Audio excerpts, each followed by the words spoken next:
Last we left off, you departed from Teague to fulfill one of the two main tasks forced upon you by Grand Arbiter Idis Vatan to slay the dragon and to infiltrate a crime city, collectively agreeing that dragons are preferable to politics.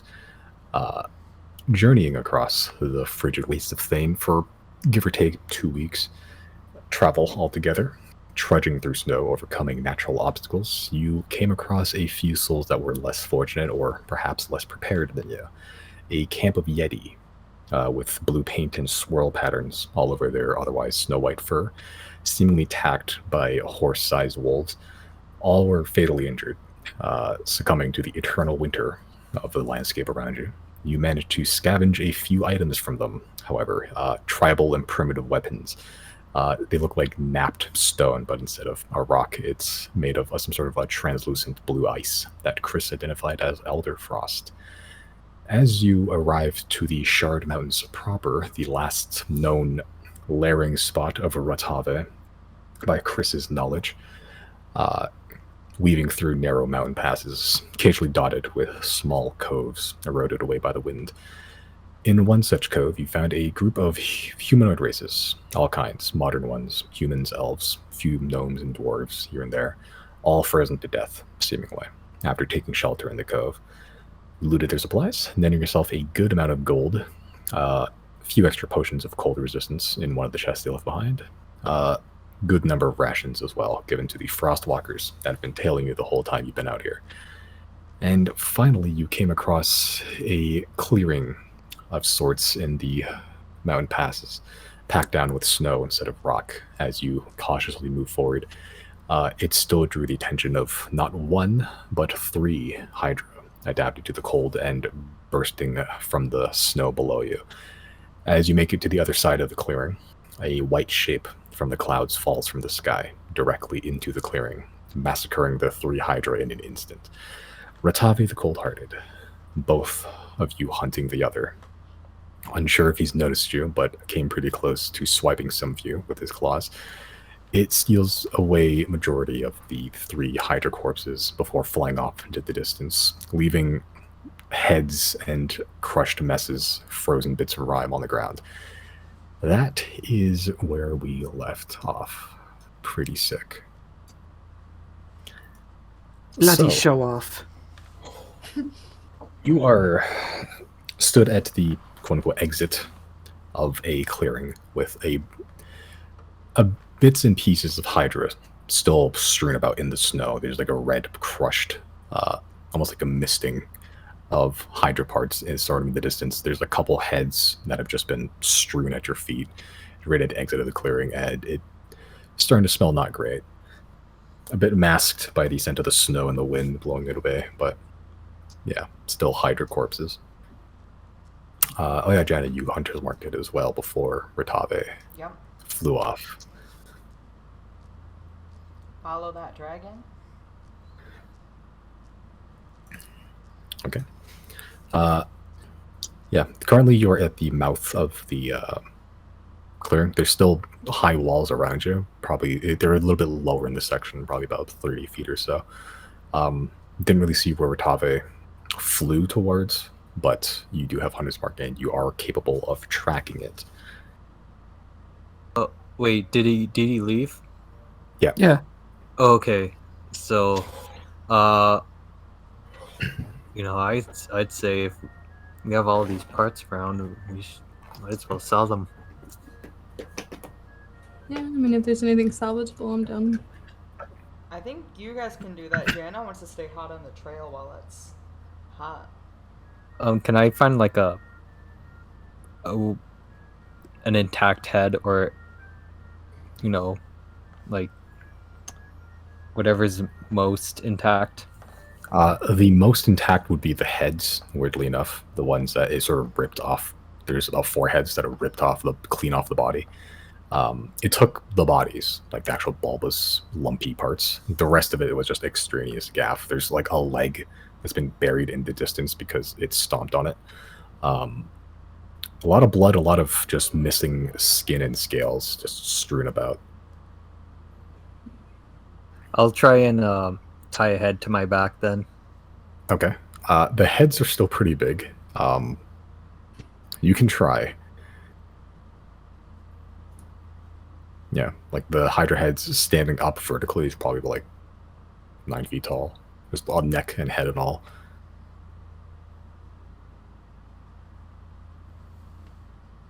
Yeah, if I can do that, then I'll try at least. Okay. Sure. So while you watch Chris just walk up to one of these Hydra heads and begin sort of looping it around his body like a belt, Jana, you are tracking the dragon. Mm-hmm. Okay. You have Hunter's Mark. Make a, I think, what was it? Survival check with advantage. And can I add guidance to myself? You can. I think, actually. Is Hunter Mark's concentration? Oh yeah, I think it is. Okay, so I Yeah, guess so I you can't would do not be that. able to. But someone else could. Does anybody else have guidance? That doesn't need it. Okay, so Jenna, as you're sort of focusing in, you almost have a second heartbeat as your tunnel sort of narrows into like this tunnel vision, and you just see little elements of tracks that you otherwise wouldn't have noticed. You see most of the rock pass around you. There's claw marks. There's some bits of snow and ice that have just grown unnaturally. You see like a couple of like straight punches into the rock itself, the floor, the walls. You gather those are probably from claw marks as well, just the dragon sort of gripping into the wall. Seemingly this area is very populated by dragon. From the area you are right now, that's about as much as you can get. You don't have like a great bird's eye view of the surroundings or anything right now. Okay. But you are noticing, the signs of dragon. So even when Hunter's Mark's failed, you can probably still keep an eye out for it now that you know what to look for. Okay.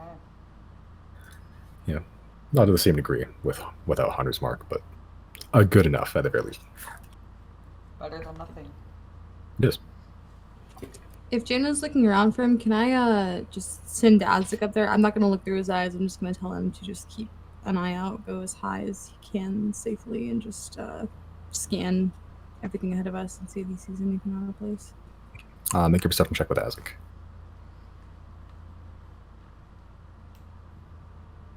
I think that's a 21. 21. Okay.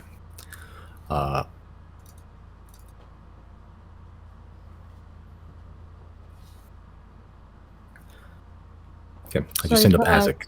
20. 20. Okay. Yeah. Same result. So as you send Azik up, getting a better bird's eye view, you traveled further into the mountains at this point. You don't see Ratabe, at least not any meaningful form. Maybe that speck in the distance is him. Maybe it's a bird. Hard to tell. The weather around you is somewhat clear-ish, as clear as it's been. It's mostly overcast. You can see maybe a couple of days travel to your southwest. It looks like there's like a blanket, almost like a fog that's sort of just covering like the whole horizon. It spans miles, and that's roughly where that speck in the distance was flying towards. Okay. I will relay that to the group.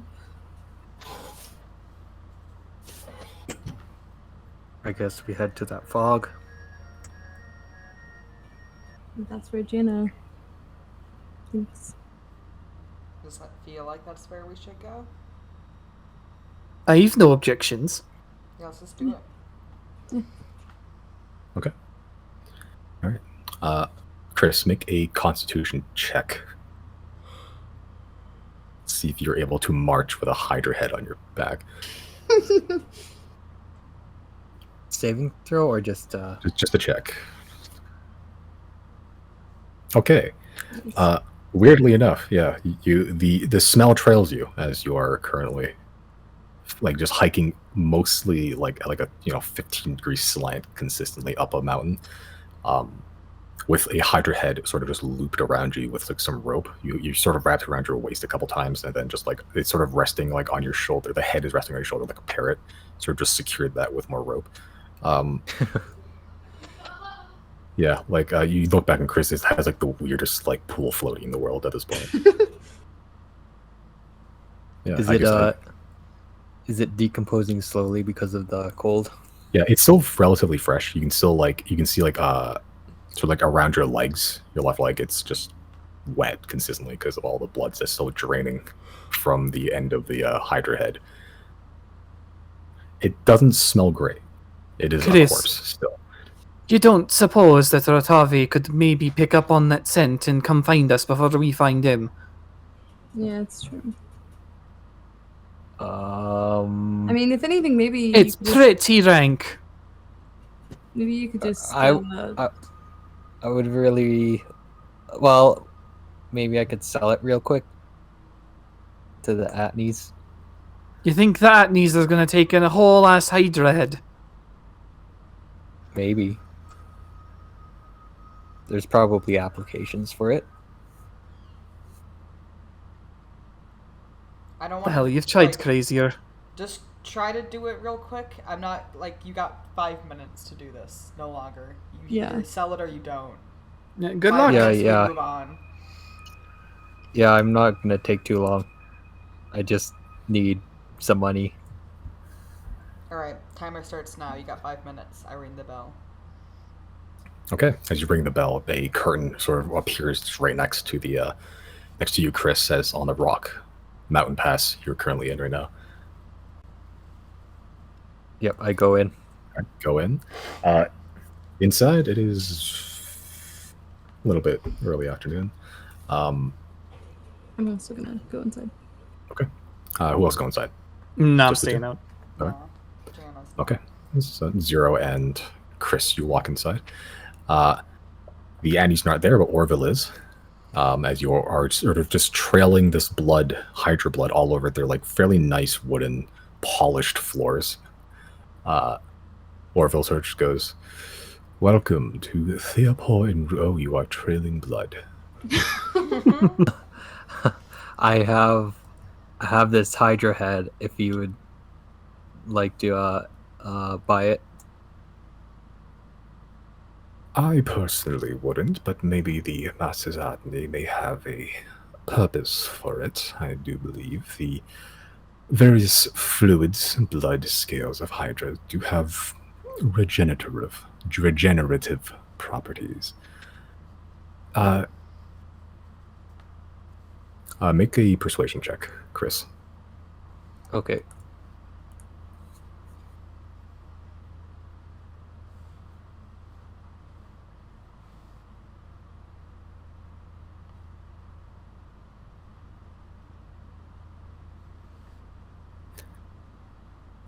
He sort of just walks over and sort of just looks into the mouth and just sort of like examines the wound, essentially. It was pretty much just like torn clean off. I must say, this is a bit of a butcher's work. The cleanliness of the cut. It looks like it was just torn straight from the body. Not the cleanest I've seen. I will give you 50 gold for the head, neck and all, and an extra 5 if you are willing to mop up the mess. Sure. I'll do both. Okay. Orville sort of just like coughs a little bit and takes a step back, puts like a handkerchief up to his frog nose, sort of looks back. There is something that you must carry. And you just see Yabedi sort of peek his head out, and he's just like starts running all fours towards you and sort of just like slides the hydra head just off your shoulder. It has like this weird like snake-like feel as it sort of just hits the ground with a thud as it looks like Yabedi's like taking this thing back to the kitchen or something, sort of just dragging it along the ground to the back room out of sight. He sort of just looks at you, Chris. The mop is in the corner over there. Bucket should be magically filled. Can I use a tidal wave to kind of mop it up? Oh my god. Sure. Yeah, as you cast Tidal Wave, Like what's to the push area it of- out the door. what's the area of Tidal Wave right now? Like 30 feet across, I think, or 30, Okay. either 10 feet across, 30 feet long, I think, or something like that. Okay. Yeah, as you push the blood out of the door, it also knocks over a lot of the tables that were near the door. A bunch of just magical trinkets hit the ground, tables get knocked over as you see wood splinters occasionally show up and these go fly like 20 feet into the air. Floor's clean. Of blood, at least. I'm like pinching the bridge of my nose again. Orville sort of just looks at the other mess that you made. I suppose this wasn't part of the deal. 55 gold. As he sort of rummages through a couple of chests and he pulls out a sack. And it's just handed to you, Chris. Thank you. Thank you very much. While he does that, I'm gonna just quickly try to start picking up some furniture, at least the bigger things. Before that. Yeah, as you sort of just begin picking some up, just magical swords that are glowing with like radiant light, some like glasses that like zoom in like way further than they should, like they extend like 2 feet out. Just a bunch of weird shit overall. A couple potions that would have like weird like body parts that are rattling inside. You just not sure how the original orientation was, but you sort of just stack stuff onto tables. I appreciate that. 0. No problem. Now, is there anything I can get you today? Yes, really quick. Do you happen to have anything for flight, temporary flight, like a potion or something? I believe there is one. It is a little bit difficult to make. Flight is a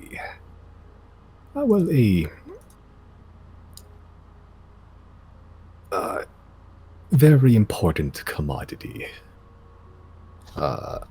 As I thumb through my catalog of stuff here.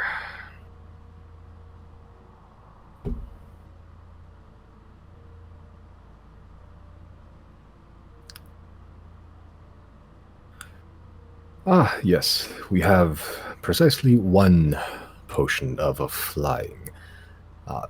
The only potion of flying that we have.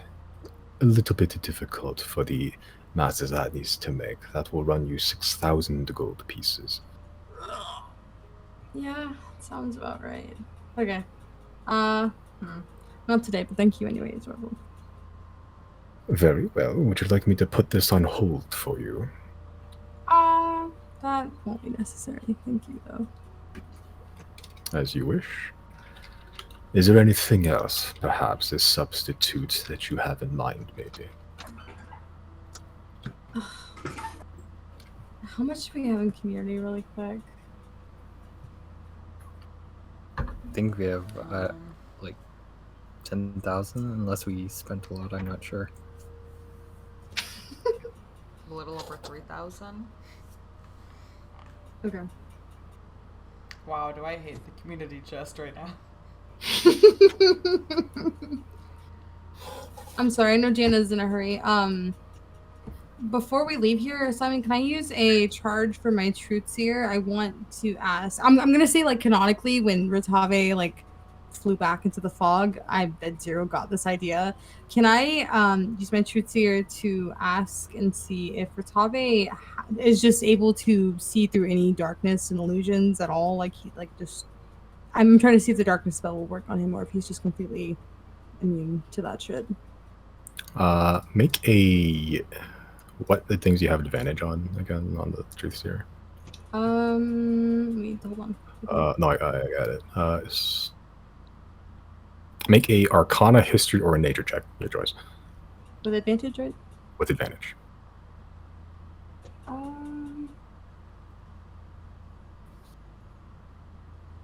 I'll do Arcana.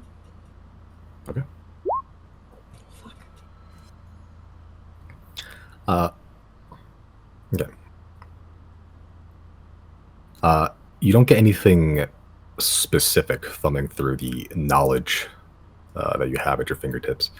White dragons are well documented enough throughout history, just overall, that there's a good amount of information on them, at least in certain circles, which you are currently in.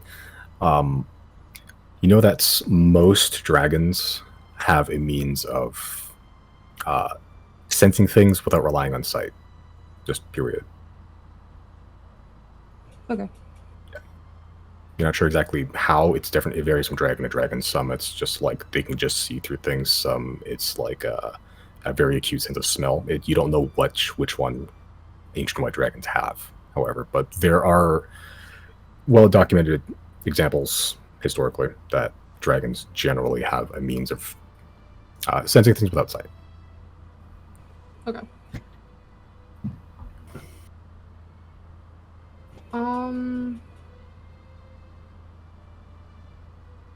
Sure, I guess I'm gonna blow. If I can just, I'm gonna take most of this out of pocket. I'm gonna take the rest out of community. I have 5,814 in my personal, and then whatever else I'll take from community. I'm gonna buy the potion for flight. Okay. All right. So as Orville's like putting it away, you just stop him and go, "Oh, would you like to purchase the potion?" Yeah, I'll go ahead and take it then. Very well. That will be 6,000 gold pieces. I will hand it over to him. A high sum, but it will grant flight for 1 hour without concentration. Thank you. Okay, just add that to your potions list there. In handouts, items, potions, potion of flying. Okay, as you hand him a huge sack of gold, you sort of have to drag it to the back room. Before coming back, handing you the potion. The potion itself is like a glass vial, sort of like has like wings on it. The liquid itself is sort of yellow, and every time you move it, it almost floats, like it's weightless, like zero gravity. It's strange. Is there anything else I can do for you today? I think that's it. Chris, let's go. Yep. Okay. Walk out the door. All right. As you walk the door, you just hear, "Thank you for the visit," and you guys are out already. All right. Jen has been roughly about, 4 or 5 minutes, but eventually your companions do exit.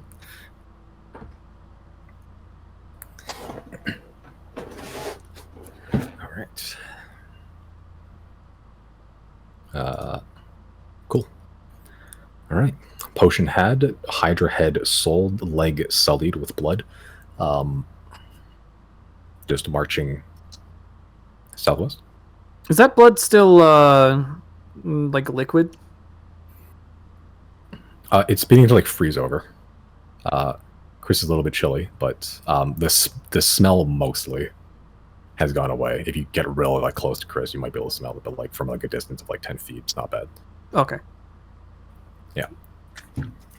The wind and the cold helps to mask it a lot. All right, just marching south. Yep, I guess Yep. so. Yep. All right. Jenna, what level of Hunter's Mark could you cast Hunter's Mark on? Can I go higher than 1? I'll say yeah if you want to. Whatever the highest I can, baby. If it does, if it actually like improves anything. It does. It changes how long Hunter's Mark is active. It ranges from like a minute to 8 hours to a day.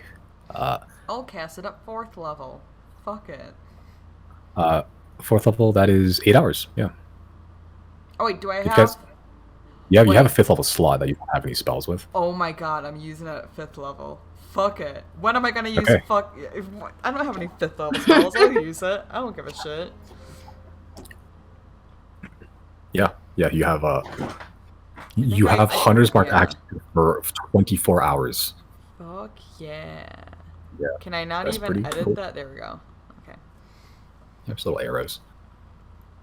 I found that if you click the number, you can actually use the arrow keys up and down to change it. Yeah, they didn't pop up for a second. Oops. Ha ha ha ha ha ha ha. All right. Oh.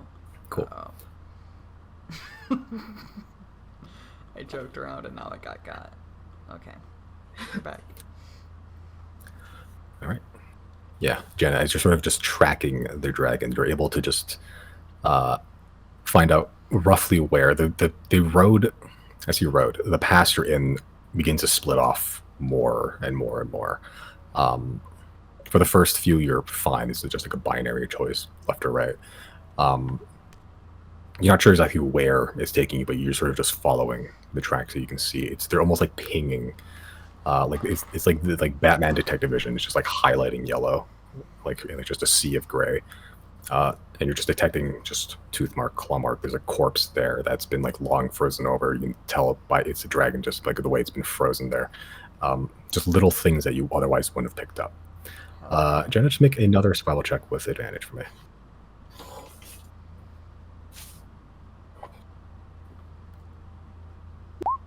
Fuck yeah. Let's go. Because you're tracking it so well, you're able to actually cut a few, like a good few miles off. I know a shortcut, guys. I know the thing better than it knows itself. Yeah. You're tempted to sort of just follow the path laid ahead of you, just trying to see, and other people might have, but you're able to see that the tracks on your path begin to end, and they sort of begin to crawl upwards. And you sort of just opt to follow any path that leads you upper. It gives you more like verticality. Jana's probably on uppers, yeah. If we're Yeah. tracking this good. Oxycodone and methamphetamine or whatever. Just me and this dragon out here. No Yeah. one else. Yeah, as you begin to just sort of just climb further, the hills and valleys begin to get steeper. Generally, the whole magnitude of all the landscape begins to get more violent, if you will. Mountains become taller, canyons become deeper. Every rock around you becomes more jagged as you get further and further into the mountains themselves. As you sort of crest finally above the walls, you can now see fairly clearly. You have shaved off pretty much most of the day of travel with that roll. Hell yeah. Yeah, so you're progressing fairly quick. You can all see fairly clearly now this sort of blanket of storm that, as I saw earlier, wasn't too visible a couple days back, but now that you're getting further into the mountains, you can see probably a couple days ahead of you. There's just this blanket of fog and sleet. It's sort of like just seeing like a thunderstorm in the distance. Like you can just make out silhouettes from behind it, and otherwise it's just this opaque wall of gray and white. And Jenna, as you're sort of tracking it, the tracks lead directly to that. All right, but as the day drags on, not in the past anymore. It's more of just this clearing with occasional crags you can hide behind if you want to. But eventually the day does come to a close as you've been traveling for a good number of hours, shaving off pretty much the whole day of travel.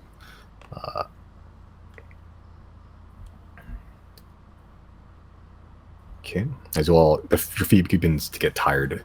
Jana, your eyes are sort of becoming like red and sore as you're sort of just hyper focused on tracking this thing. You can actually make out little elements of blood that have been dropped recently.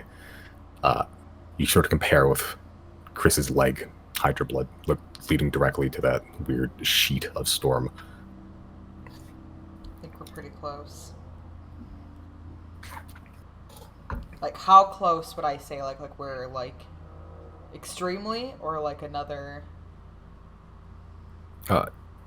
Just judging from terrain, I'll see. Yeah, with your survival check, with good, like travel, nothing happening, probably about 4 days to that sheet. Yeah, so fairly close. You managed to shave off like a whole day, so it's not going to take you like too long now. We can fend off, like, do I need a long rest or does a short rest stop, like bad things happening? You guys can continue on. You're just going to be suffering exhaustion if you want to continue.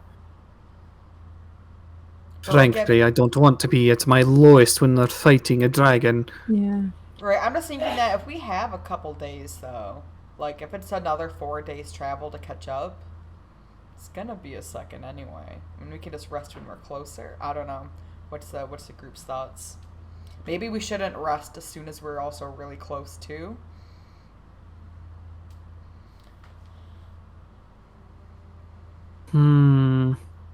Considering what no rest did to our elven friend over here, our blue friend, I don't want those same mistakes happening. All right, It's not too fun. Let's take a rest. Okay. While we rest, I'm gonna go ahead and just so Jana can have maybe a little bit of peace of mind. I'm just gonna send Isaac ahead and just tell him to, I guess, cruise around for a bit, like as far as he's willing to go without getting hurt or anything like that, just to cruise and see if he sees anything for the night, like for the rest of the night. Okay. Sure. So you're going to send him out, and then Chris, are you mansioning, or are you guys just going to do hut? We were doing like. Why not both? Yeah, we've been doing. Oh, both. right, you are. Yeah. Well, it depends if Yeah. Chris has the mansion like available. Yeah. Do we have a reservation to the mansion tonight, Chris? Yep. Okay. All right. So, are you gonna stay outside for a little bit, or are you just gonna send him out and then have him report back in the morning? I'll just tell him that I'll call him back in the morning. Okay. All right. Just make a perception check with Isaac for me. It's a 21. Okay. All right. As the mansion pops up, the hut sort of just somewhat blended in with like the few bits of speckled snow on the rock here. You'll enter the balmy 23 degrees Celsius, complete like the room temperature room inside of Chris's mansion. Anything to accomplish for tonight, as you are fed, bathed, if you wish. Chris, you ever think about putting a fishing pole in here somewhere? Maybe. We ate that salmon, right? Yeah, we did. Yeah, I'll just bathe then. Get the Hydra blood off. Okay, as you are, like one of those ye old hotels where like someone bathes you, like specifically, like they have a sponge with a stick and they start scrubbing you down with it. These spectral little Merrick servants. Merrick is bathing you. So fucking creepy. Is this Chris's like power fantasy? Oh my god. Yeah, as you're sort of just like your nails are being cut and trimmed, and it's just like, is the water too warm for you, sir? It's just fine. All right. Anything else you would like to accomplish for tonight? Anyone?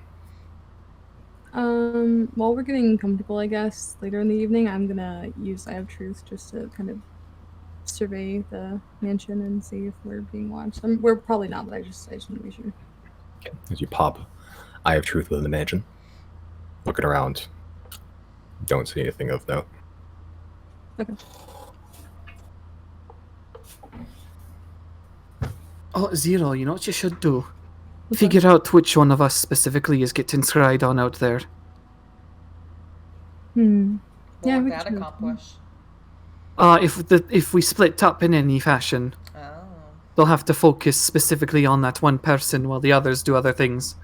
That's true. Smart. Who is it? Simon, the first time I saw it behind us, it was behind Riley, right? You guys are traveling as a group. You don't really know. You sort of just move together. Okay. Yeah, hard to tell. So then maybe tomorrow during our travels, we can travel in a single file line and I'll get a better idea.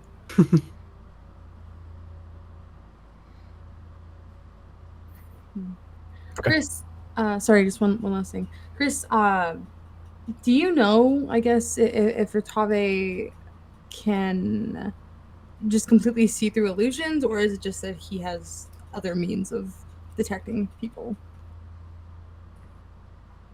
Have I heard anything through history accounts or like counters? Make a history check.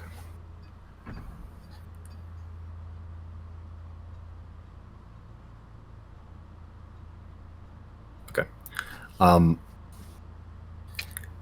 Just running through history, there's a list of other white dragons that have been in history as well, not just Rotave. Rotave is the oldest one you're aware of.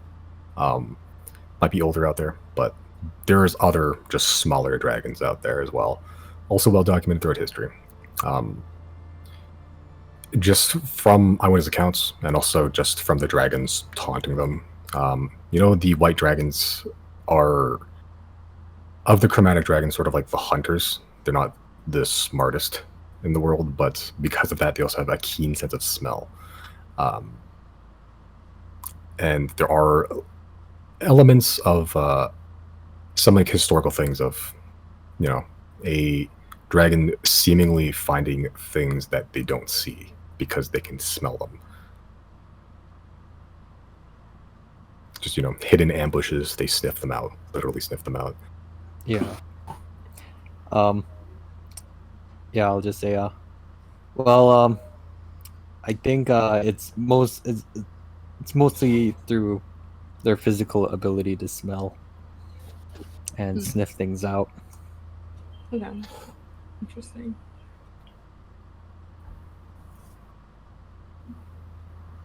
Sorry, Josie. I think at the end of the session last time is when we talked about it. I don't know if I'm gonna do it. I already bought the fucking potion, so I might still do it. But I raised the suggestion of Zero using flight to kind of go up to Ritave's head, like literally at the back of his head, and casting darkness on an item. And if I just stay right there near his face, I can cover his eyes and Oh, that's Yeah. fun. blind him for a bit. But the thing is if he doesn't use sight too much anyway, like he uses his smell, that kind of puts a hole in the plan. But it's a thought. I don't know. It's something I could. Yeah. What you could do is blind him and then use the tout adhesive to block his nose. Swear to God, Misty, if you kill my dragon with fucking flex tape. It's Bowen's idea. It's not mine. That's an idea. That is an idea. I'd have to get real fucking close to him, but Simon showed me a picture yesterday of what Ratavi is built like. He doesn't have long arms to grab me if I'm at the back of his fucking head. So that's an idea. There is a spell that that might help, but I'm not it would be hold monster, I think. Mhm. Okay, so for reference, roughly how big is Riley up against, say, his leg? Could Riley fit into his leg? Into his leg. Like into his leg, like a bone? Yeah, like if it was hollow, could Riley fit in there? Yeah, actually. For reference, the tallest of you, which I think is Chris, I don't know how tall he is, but we're probably up a little bit below his kneecap. Oh, Or- this thing is fucking massive. Yes. Ancient white dragon. Chris is like 5'11". Oh, maybe Riley's the tallest then? No, Riley's around like 5'9". Yeah. Zero's taller than Riley. I've been holding this in. Jana's real plot twist is she's 9'8". Just because she's a gnome doesn't mean she's not tall as shit. Oh, this is why Jenna wants to investigate gigantism in animals. I see. Janice, Did you call it gigantism? Is it not gigantism? Or is it gigantism? Is it just giantism? Gigantic. Gigantism. English is fake. Guys. It is. True. Do you think a Gigantism. really tall halfling is just a human?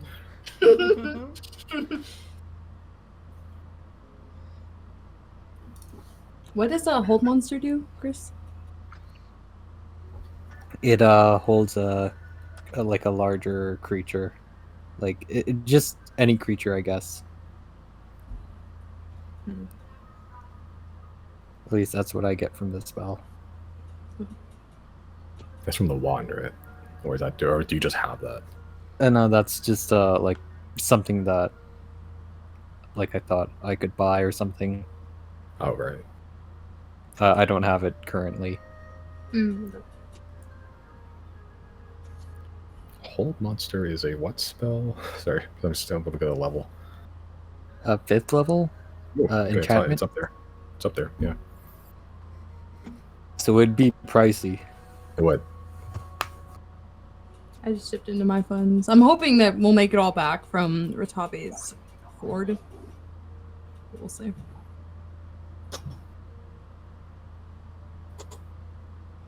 We might have to end up buying. We might have to end up. I can't speak. We might have to buy a bag of holding. I know Chris has one, but like the rest of the party, just to get all of the gold. So I'm pretty sure we're supposed to take. I don't know what we're gonna do with the Grand Arbiter. I don't want to bring it back to him, but even if we do take it for ourselves, we're probably gonna need it, right? I would imagine. The deal we had was that they get 75% to keep to themselves. There was no mention of us having to bring it there. We just have to leave it there. Plus, we've got Frostwalkers trailing us anyway. What? Are their pockets so full that they can't carry any?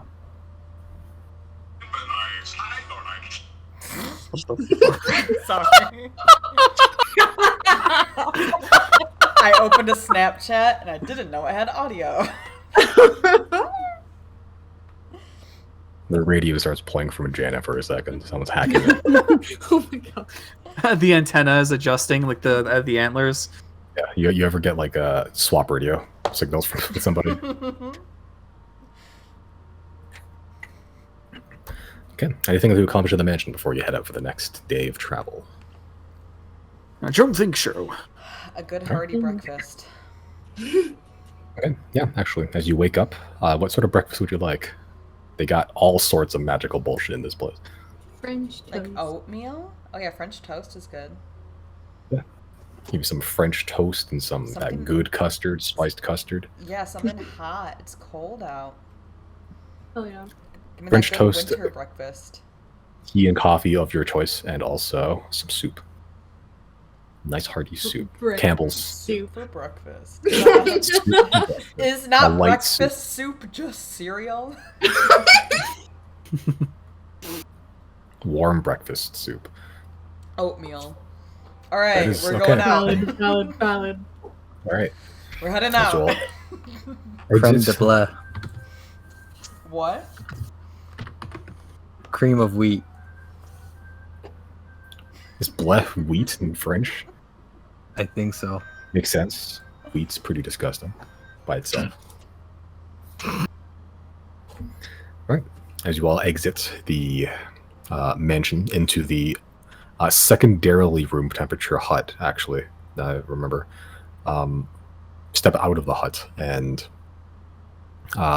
fairly cold. The weather has gotten a little bit worse. It's starting to it's like swap from hail to rain. Not rain, snow, sorry. Hailing and snowing a little bit.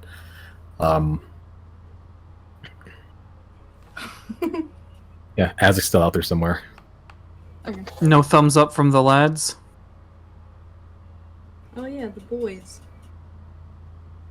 No thumbs up today, actually. Oh, or maybe they're dead. Oh fuck. Want me to check real quick? Yeah, if you want to. What's the main Frostwalker's name again? I forget. You know of two Frostwalkers. One is the Frostwalker pack leader, Munsto. Then you got Jameson, who's just a guy. Okay, I like Jameson more. Let's see. Did my spells refresh at all? No, let's fix that. And okay, yeah. I'm gonna cast sending to Jameson. Be like, you guys still alive? You sort of hear after like 5 seconds.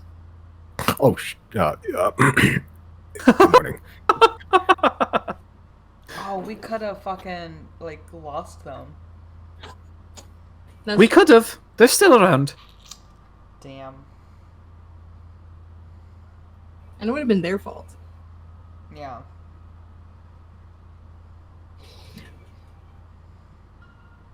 All right. Now that we're outside, can I call Azek back? Like summon him back? As you just poof him back. You can sort of see he catches him off surprise because, like, as you poof him back, he was still flapping. So he sort of just like he flies like 3 feet and sort of hits the ground. No. But he recovers fairly quickly. Sort of just perches on your shoulder. Yeah. Yeah. You cradle him like a child. I dust him off. All right. As he's sort of in your big, strong arms, like, suckling, he's sort of just, you hear in your brain, Yeti. How far?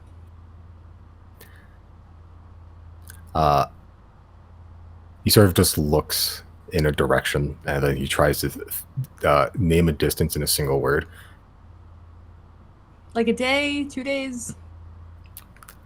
Miles. Okay. That's not far enough. Okay, I'm gonna let Jana know that. Okay. Or the gang, I guess. Is the Yeti nearby? Is it hostile? I don't know if it's Yeti or Yetis, but he just said it's within miles of us. So. Did it have blue markings on it? I'll ask Azeg. No. No. It seems like the ones with the blue markings are more intelligent and maybe more civilized. So maybe we should tread lightly and not cause trouble out here. I'm inclined to agree.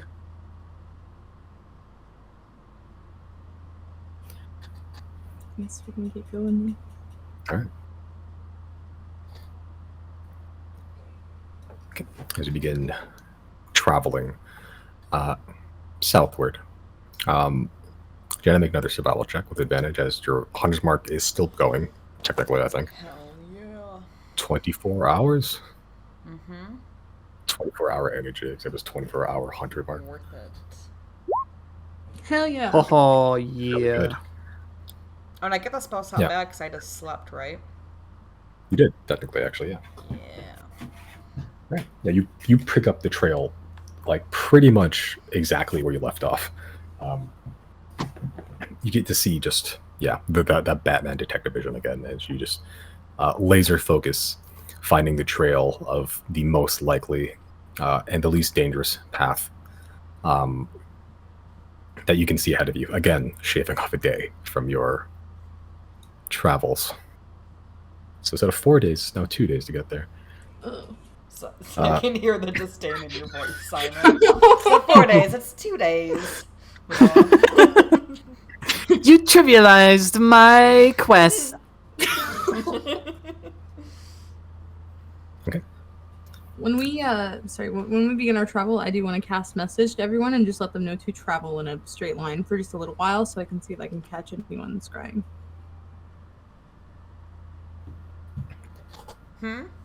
If we Riley still will do start that. robot walking. Yeah, I mean, just last night we talked about But what was the actual action that needs to happen?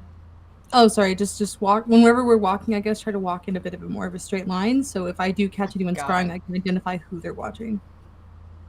Yeah, we all like walk, but like Madeline style, but like with big gaps in between us.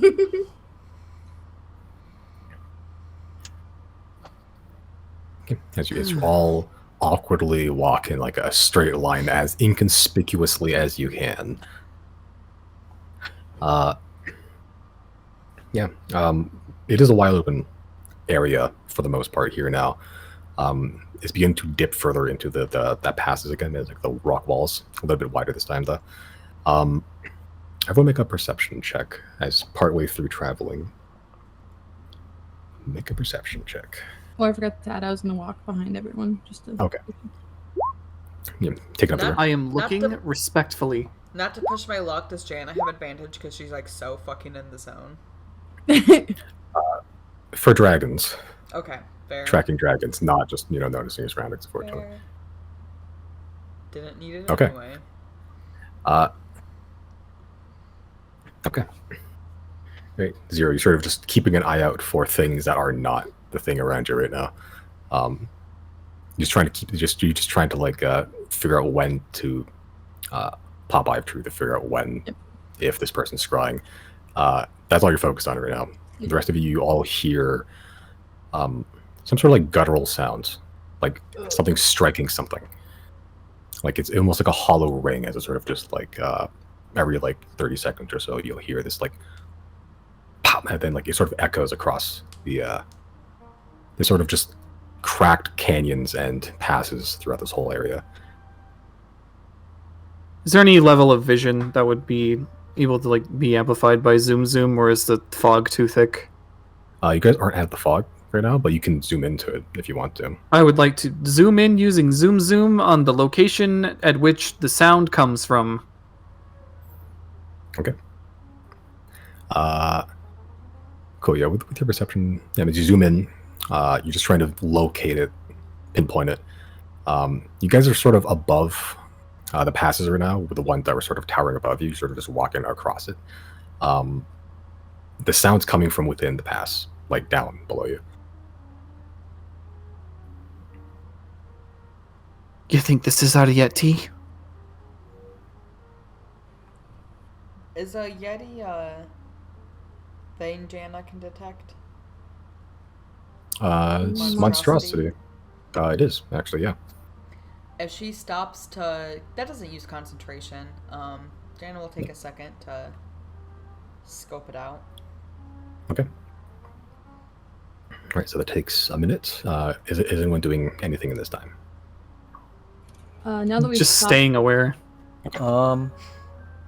Maybe I'll cast Fly on myself and then gain some height and watch it from a distance. Okay. Alright. Well, sorry. While we stop, I'm gonna go ahead and pop Eye of Truth now and just gonna watch everyone. Okay. Sure. So as you pop Eye of Truth, that stays for what, 10 minutes? Yeah, I believe so. Okay. Alright, so you pop Eye of Truth. Don't see anything currently. Looking around. Is Chris in eye shot though? Of you or whatever's making the noise? No, me. Yes. Nothing. He's just on flying up. No, nothing you see there. Okay. Okay. Jana, the primeval awareness pops. Two monstrosities fairly close to you two, about 300 feet or so, just down into the pass. Along with just a bunch of other monstrosity pings that are like a mile away, a couple like, far enough away you don't have to worry about, but the two closest ones are like 300 feet down to the pass. Alright. I convey that info. I'm like, probably, like... We're trying to avoid these scenes, right? We're not trying to seek another fight in addition to a dragon fight, right? Yeah. Yeah. Okay. I don't know with you guys sometimes. I can't speak for Chris. Chris is doing his own thing. I know, that's who I'm thinking of. I'm gonna cat Let's. I mean, I guess I'll give. So we need to pass It's a through this chance. area, right?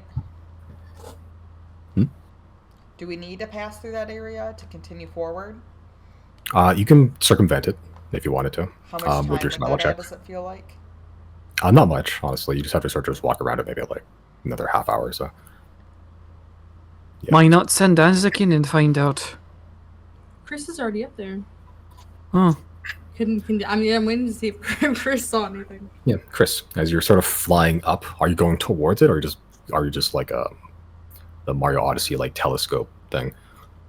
Yeah, I'll wait, hold on. I didn't imagine Chris like using it like he just is the thing. You cast fly, his neck elongates like 30 feet in the air. Simon, Yeah, you're I'll nasty. yeah, I'll just I'll fly towards it, but at a decent height. Yeah, so if you fell into the pass from where you are right now, because you're above it, it would probably be like a 100-foot drop. Not the greatest in the world, but as you sort of fly, extra like 50, 100 feet in the air, you still look down with your perception check. You see two white spots that are crowding around a like bulbous corpse. You recognize that these two are Yeti, and they're also, that corpse seems very familiar to that Hydra. Like the body of it, it's headless entirely, and it's just like just the bulbous body itself. You see the Yeti sort of just like pushing and shoving each other as they keep like almost taking turns like punching into the corpse itself and like taking raw bits of flesh and just eating them, and then before the other one comes up and just headbutts the other one, and another one of those cracks resonate through the canyon. And they're just roaring, like just kicking the shit out of each other. Really. Is there anything else down there, or is it just that? You just see the two Yeti and the corpse, and the Yeti seem to be fighting over it. Just guys being dudes. Okay, I guess I'll return back to the party and then let them know. Okay.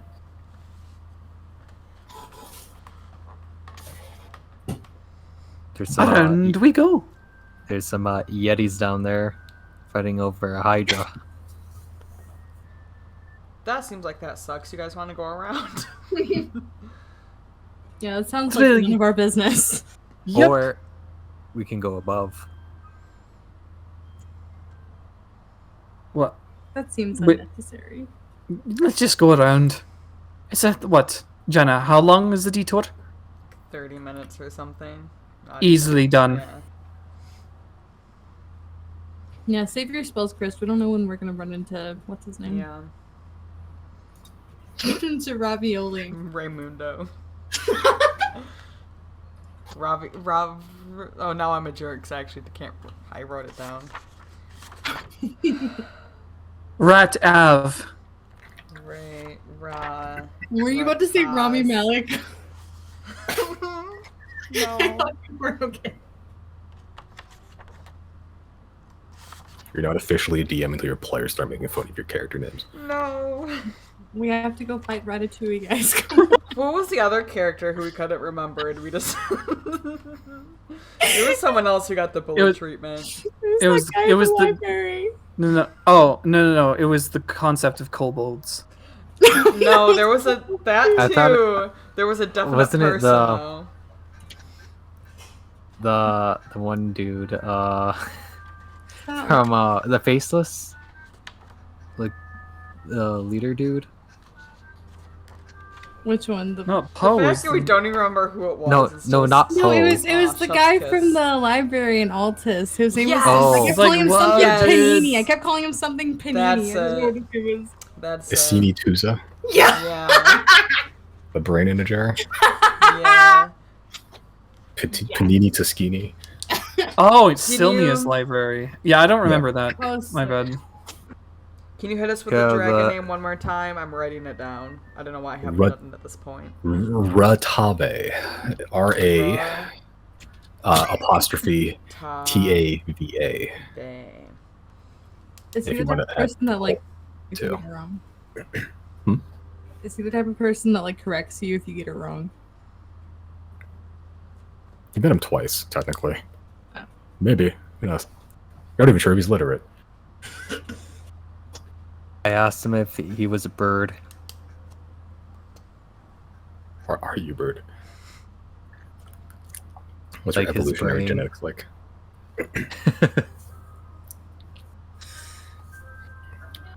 Anyway, Okay. detour. All right, taking that detour. Yeah, not that difficult as you sort of you do have to pass into the pass for a little bit, but you do it far enough away that you don't have to worry about the Yeti before you find another like a few ledges and such, and like a couple of like inclines that you can climb up back onto the top of the pass. Yeah, the climbs and walks as you begin to trek further into the Shard Mountains gets progressively less pleasant. Before it was like just relatively flat snow, ice. Now it's like broken bits of shale. It's like walking on glass shards almost consistently, and they don't break. They're like hard. There's some icicles that have just grown sideways from the wind, and some of them have broken off, some of them haven't. Overall, it's just very spiky, and it's not great on your feet. But you do press on, passing by the Yeti. Okay.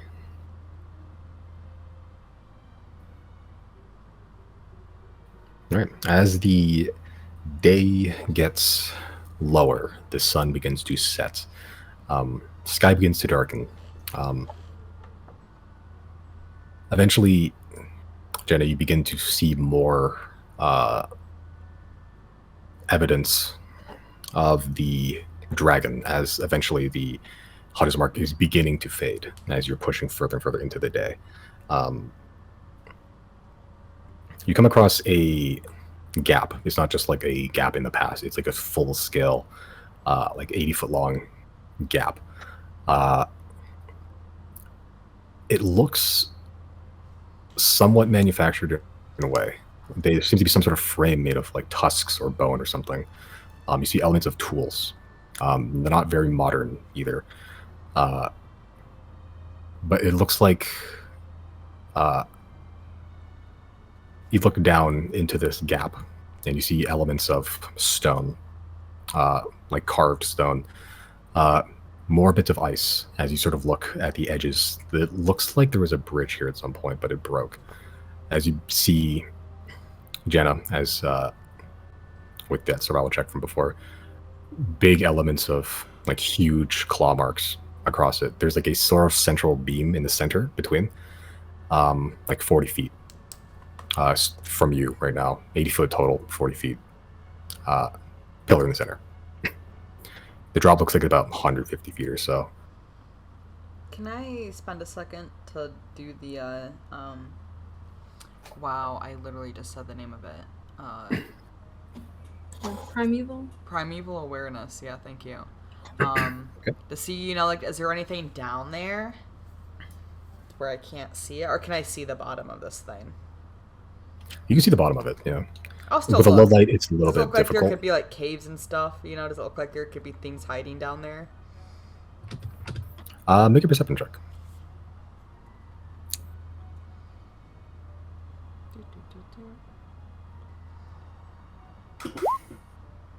Cool. I'll take the first one. Oh no, that was the that was for the other one. Yeah. 8, I sorry. rolled an 8. Uh, You can take the first one. It's fine. no, I'm good. I'm looking down. It just looks like just like a fall. It just sort of just hits like a slant almost, but the slant has just a bunch of like upwards growing icicles. Probably not the greatest thing in the world if you fell. I still would like to take a second and use my Doppler radar. Okay. As you're taking a minute to do that, concentrating on the environment around you, what would the rest of you like to do? Just wait for the result. Yeah, Okay. maybe I'll send Azek up again to do some surveying in the area. Okay.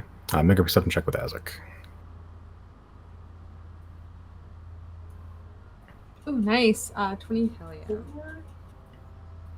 Okay. Yep, as Ezek's circling around, checking, make sure nothing's there.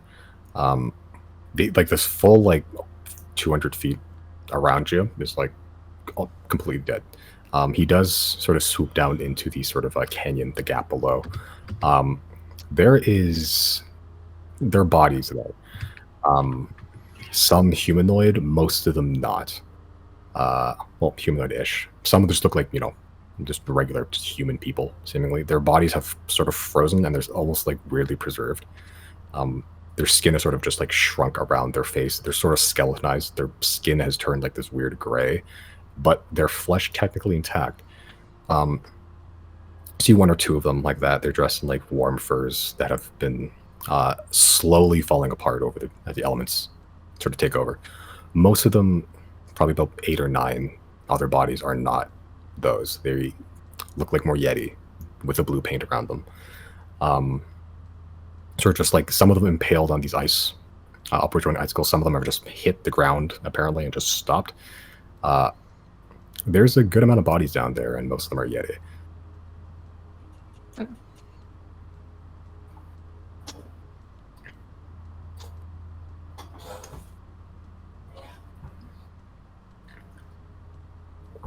Okay.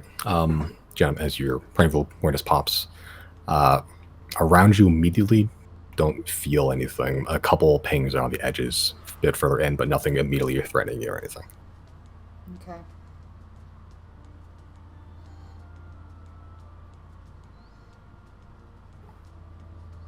I'm gonna just whisper it so I'm not too loud. I'm gonna let everyone know that there's an abundance of bodies down there of people who look like they've fallen. So careful. And what we have in front of us is a dilapidated ice bridge. Seemingly, yeah. The actual bridge itself has broken, fallen down. There's a central pillar in the center, about 40 feet away from you, from end to end, gap to gap. It's about 80 feet in total. And there's used to be some sort of framework, at least on the edges, on either side of the gap, of some sort of framework of mammoth tusk or some sort of bone that seemingly used to keep it in place, but not anymore. So we have to get to the other side? Jenna, as you're sort of just looking, passing through, that is the direction you'll need to go. Did I miss here? What was the thing about Yetis? Bunch of bodies at the floor. Okay.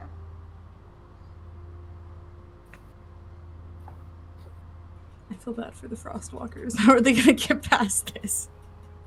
I'm sure they can jump. In That's fact, their problem. Riley is going to get a running start and use Tempest Retorts Wind Blast as another try and pole vault type deal. Okay. I've done this before.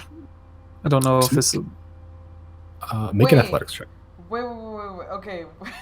This is already happening. Jana can't stop this. Well, no. What's up? Can we do the bullshit thing that we've done before, where we ring the bell, I'll go in the shop, one person does the thing, get to the other side, and then we all step out? I thought we would just suggest we fly. What's that jump? 80 feet, you said? Or is it 80 feet down? Well, he's 80 feet already from doing end it. to end. 80 feet end to end, there's a central pillar that's in the center, 40 feet away from you. It is level-ish, if you will, with the ground you're on right now. It's a 40-foot jump. It's nothing to sneeze at.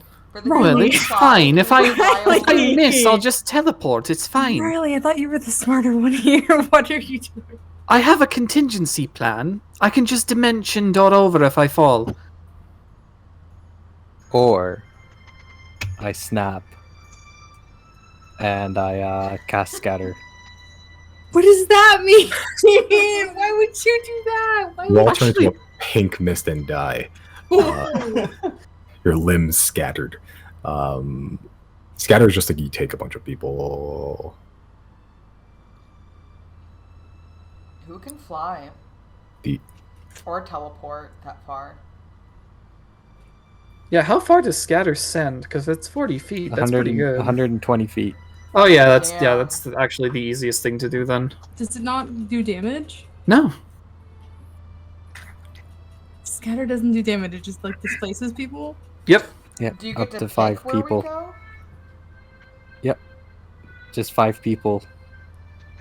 There's 4 of us, so that works out. Zero's very uneasy, but okay. Trust whatever Jana and Riley want to do. I say if you think you've got this one, Chris, sounds like a plan. I'm gonna just for insurance. I'm gonna set my blink back boots right to the spot I'm standing right now. Okay, fair enough. Yeah, I snap my fingers, and we go. Okay. As you snap your fingers, I don't think I've ever asked. What does your scatter look like? Like your other teleports, or? Yeah, pretty much. I snap to trigger Okay. it. Like on the beat? Or... Well, actually, I don't even need to snap. I just need to say, It's for flavor. I just need to do a vocal thing. So I guess, Chris says, let's go. Go where? Okay.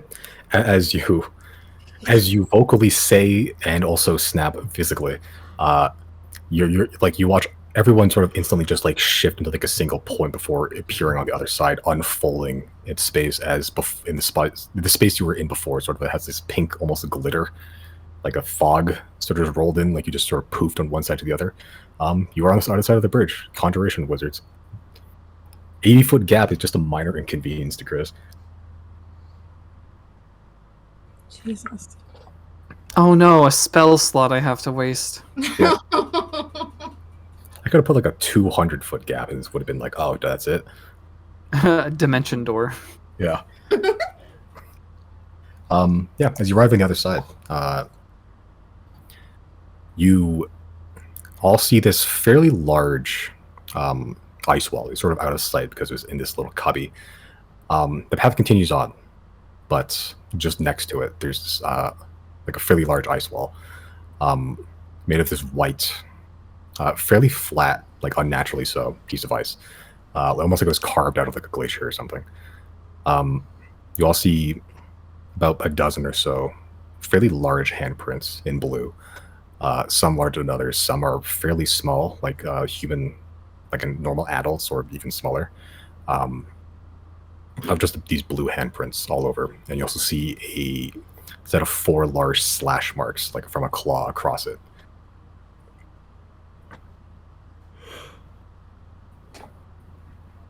I'm sure that's a good sign. Let's Maybe leave they're this friendly. area. Is that in the direction we have to go, or is it just like we're passing it? You're just passing it. It's just a little landmark, seemingly. What's the thing? Jana touches the ground and says something bad happened to you. But Then let us not not our linger. problem. Yeah, let's go. Is it like a wall that like we could see over, or is it just like a part of the mountain? It's just a part of the mountain. Like there's like yeah, just a section of rock and ice that's just been smoothed down, seemingly. And just a bunch of handprints on it with a big, large slash mark across it. With from looks like some sort of animal claw, fairly large. I think it's foreshadowing, but that's just my hunch. Does Jana say that? I don't think Jana would say that, but This looks like a plot device.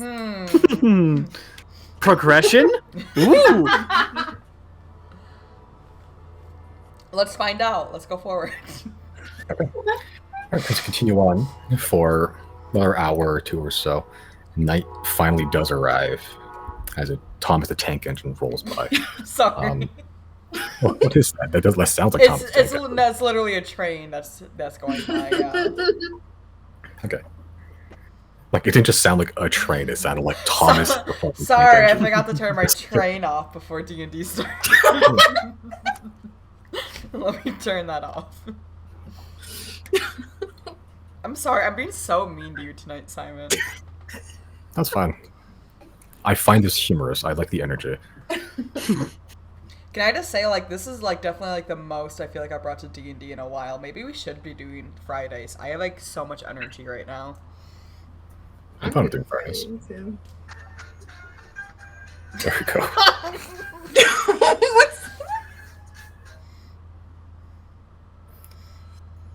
Ever seen that Skyrim mod that replaced all the dragons with Thomas the Tank Yes. Engine? That is such like an iconic mod. Like it's just common like vanilla Skyrim. Like just Should.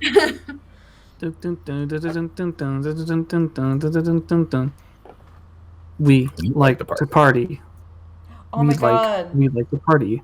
We are looking for a dragon right now. Simon, you could Yeah. mod this game. Yeah, let me just make a And Thomas the Tank change- Engine token real quick. and change. Look, I wrote it down, and you could change Ratave to Thomas the Tank Engine. Ratame.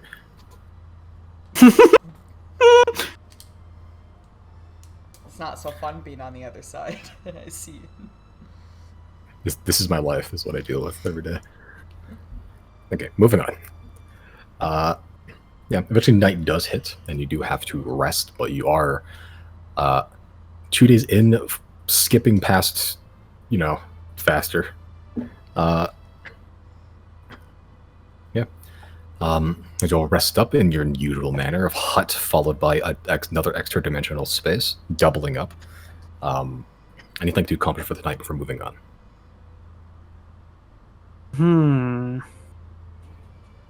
Should tomorrow be like the day? Is Depends on the survival check. yeah.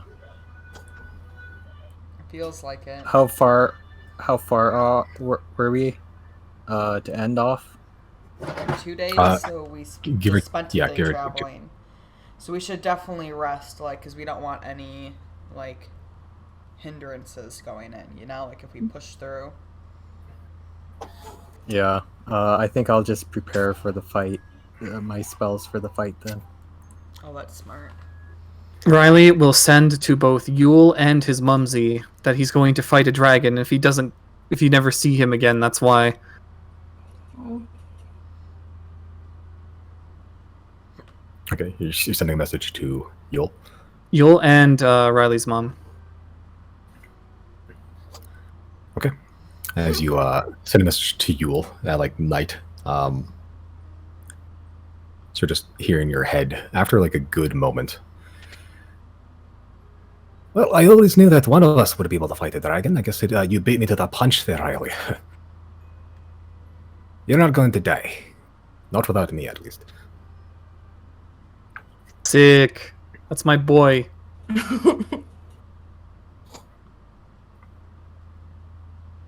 Can I spin? I'm sorry, unless Riley's not done. Sorry. Go ahead. You can send to your mom too. Yep. Okay. Yeah, you send to your mom, who you haven't spoken to in several years. You sort of just hear in your brain, Riley? Is that you? Or am I Send- getting on in my age? Send another one. It's magic, don't worry about it. However, my previous message stays. Take care of Ailey Reed for me if I don't come back.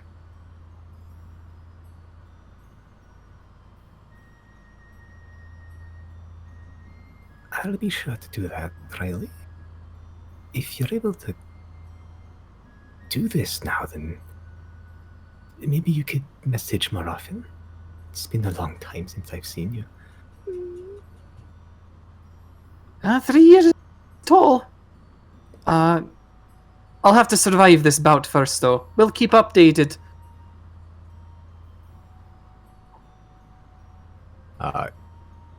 Hear one more message in your brain. Well, if you do manage to kill this dragon, then dinners are always on the table for you. Wholesome. You're a bad child. I'll leave it at that. Okay. All right. Anything else you'd like to accomplish for tonight? I was gonna really quick say I only have one vial of poison on me right now, like one that I made with a poisoner's kit. How many like arrows could I coat with just one vial? I think there's an actual somewhere. Let me see. Poison.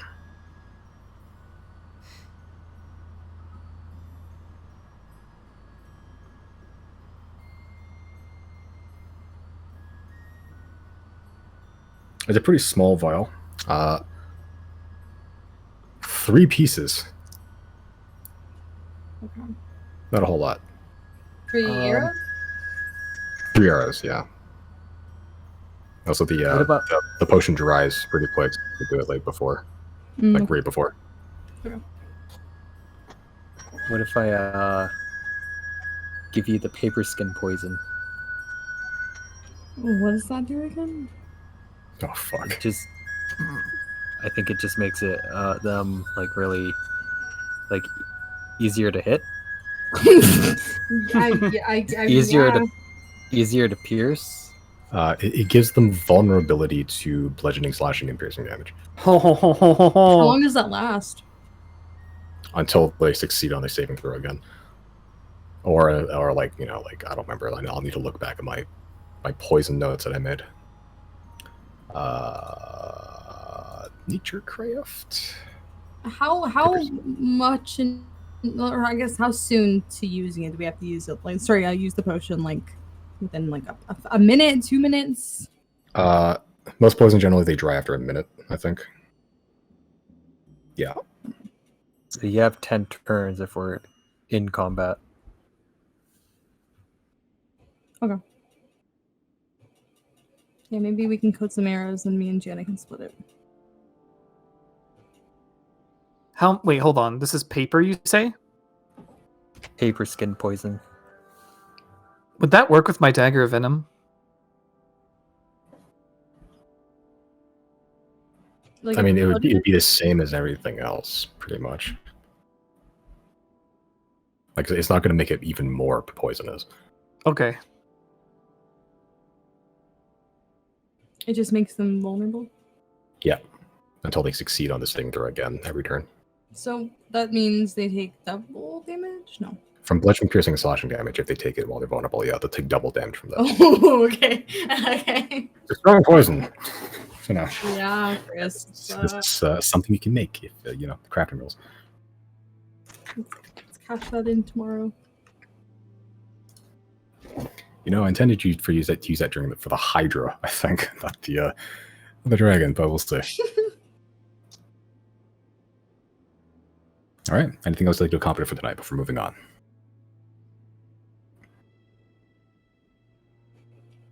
I'm good.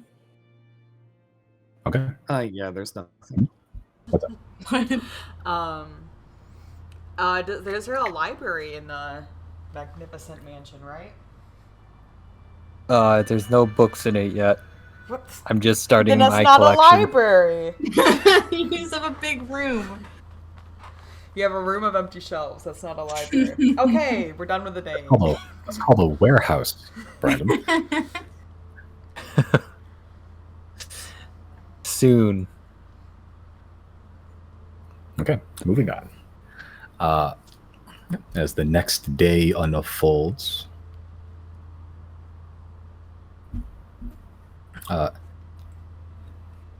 back out into the open-ish flats of the weirdly craggy, jagged landscape. It gets more jagged and sharper as you get further and further into the mountains. Mostly avoiding the passes at this point, finding different ways to actually progress through. Make another survival check for me without advantage because Johanna's mark has worn off. Damn. But you do know what to look for. So you are able to make a survival check.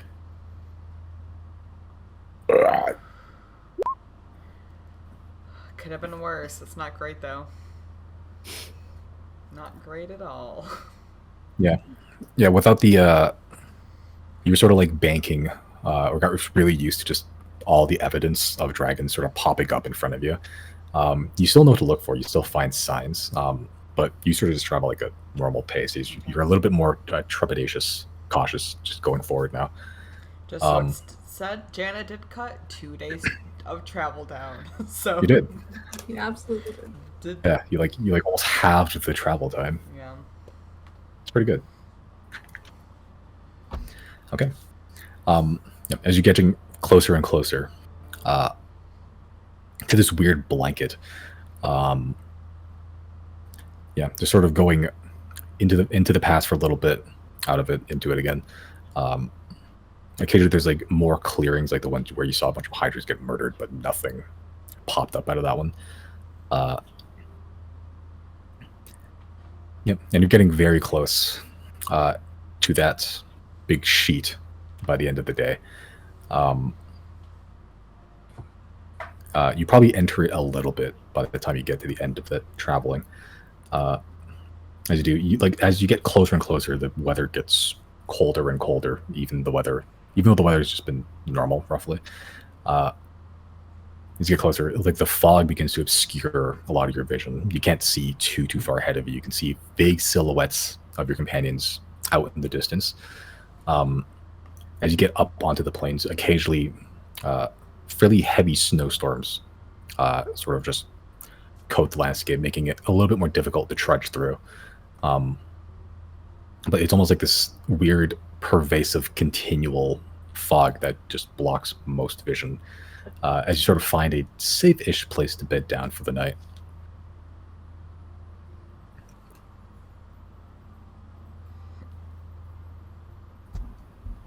Tonight, I'm gonna, I guess, send Isaac out there into the fog and just tell him to be careful and return when the sun comes up. I just wanted to send him out to see if he sees anything, I guess. Understood. As you sort of send him out through the hut, you can see him sort of get buffeted by wind as the snowstorm sort of picking up a little bit and sort of fading and picking up. It's like this very erratic weather pattern. As you sort of see this silhouette of Isaac who's just gliding, kind of like it's like trying to fight the wind as best he can, flying up. Make a perception check with Isaac.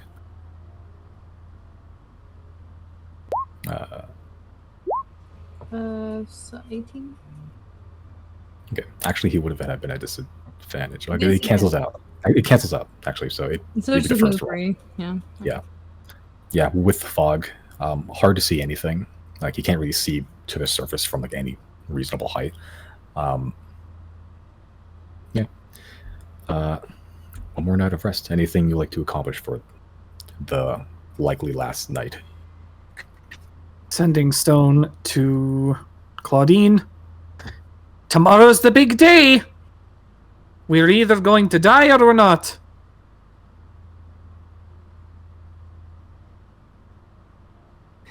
Yep. The last night of our lives. Yeah, pretty much. Yeah, Riley, that's after a moment. Well, if you survive, let me know. If you're going to Lightpet afterwards, can you do me a favor and bring news of my dad? If you can. I'll use sending to respond. Can do, assuming my heart still beats.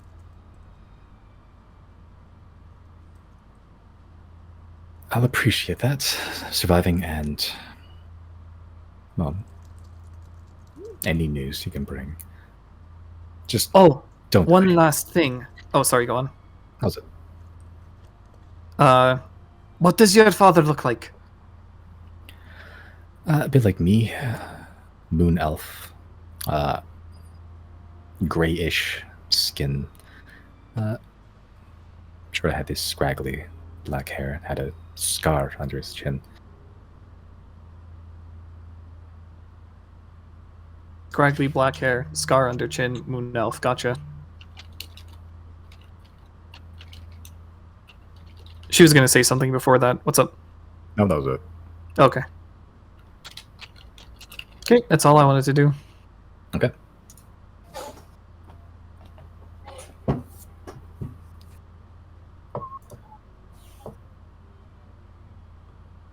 All right. Anything else? Okay. All right. As you pick up on the next day, as you exit the mansion into the hut, you notice that a good pile of snow has sort of surrounded like one half of the sphere, like up to like the center or the top. Sorry. Like it's just been buffeted and coated and snowed on like for probably the whole night. You have to exit around, which is easy enough. But as you get due, you're like waist deep, most of you, in snow at this point. Yeah, I'm gonna Jenny, wind blast and see if it makes it makes a path for us. Any competency? Okay. Yep, as you wind blast, it's loose enough and like fresh enough that it does powderize with a little bit of stinging in your eyes. That is all it gets like blown back into your face occasionally, but yeah, with occasional wind blasts, it does make a path, makes it slightly more traversable. There's still a big blizzard going on right now, and the fog has not let up. We make do with what we can. Shall we, gang? I want to make sure to summon Azek back so he doesn't have to fly around and all that anymore. Okay.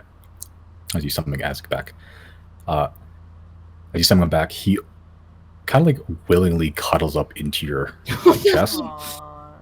I'm gonna Because put him. you hear in your brain cold.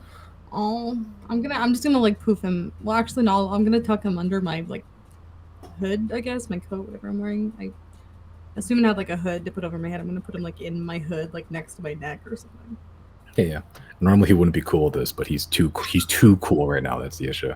Okay. Yeah. As you now have like you're like an Etten. You have like a second head on your shoulder. Okay. So it's an owl. Nice. Okay.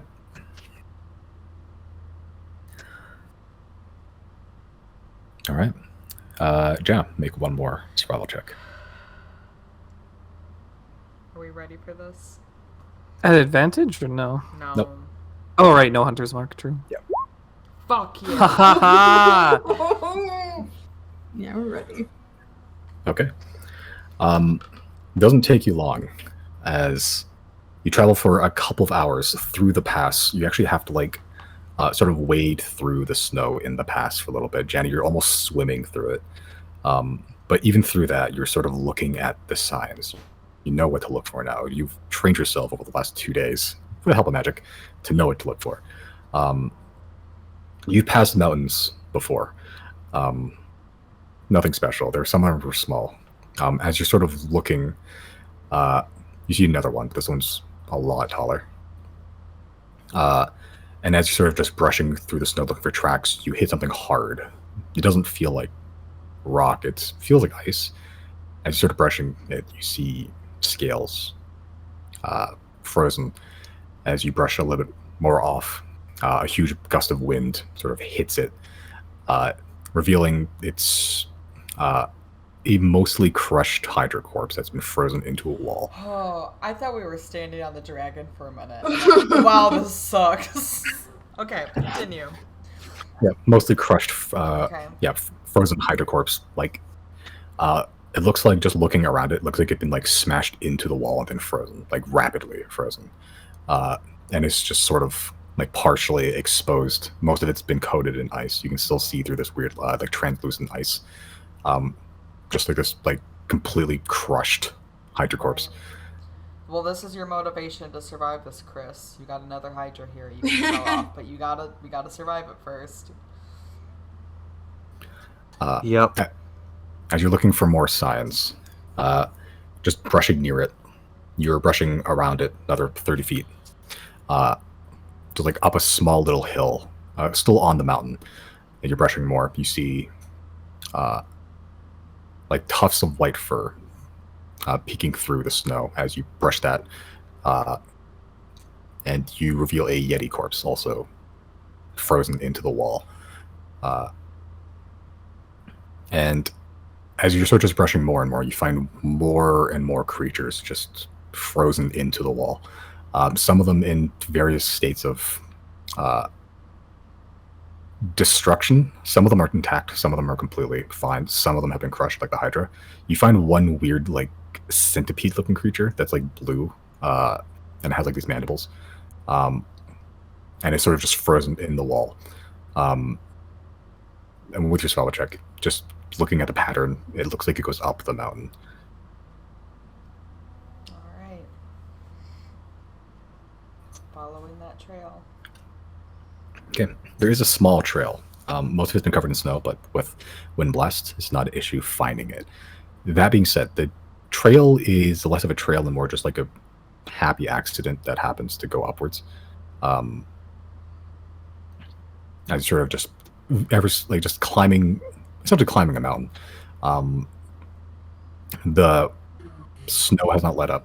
The wind has not let up. The fog has not let up, especially.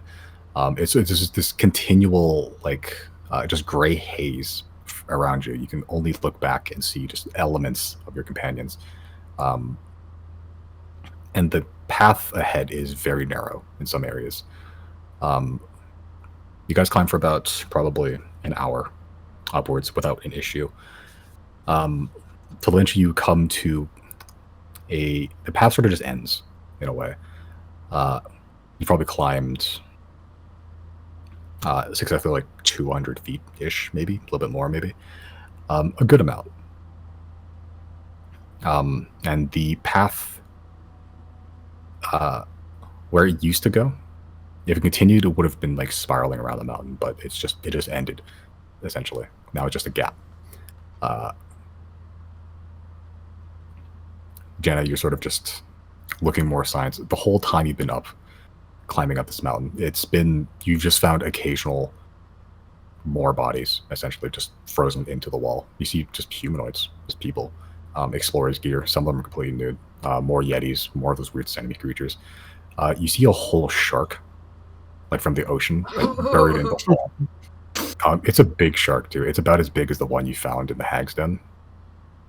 God. Like the big one that like I think the players themselves were terrified, not just the characters. The big shark. It's about as big as that. The one that we had to figure out the puzzle for. Yeah, I think Jenna communicated with that one, right? That one, yeah. Food, hungry. Oh yeah, that one. Oh my god. Large. Yeah. That guy, yeah. Could be the same shark, who knows? Yeah, and because they're all buried in ice, they're all extremely well preserved. The humanoids you see, like the few gnomes, dwarves, humans, elves, they look terrified. Some of them are dead. Some of them have that weird like glazed eyes thing that happens when people die. Some of them look like they've been put in there and then frozen alive, just from the expression on their face. And as you're sort of just brushing away more and more of the snow, you do see there's an edge on where the path ends.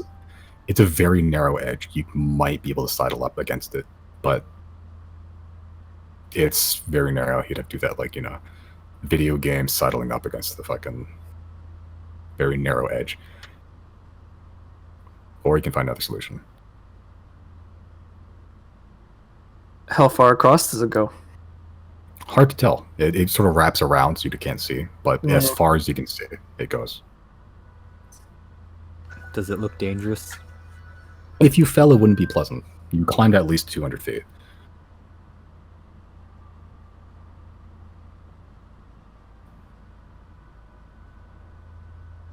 It's still foggy out, right?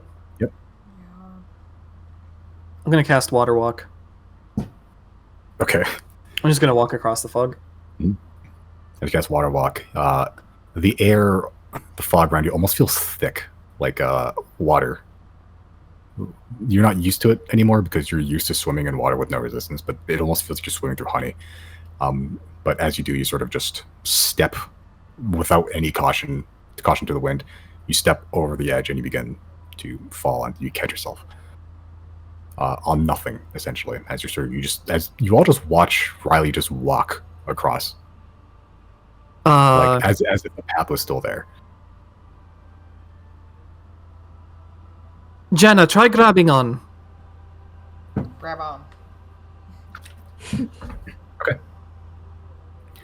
Riley, what's your strength at? My strength is at 3. Okay, that's good enough. You can make a check. Jen is a gnome, light enough, even though 9 feet tall. 9 feet tall, like 50 pounds, super skinny, like a Slender Man. Yeah, Jenna, you sort of just grab on to Riley. Riley just ferries you across, pretty much, like piggyback. Yeah, Riley, you just walk around the mountain for a little bit. It goes about 50 feet before the path sort of continues. Okay, I could probably get everybody over then. Jenna's pretty light. The rest you'd have to, Is Jana on the other side safely now? To the point where nothing can be retconned? If you want to get dropped off the other side because you're light enough, yeah, that's fine. Okay. Now that Jana's safely on the other side and nothing can be retconned, we all decided we're ignoring this anyway, so I feel fine saying this. Find it very funny that this was considered like no problem and she has like a 400-pound backpack she's carrying. Everyone has a 400-pound backpack. True. Do they? Yeah. Does everyone have the big over-carrying capacity thing on their inventory? Anyway. No, it was just, yeah. Anyway, we decided we're ignoring that, so you can't hold it against me.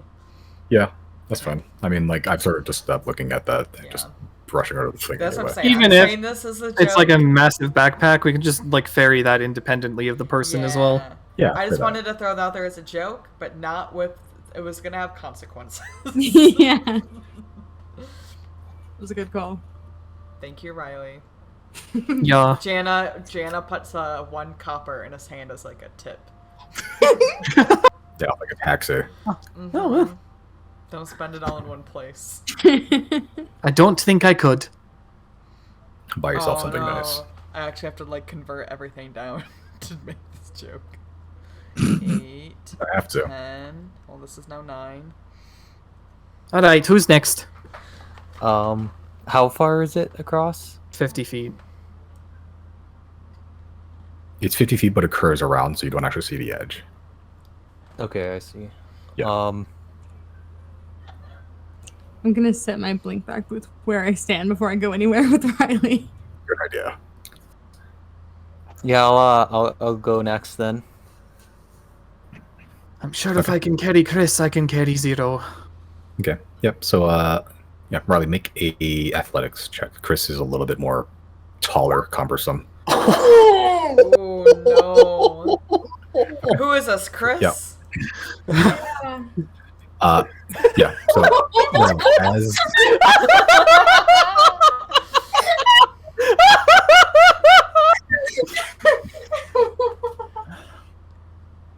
okay, yeah. Yeah, make it Riley. happen. Mhm, Yep. mhm. As you sort of like honeymoon bridal carry Chris, and you're sort of just walking across. He's a little bit heavier. He's taller than you. He's weird and spindly. As you get to about 20-25 feet, and your arms begin to just feel like real cold and like they get a little bit tired, and then you feel Chris slip from your grasp, like right over the gap. You sort of like reach down and catch him, and you catch him like by like 2 fingers at the scruff of his neck by his shirt, and he's sort of just dangling right below your feet. Chris, the ledge is right there. I'm sure you can do the rest yourself, you heavy bastard. Can I see the ledge at that point? Make a perception check, with disadvantage actually because you're in fog. Yeah.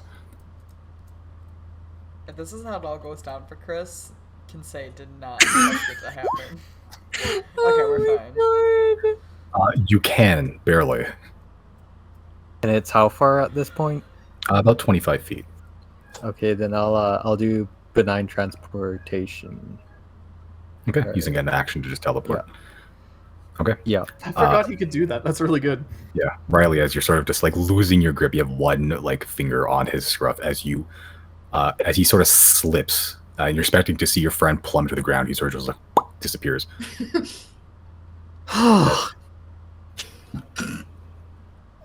Riley's gonna check over and see if he made it to the ledge. You now see, with your passive perception, you now see 2 silhouettes on the edge. As Alright. Jana, you watch Chris sort of just appear. That's a spell slot saved. Good to know, good to know. Alright, one last traveler. I'm heading back and grabbing Zero. Did I see Riley almost drop Chris? Oh yeah, yeah, you did.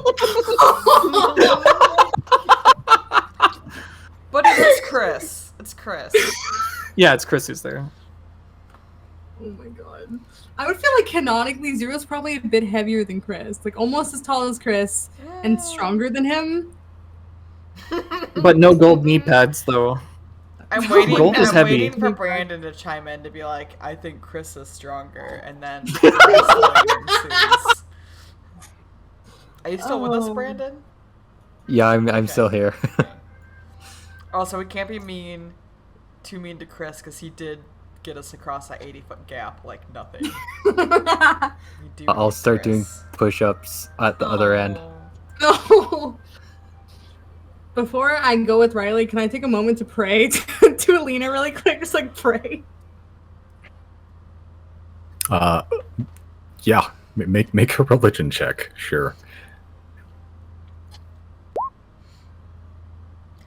You pray super hard, Oh, like you pray that Riley gets sudden knowledge of like weightlifting, so he doesn't fucking drop it.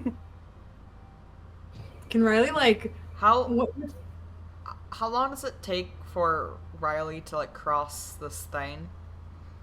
Like more than a Not minute? long. Can About I- a minute or so. Can I cast guidance on Riley when he's like drops off Chris to be like, oh, I didn't mean to drop that in. Just be like, I didn't "You drop got off the Chris, next though. one." Oh yeah, Chris. got teleported. Oh. Yeah. Yeah, I can't touch you then. Okay, sorry, you No. don't get that. No, it's fine. I rolled a I- 1. I'm definitely gonna do better next time. Can I? Oh, you're gonna jinx it. Can I help Riley in carrying me by like securing myself to him, like toddler style, like piggyback ride type of shit? If I wanted to, like, would that help his role actually? If you're piggybacking him, I'd say you'd both make strength checks, but the DC is lower. Fuck. Is there any way I More- can help more Riley? chances to fail, but less likely. As You Riley pick it like rolls up, does he notice Zero like praying? You notice that you're just like, you know, like hand on hilt of dagger, just fucking closing your Yeah, eyes. my eyes. All right, Riley's gonna bullshit then. Just lying through his teeth. Oh, you saw that? It's Chris. Come on. I knew he could handle himself. Make a deception check. That's the idea. Do I hear him say that? No, you don't. 50 feet away. Wind. Zero, make an insight check. My insight's not good. Yep. I'm like, yeah, you're probably right. Yeah, that makes sense. See? Oh, nothing off. Everything's fine here. Yeah, I want to climb onto Riley like a cat trying to get away from water, just like clutching him for dear life. Okay. Right. As like a piggyback ride, just like you feel Zero's fingernails like dig into your eyelid. As he's carrying me, I'm gonna like whisper into his ear, Riley, if you kill me, I'm gonna come back and haunt you. I'm not kidding you. It Gravity. would be the mountain. Both of you make athletics checks. Yeah, see, it's fine. Oh, Okay. don't laugh like Okay. Riley, you get to about 30 feet or so. You're fine. You're sort of just carrying Zero by the legs, but Zero, you are 200 feet above an abyss, essentially, and you begin to lose your nerve a little bit, and you start sliding a little bit down, Riley. Riley, you have to compensate with more strength, but you're sliding. What do you do? I'm sliding? Yeah. How far away am I from the ledge? Can I see it? About 20 feet. Can I see it though? Can I see it? Make a perception check with a disadvantage. Oh my god.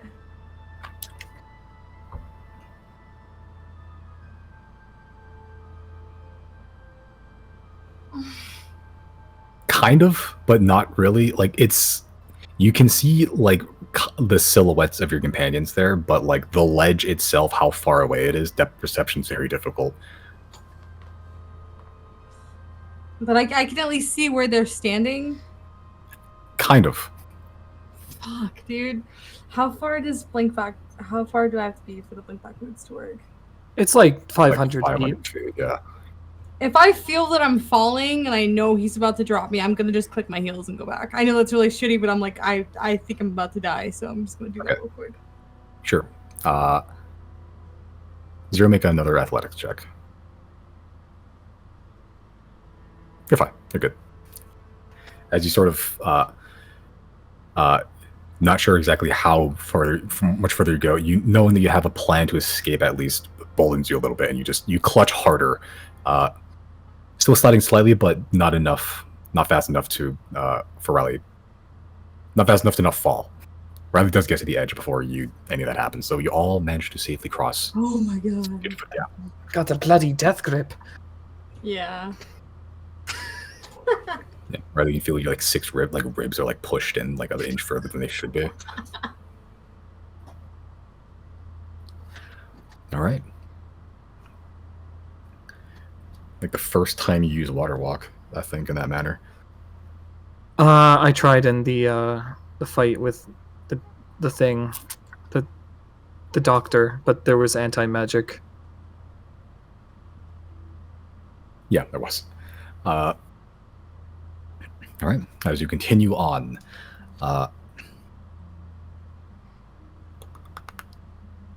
continue on for another hour, slowly climbing, being careful not to take any dumb risks that would cause you to plummet to your death.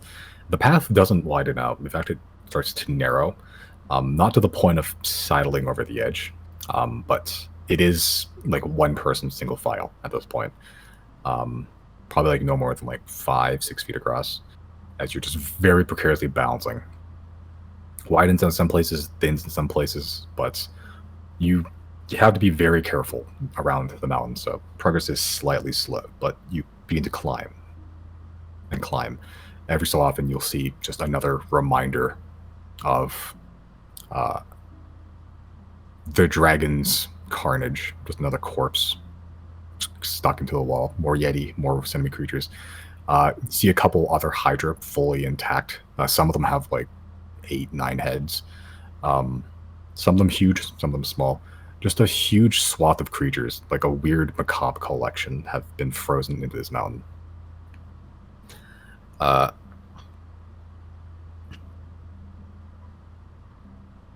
Okay.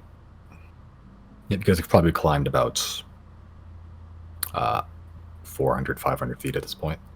You couldn't see the bottom even back then. Now you can't even see like other mountains. You can't see very much of anything. You look out, it's just gray, white, and you just see the snow cutting into your face. After those 2 hours are up, again, the path ends completely. There's no path anymore. There's no like edge that you could saddle across. Fog's still there. The texture of the mountain begins to sort of roughen as it gets further up to the summit.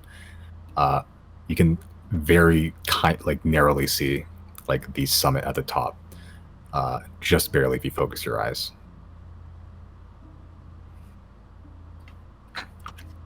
But the path just ends. But you can see still embedded in the mountains, just more bodies still going up. What would you like to do?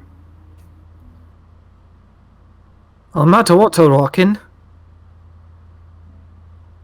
I can't cheese it anymore.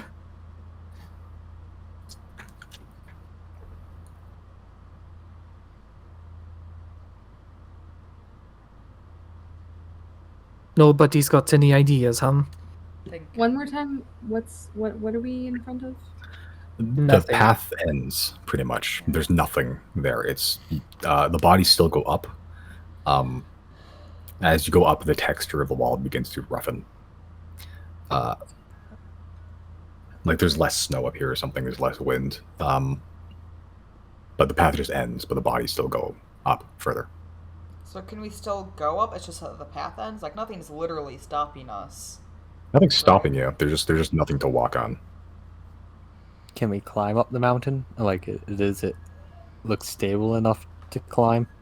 As you sort of sidle up, you find a couple of handholds. You like put your body weight on them. They seem stable enough. I'm gonna try climbing then. Okay.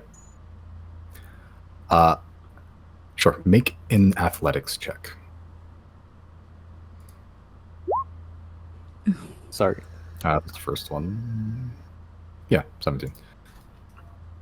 Okay, as you all watch, Chris sort of just sidles up to the front and begins to just test the weight and begins sort of just hand over hand, very carefully climbing up the mountain. I'm gonna one-up him and fool's tumble through this. Because you gain a climbing speed, right? Yep.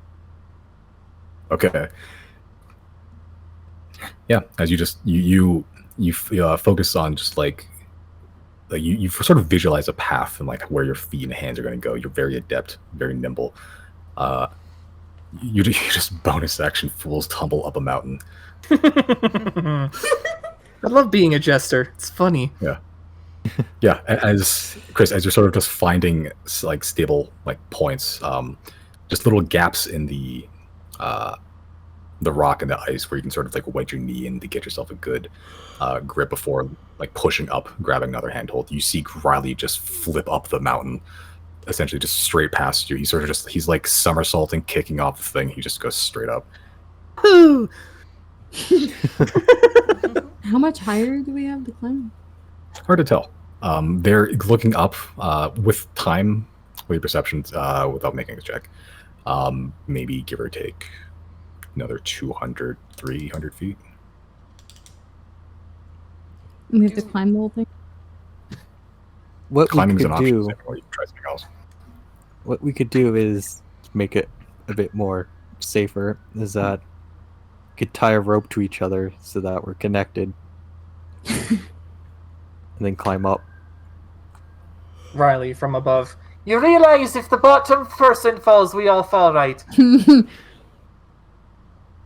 mean, it also means the 3 people can help kind of Yeah. not fall.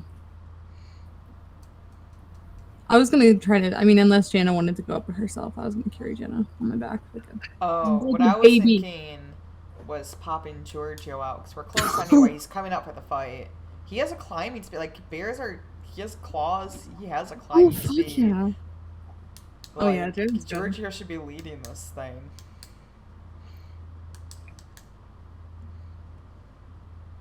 Can Jana be Giorgio does mounted look on Giorgio while he climbs? Yeah, you're light enough, I think. Just holding on Oh, for yeah. dear life.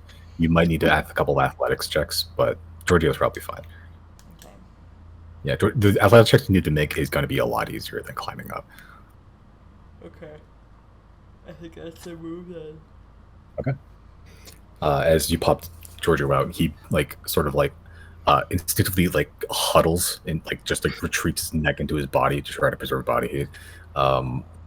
As you sort of get on top of him, and he just goes, and he starts climbing up the mountain, sort of just stabbing his claws, giant claws, into the ice. Chris, you're still climbing up normally. Zero, what'd you do? I guess I will follow Jana and Giorgio and just start climbing.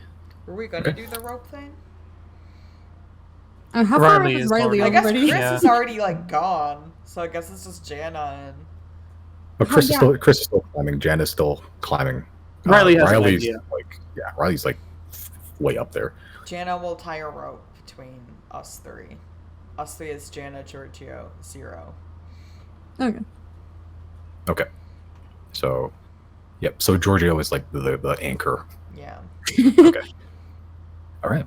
So I'll need Jana to make a athletics check just to hold on. 0 to make an athletics check to begin climbing, and Chris, no athletics check to continue climbing further.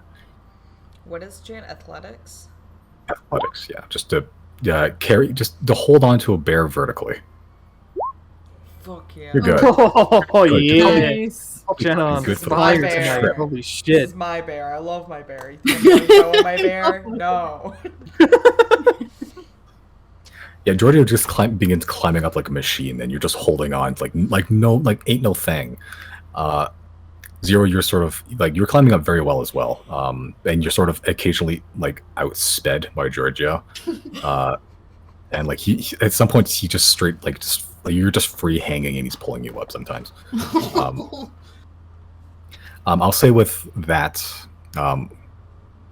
yeah, you're all probably fine. Chris, you're just climbing up normally as you're watching all of your friends just lap you. You're the first one to get here. Chris, as you're just climbing up, occasionally you just peer into the ice. You see just people looking back at you. And you're sort of looking at one person. You just reach up and grab something, and you look up. It's a frozen hand that's sticking out of the ice, and you're just sort of shaking hands with it. Sort of use that to pull up you grab something else. It's like the tail of some sort of like sea creature that's sticking out as well. You're just climbing up further and further using these macabre handholds. There's one point where you just reach up, your hand feels like it hit something sharp.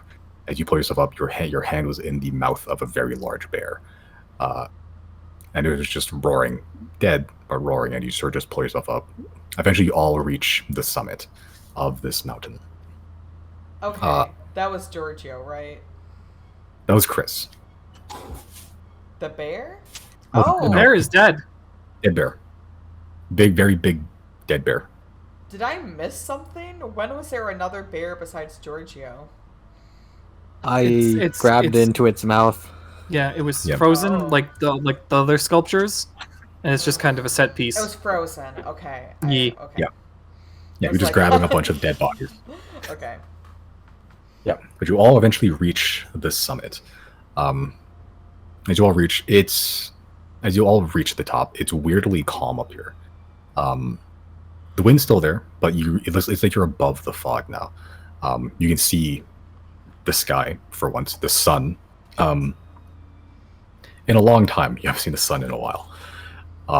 There's like peak. It's still pretty cloudy, but there's peaks, little breaks in the clouds that reveal sun, and you can just see this blanket of fog that's coating like a very large swath around this mountain. That you just can't see the bottom anymore. But you are currently on a flat-ish surface. It looks like just like a big summit, pretty much. There doesn't seem to be anything up here, but just more bodies buried in the ground below you, in the walls. There's like this, the peak itself, it sort of stands like another 200 feet above you, but you're on a flat summit below that. So there is like this sort of wall that's there. Does it look like there's like a cave that goes in there? Make an investigation check. I would like to drop a... No, that's not going to do me anything. I have to drop a motivational speech before we find our dragon friend. Okay. You guys taking a short rest then, or what? Or a motivational speech is not a short rest. It's 1 minute to cast, but it Never mind. only lasts an hour. Okay. So if we're still going on for another hour, kind of makes it a waste of a spell slot. It's up to you. I want to cast it at a high level is the problem. Because there's no way that dragon is only doing 5 damage to us in 1 turn.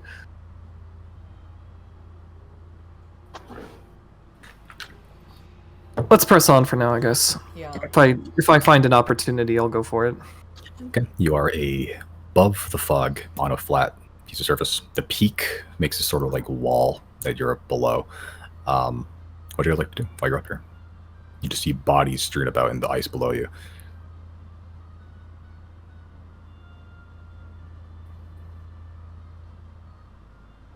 Look for signs of dragon. Yeah. Sure. So anyone who wants to make investigation or survival checks, Would that Riley get a new one, or am I stuck with that? I'll say that was your roll. Okay. The survival checks, Jesus Christ. I'm gonna run out of luck so soon. I'm like, it's not. No. It's natural ones from here on out. It's fine. I rolled really shit today, so I'll make up for it. Okay. As you're also just looking through, trying to find anything up here, like there's just body after body. You found the old Hydra corpses in the mountain while you're climbing up here. So there's definitely this is definitely related to Vertave, but all you're seeing is just bodies and just ice. Really, that's most what you find. But then Jenna, you sort of just you're not looking for anything specific. You're just tracking the dragon as you have been for the whole like half week you've been doing it. You find signs of scratch marks, very deep scratch marks. You find the evidence of a very large tail dragging across the ice and sort of carving this trench into it, and it leads directly to that wall, give or take. And you're sort of just looking through it. The ice looks newer. There. As you sort of just peer straight into it, it like looks straight through. Like you can see, it looks like it's hollow.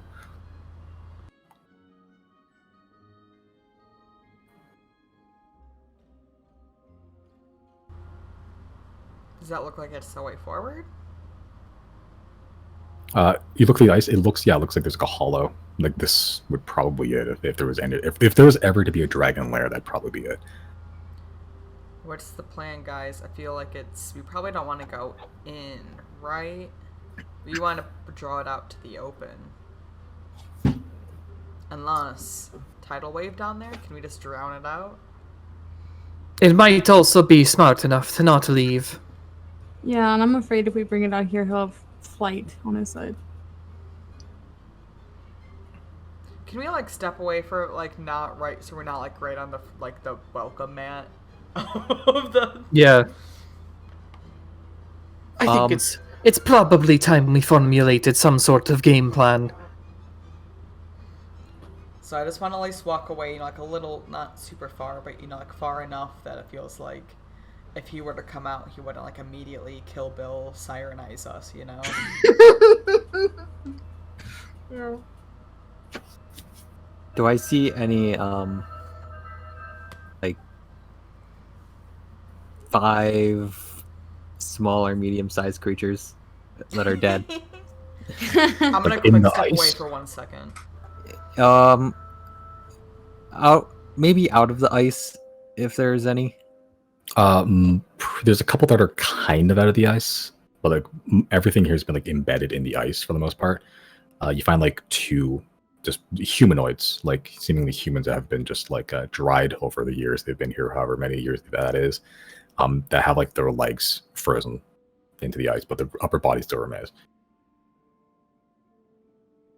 I'm gonna cast Firebolt and try and melt the ice around the bodies. Okay. But not where the entrance is. Okay. So it's okay. So not the hollow tube of ice. Okay. Yeah. Sure. So yeah, you firebolt it, and it melts pretty easy. All things considered, it's just mundane ass ice. So yeah, it takes a little bit to do both, like maybe 30 seconds or so, a minute, but nothing too hard. Nothing too hard.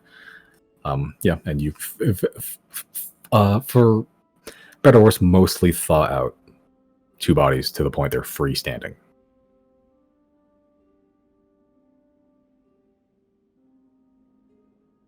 I'll try to find maybe 1 or 2 more. Okay. Sure. With the time you have up here with the investigation check, there's a good amount of bodies here. If you want to take the time to drill out more, you could probably do that. What Oh, are sure. you, Chris? Deirdre? Trying to get a reanimated army up? What's your goal here? Okay. But over the course of, like, let's say 5 minutes, you manage to find 2 more bodies that are closer to the surface that you managed to drill out with just repeated firebolts. Now you have 4 humanoid bodies that I don't know what you're going to fucking do with. I'm gonna cast the Dance Macabre. Right. Forgot I gave you that. Yeah. Aww. Man, let me see Dance Macabre. I love when the DM doesn't even know what's about to happen.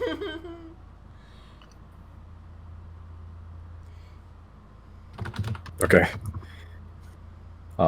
Yeah, so you just gain 4 zombies under your control for an hour. So How it is much just a good time. charges is that? How much charges is that? That's All of them? 5 charges. 5 out of 7, okay. What Yeah, item are you as using? the pointy stick of funsies. Oh, okay. Yeah. I'll say you have 5. Let's just make it, yeah, just to make it even 5. Full thing. Yeah, with the force of 5 damage, you managed to grill 5 bodies. As you sort of cast Dance Macabre from the wand, you hear this sort of chuckle. As the very like desiccated, dried faces of these corpses It's weird because you can hear the cracking in their face as they have this weird, wicked smile as they open their eyes and begin to rise, like up as if they're alive, with this weird, like Joker grin almost. And they all surround you, pretty much in this big circle.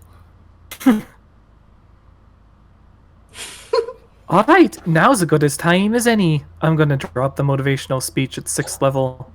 So we all gain 20 temporary hit points for the next hour until they are reduced. And also, when we get hit, we get advantage on the next attack. Or was it the other way around?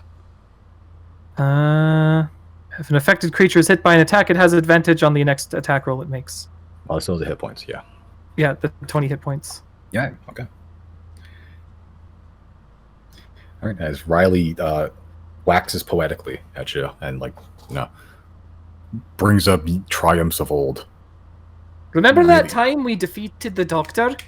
Man, it's weird going from defeating a doctor to a dragon, but we're gonna do it.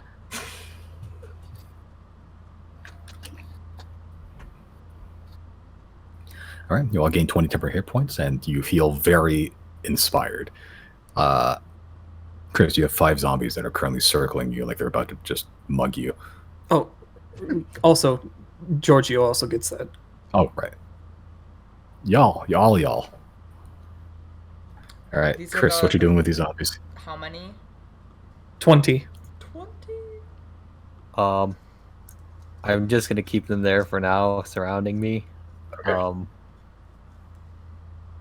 Whenever we're ready to barge in, I guess. I'm also gonna I'm gonna use the truth. I have truth. Okay. All right, as you cast Eye of Truth, so we're just looking around. Don't see anything for like a minute, and as everyone's sort of just doing their thing, you see sort of out of the corner of your vision, like this big like ball of fire just burst, and then when it subsides, there's a glass ball with this secondary smaller glass ball inside, painted like flames in the shape of an eye that's looking at you, Zero. It's focused on me. Yep. Okay.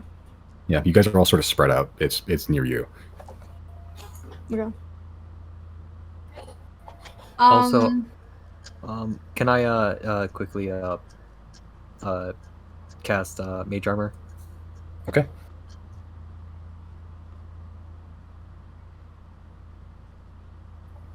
I'm gonna cast message and send it to Riley and just let him know the eye is on me right now on the scrying.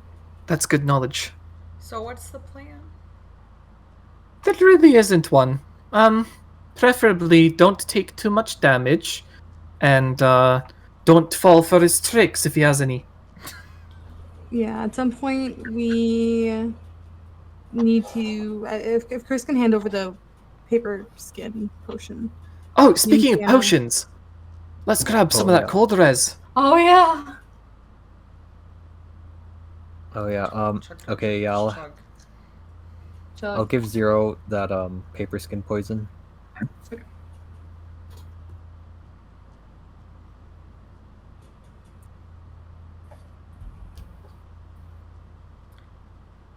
All right. Paper skin poison, cold res distributed. Who has the cold res? You all have cold resistant potions, right? Yeah. Oh, We should have okay. 6 total, actually. Okay. I have 4 on myself. Yeah, and there's 2 to each of the rest of us, right? At least Well, one. No, there's. Chris has the 4 that we all bought, and then there's 2 more. No, I got. Like I have 4 on myself. Like Oh? I'm not. You guys got separate ones too. Yeah, he picks them up from chests, I thought. Oh. Do we have 8? I thought we all bought one. I bought 2. I'm confused. Doesn't matter. We have more thing is- potions than there are people to drink them, so. So let's just take those real quick. Is Giorgio going to take a cold resistant potion as well, or? Oh yeah, there's an extra one. I only had one in my inventory, but I could have just put it down wrong. Did we all? Were we supposed to have 2 each? I think everyone I think some of you bought 1, some of you bought 2. I think Chris bought 2, and then you got extra 2 maybe from the chest, or maybe I don't know. Yeah, we I- got some from the chest. I'm pretty sure the ones that I got were found in. I got 1 in the Necromancy Cave and 2 last session. And then I think I bought 1 myself. Okay, yeah. Jano And there's will one in ask my Chris inventory. kindly for a spare potion for my boy. Yep. I'll give Giorgio 1.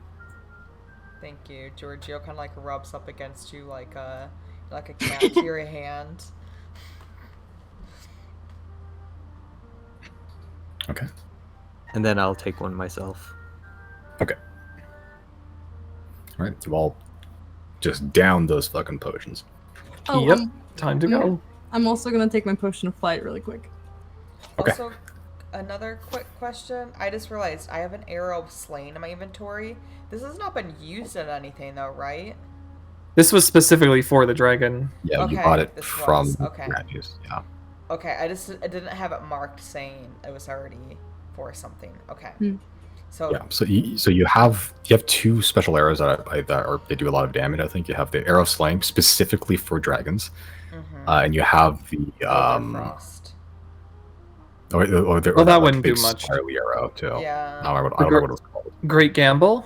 Good gamble. Yeah. Yeah, it does like Oh a fuck my ton God, of damage. I forgot about that one. That's not even like in my. Yeah. It's doing 100 damage one way or another.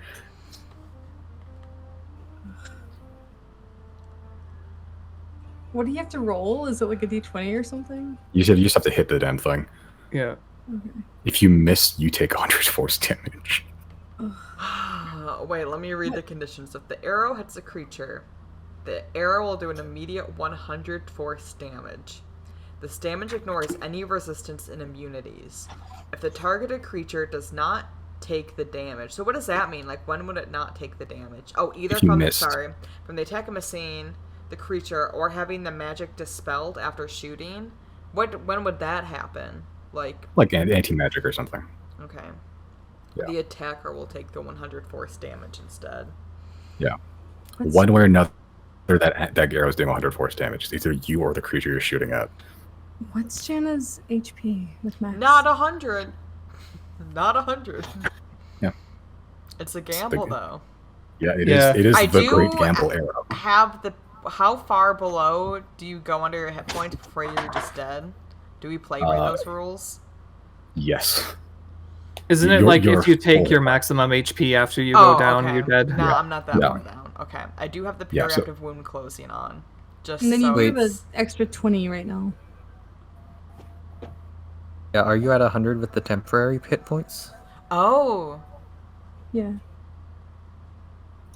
yes. Good point. Could get some inspiration from Riley and then open with that. I do also Yeah. have advantage on first, as long as the dragon does not attack first. Yes. Jana's just So, the first move, yeah. So, best case scenario, Riley, Janna go before the dragon. I get the inspiration off to Janna. Janna well, we has need to make sure advantage. that like we just see, like we get it in first. Like, can we just? Do you think the scene like was gonna leave? Can we just camp outside? Just We don't attack have it? that. We don't have that luxury. We just drank a bunch of potions and wasted a spell It's slot true. for. You're true. We need to go. We have to Zerg rush him. Yeah. I think if he comes out here, he's gonna have the flight on his side. He can't fly around in there, I'm hoping. So less room for him to work with. He's gonna have. Well, I mean, we don't know this as characters, but the players know he's gonna have some fucking lair actions in there. Yeah. But I think Jana? honestly, the lair actions are preferable to the flight because he can just grab us and drop us off the fucking mountain. Yeah. Yeah. I'd rather go. Let's just head in now. Then we. Okay. If anything, I don't know. Maybe before anything pops off, Jana should probably just go ahead and take that hit because we know it's gonna. Yeah, turn can I purple just anyway. prep an action beforehand? Like, bow is drawn. Like, she's almost like walking in, just like, it's ready to go. And as soon as she sees the dragon, it's going. Can I do that?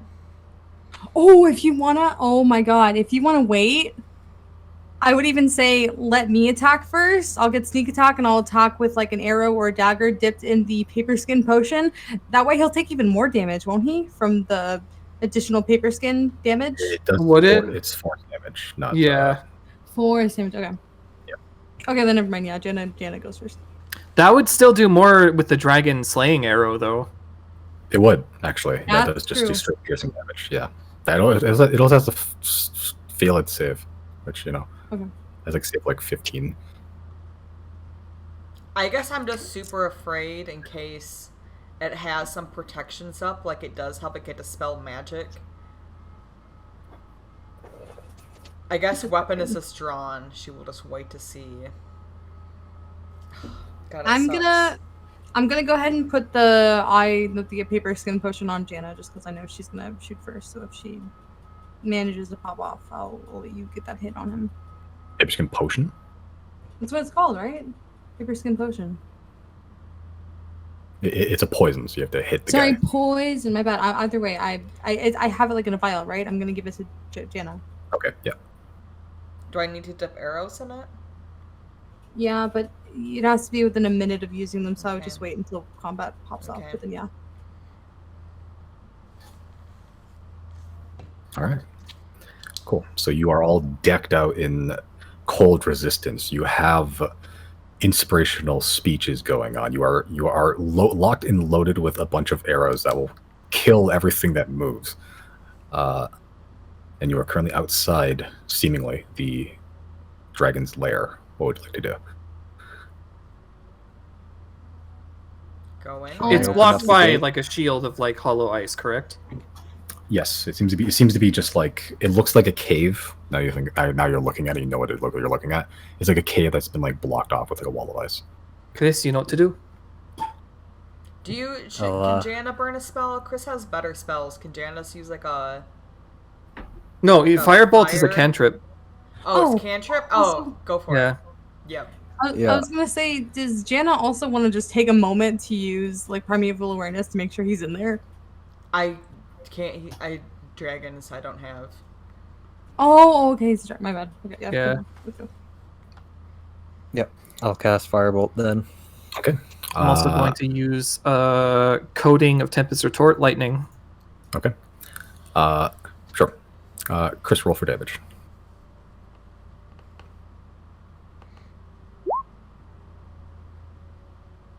Yeah, that'll hit.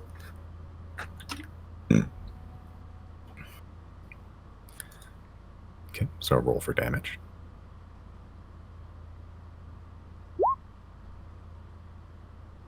Okay.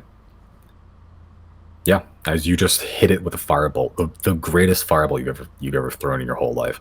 It sort of just spreads across this entire ice wall, about like 10 feet up, and it just melts the whole thing. You just are looking down. It's like straight shot down. Before. Like- Oh, Hmm? continue. Sorry. Yeah, so finish your so description. the ice wall is just blocking this cave. You thought it was it was hard to see through the ice itself, but as you melt the ice, you see it is just a solid cave. But it doesn't go forward; it goes down. For as far as you can see, it goes down. It's just this dark tunnel downwards. Before we step Um, in, check for traps. I would like to check for traps. Yeah, I'll check. I have the Eye of Truth up. Okay. I can look for investigation, right? I thought. Yeah, you do.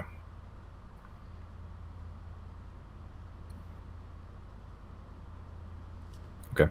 Check for traps. You can't go too far in, otherwise you'll fall. I have flight. You do, actually. Yeah, it's just pure purely vertical downwards. It's like the world's worst like amusement park ride. Like the slip and slide, except it's just 180 degrees downwards. Just checking the walls and everything. The walls are rough. They're very rough. They don't look natural from your investigation. This doesn't feel like it's been eroded away. Like just looking at the texture, and it looks like it's been hacked repeatedly, like with like an axe almost. Except it's just like large swaths of rock that have just been taken out. Bit weird, but no traps seemingly. Not with your Eye of Truth. Yeah, you do have Eye of Truth. You can see infinitely into darkness, can't you? Yeah. This drop goes down Like, it's actually kind of hard to judge the distance. You can see all the way down. There is ground, but it goes so far down you actually can't really tell how far it goes down. I'm gonna cast message and say that to just tell Jen I'm all of that pretty much. Okay.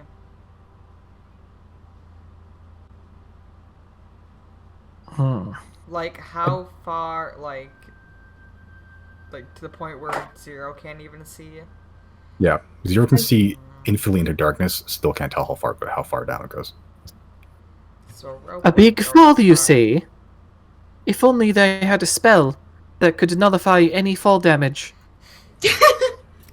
Yeah, I'll say nice for Riley. Not everyone has the luxury.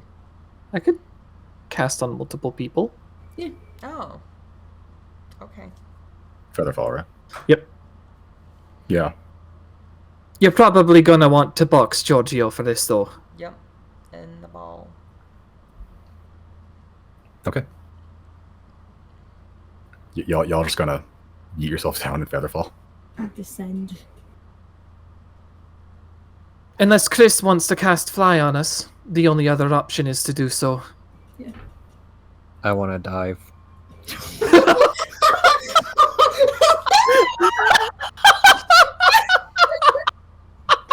I thought he said I want to die.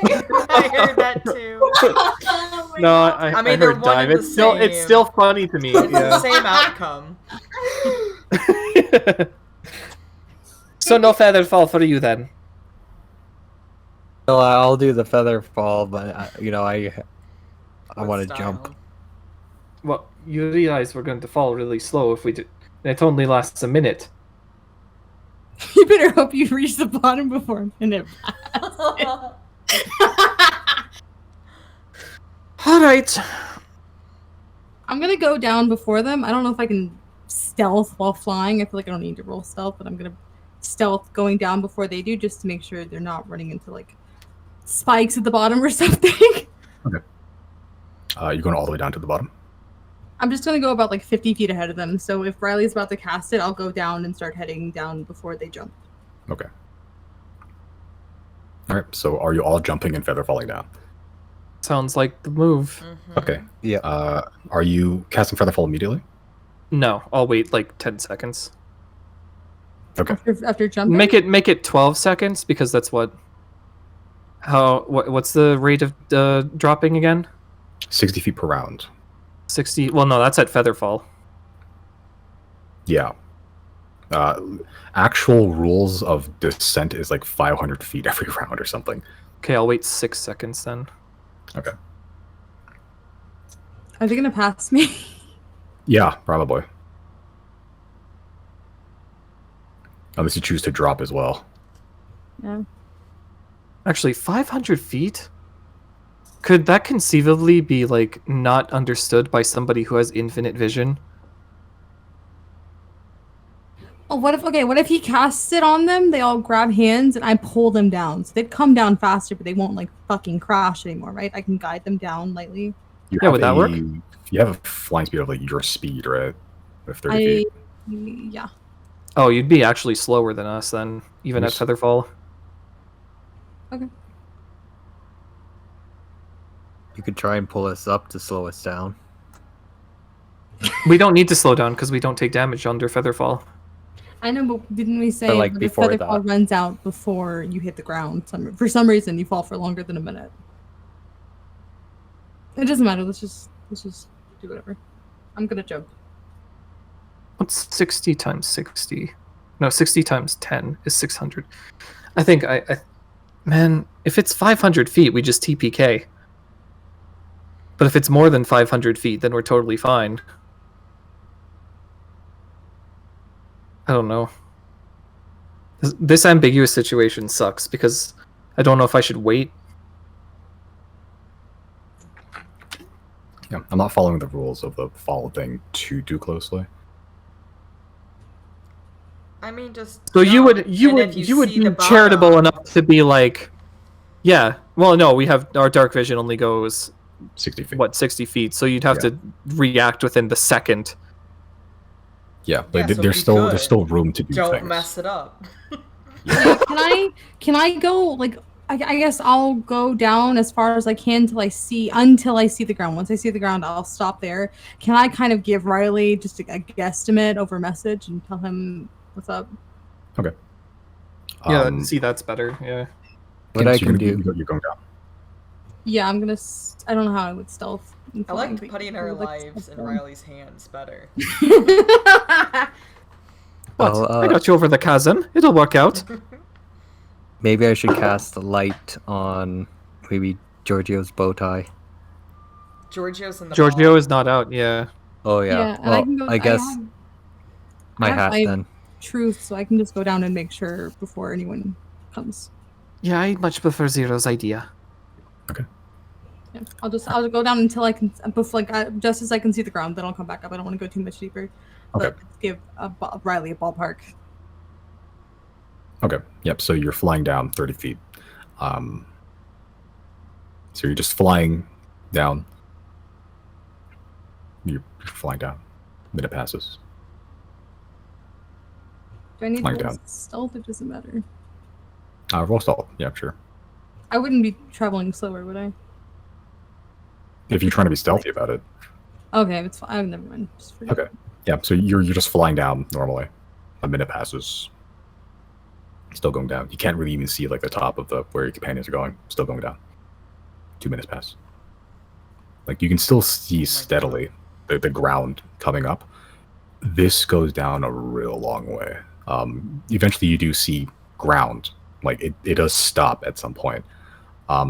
With your intelligence and your eye of truth and everything, all things combining, this falls probably for about a little more than 1,000 feet.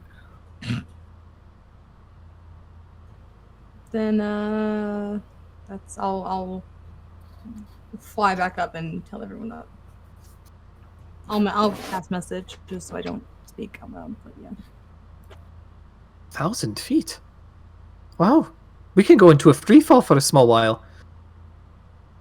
I'll cast a light on my hat, so it gives us a little bit of reaction time. What's the speed Just in again case. of falling with featherfall? Well, the feather fall, it's 60 feet per round, so 6 seconds. I think it lasts a minute. So 60 times 10, 600 feet should be fine if we just wait 5 seconds. Does Or Riley 6 need to seconds or whatever. Wait see around. everybody to cast it? Yeah. Do I have to touch people, or does it just automatically affect? It's just people within range. Yeah, that you okay. can see. That's fine. Actually, you don't even need to see them. You said that'd be in range, 60 feet Yeah. of you. Yeah. Okay. That'll be easy then. All right, Yeah. Chris, you want to go for a dive? This is very risky. Can I carry Jana? Can I just carry Jana down? Do you want to? If Jana wants That saves me a spell slot. Sure. Please do. Yeah, I'll let Jana piggyback on me and I'll go back down. I'll follow Zero and Zero, Chris and Riley. All right, Elf Squad. Preparing to dive. Let's go. Okay. Sure. As the elf squad, Riley and Chris just hell drop from orbit Wait. into the. Wait, Jana wants to Wee. salute Chris before he dives. Yeah. The second halo drop of Chris's career. Not the last. Yeah. As yeah. Jenny, you salute. Chris, I imagine you salute back as you just like bend backwards and fall down to this big gaping chasm. Yep. All right.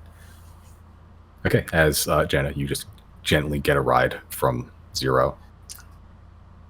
Yeah. As This soon should as feel good.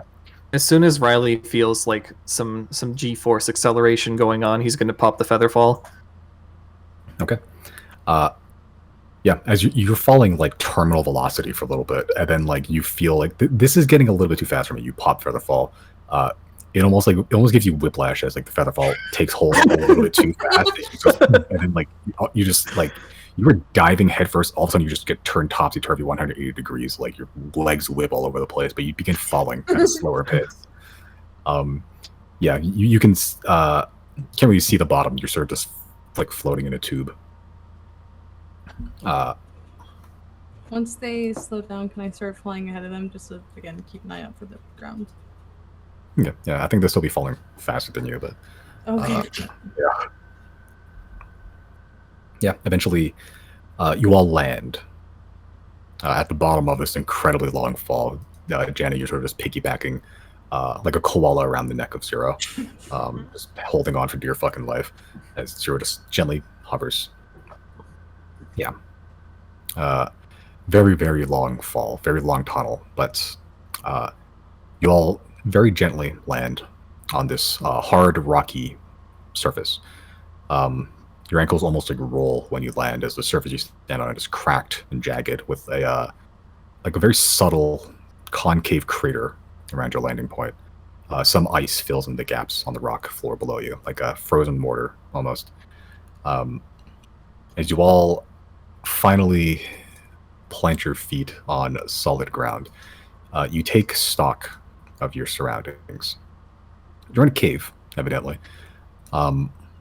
Yeah, but the walls and ceilings are rough. Like they've been hacked apart to make space instead of eroded naturally, with just a few icicles and stalactites still dangling from the roof of the cave.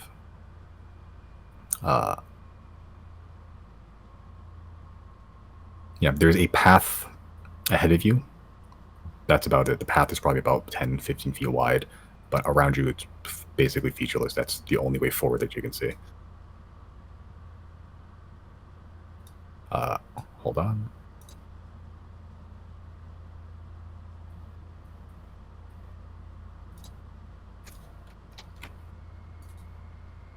Okay. Hope this works. Oh, where the zombies? You're right, the In that zombies. Featherfall? I'll say if you want to. Yeah. Okay. Yeah, just because. Yeah, it's sort of forgotten that you were included in the Featherfall. Sure.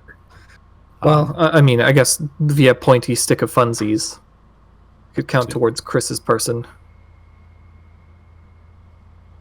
There we Now that go. we're on the ground, Giorgio is out. Okay. You guys see the map? Oh, we have a meat shield. Okay. All right. Okay. As you all land, you hear like scratching from ahead of you,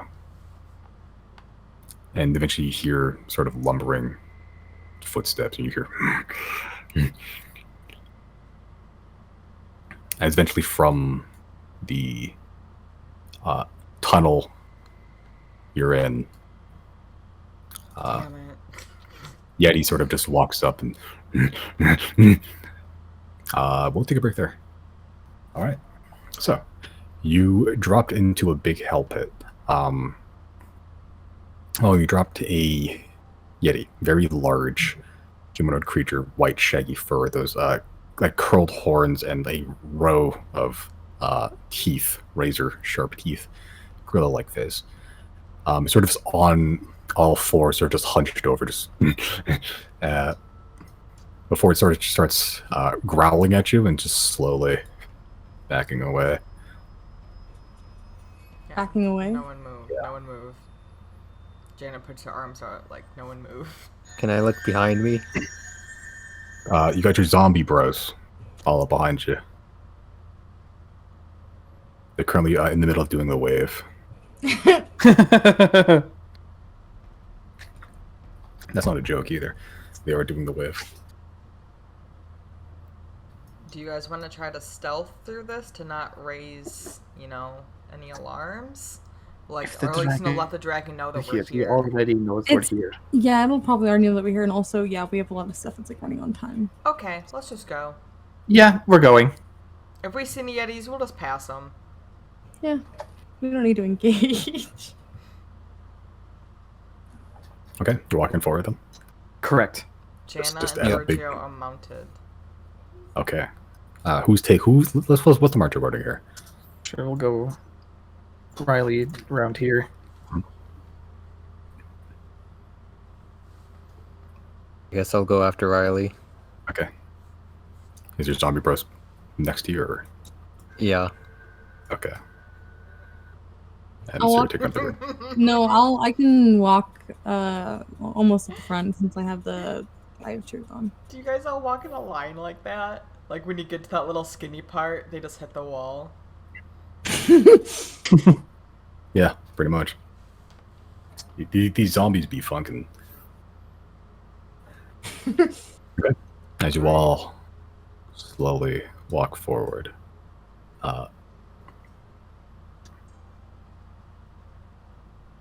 just gonna, yeah, I'm just gonna leave them real block because it's for, yeah.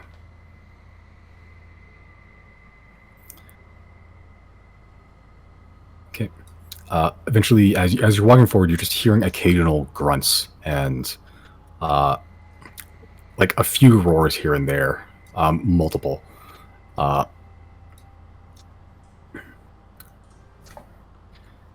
Yeah, as Jenna, you see the Yeti's still backing up away from you, but you see a second one kind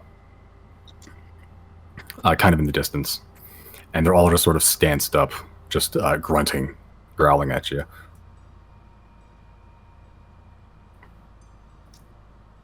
Are these, like, what are they monstrosities? They're monstrosities, yeah. You pinged them with your primeval awareness. So I can't cast animal friendship on them? No. Or speak with animals? No. We have not attacked yet, though. Hold on. Do I have light on me? Well, would you cast light on? His hat. My hat. Yeah, you would. So you'd actually be... What's the radius on light, actually? I think it's... What is it? 120? Jesus, okay. Let me just double check. Okay. Zero, you're doing something? No, I was just gonna say, since I have Eye of Truth up, wouldn't I be able to see, like, the map? Oh, right, because you have fucking a billion... Right. Let me just... Sorry, I didn't want to be that fucking player who's like, 100. shouldn't I have? I'm so sorry. I mean, no, that's the thing you have. Oh, Jenna has primordial. Oh no, never mind. It's 20 feet in bright light and then an extra 20 dim light. Oh, okay. So it literally doesn't matter. Our dark vision outshines it. Okay. Zero, yeah, is you you can see fucking everything. You see the faintest bit of a kobold sort of sticking its head out from this little crack as you see a third Yeti show up. And they're all beginning to... The growls and howls they're making are becoming more aggressive. As they're all slowly making their way towards you. Can Dana start, like, going through the languages to see if any of them stick? Of, like, hey, what's up? You know, like... To see if anything registers in their little Yeti brains. No. Okay. You're just cycling through the languages? Yeah. Okay. So you're just cycling through every language. Common, undercommon, what is it? Giant, primordial, gnomish. Yeah, you're speaking through, you're fucking going through everything. And as they're just going, you hear this, like, sort of very deep guttural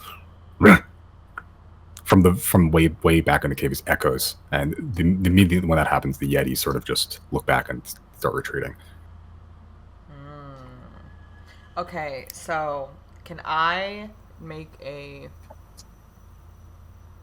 survival, a wisdom check? Wait, not track.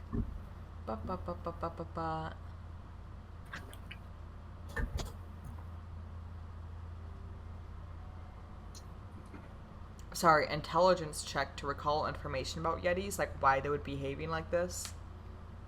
Like, do they travel in packs? Do they flock to certain things, you know? Yeah, I'll make a nature check with advantage, actually, because it is your favorite enemy.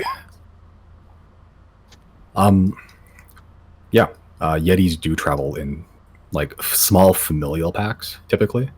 Like, sometimes they'll mix and match for, mating's sake, but, like, they'll generally, like, stay together, like, small communities, of, like, upwards of, like, 3 to 7, typically.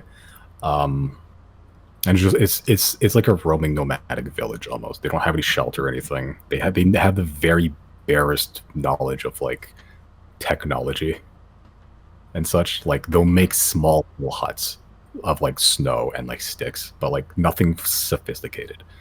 They're still very animalistic in their nature. They'll eat just about anything, meat is their favorite, their big favorite. Yeah. Okay, then Jana's gonna step forward a little bit with like her hands like raised, I guess, and try to see like what's further down this cave. Okay.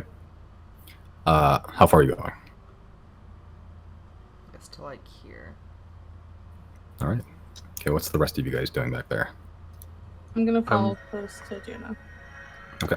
Yeah, I'll follow. I'll follow at the current distance I'm at. Okay. All right. Chris, are you going right up to Jen, or are you going to stay back there? I'm gonna go up. Okay. I'm just going to trail your guys behind you. Simon, which of these pathways looks like the largest? Or like the most traveled, maybe? Make an investigation check. With advantage? You do have advantage. Eye of Truth. When did you pop that, actually? Outside the Like little... right before we jump down. Okay, so you have another couple minutes left for that. Nice. Question: I'm sorry, just real quick. Am I able to use a charge for my truth seer to bring it back, or was it just? I know you said I didn't have to use a charge to use it once a day anymore, but does that mean I can't use it twice if I wanted to? You can't use it twice. No. Okay. Yeah. Yeah. So now you just get one for use a day. That's about it. Okay. Okay. All right. So as you approach, the Yetis don't retreat or approach. They're sort of just sitting there. Like all the noise they're making have stopped. You actually see a couple of kobolds sort of just there, really. They're coming out of this weird small crevice out of the wall. All of you hear this footsteps, and you hear this sort of followed by footsteps, and you hear another like something hitting the ground, something metal. It sounds like something like clinking against the ground. As Oh my god. What if it's a fucking armor dude from? No, I think this is going to be the elder with like a stick. you see a big, What was like that? a meteor Sorry, hand I'm making... sort of push this Yeti over here on the side, gently, as sort of squeezes past into the center. You see a much larger Yeti. The Yetis around you before were maybe like 8-9 feet tall. This one's pushing like 12, 13. The Yetis you see before, like the OG Yetis, they're like hunched gorilla. Like this one's standing up straight, like straight back. It has a looks like a petrified stick, with like a cap at the end made of like some sort of like bronze. But at the top, it looks like a glaive made of that Elderfrost material. This very faintly glowing blue, like blade of ice, and it stands way taller than it, and it's sort of just using it as like a walking stick almost. It looks just like the other Yetis around you, except it's standing up straight like a human. Just looking at its face, if a Yeti could look tired, this Yeti looks very tired. And it sort of just pushes past the Yeti and just walks straight up to the middle and just looks down at you all. Before you hear in a guttural voice, "You do not belong here. Leave." Is Ratave here? I wrote it down. I still said it wrong. Ratave? Yeah.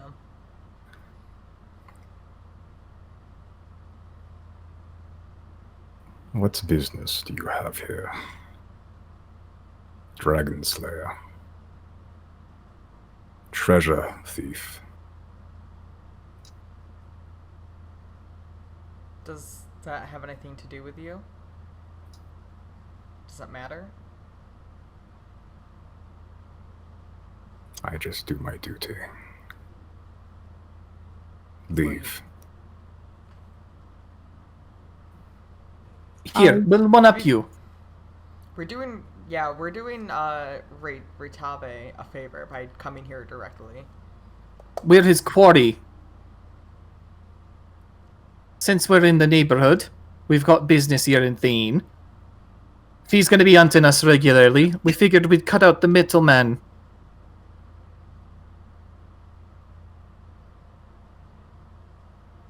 If you wish to be hunted, you will run in the fields like all the other prey. Do not wander so close to the predator's den. That seems like a cowardly thing to do. It is what you do to survive. Are you all happy down here?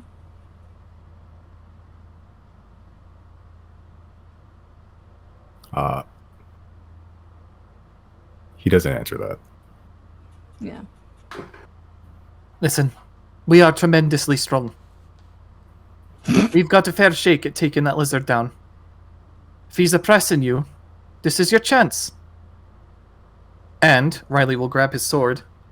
If you work for him, we don't have much else choice. We'd rather it be him than you. So if you let us do what we came here to do.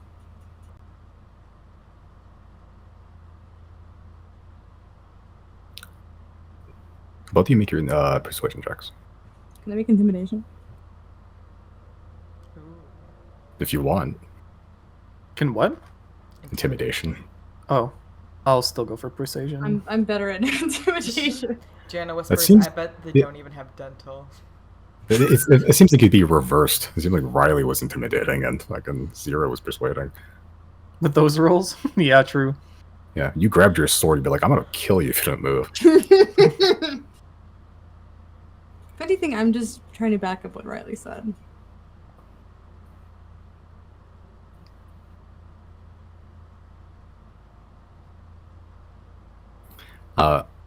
You see he's sort of just sitting there, looking down at the ground. You haven't seen many Yeti, but it almost looks like this Yeti has like bags under his eyes. As he's sort of just sitting there in contemplation, one of the Yeti begins to approach you and begins growling before the big one sort of just like throws the glaive to the ground in front of him, just goes before this one backs up. You can see as it hits the ground, like ice crystals begin to form all on the ground for rest, pulling it back up at a resting position, leaning against it again. After about 20 seconds of silence, he sort of just goes, I cannot. I mustn't. I have my duties. You may be as strong as you say you are. I am not willing to gamble that against what I have. I'm gonna cast. Can I sleight of hand cast message to Jana and tell her we're probably just gonna have to run? Okay. It's just a matter of which way we go, I guess. You see one of the kobolds that were just sort of sitting there just like run up and sort of just with like a very sharp stick start stabbing the large one with a glaive in the ankles. And he just goes, one of you speaks Draconic. Which one? Who? I do. Chris. It was yeah, Chris. Chris. Chris, you hear in Draconic, just like as it's sort of just sitting there stabbing its ankles, you hear, "Why haven't you killed them yet? They are fresh meat, don't you see?" I look at that kobold and I say, I see some fresh meat over here. I point right at him. In Draconic, Oh Yep. my god. make an intimidation check. Okay.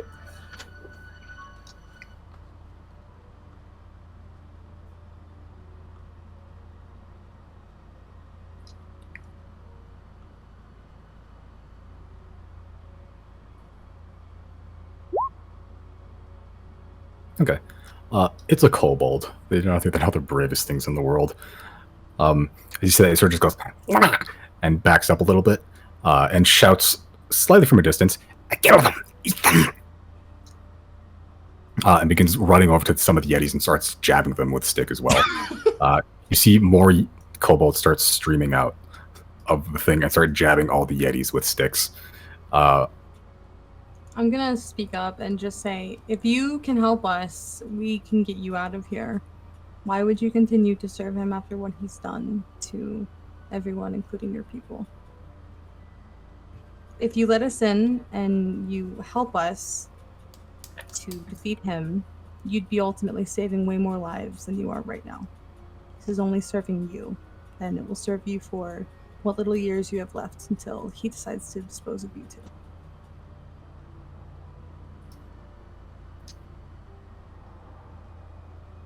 Make it a persuasion check with advantage.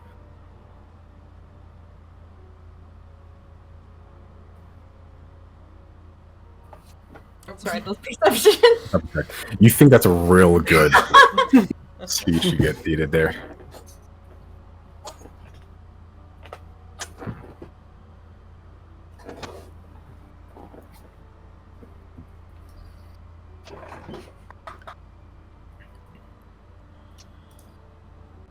He sort of just thinks longer, harder.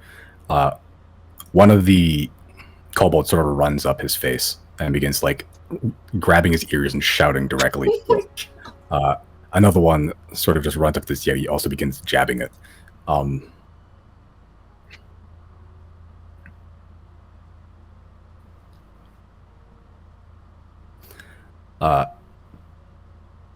They're all just shouting obscenities at these Yetis. Chris, you can hear them. They're just telling them like what pieces of shit they are. What like they're only good for like, you know, guard duty and eating things they don't want to, pretty much. The one in the center with the glaive just looks at you, Zero, looks at the rest of you, and sort of just opens up his arms, bares his chest. Prove your strength.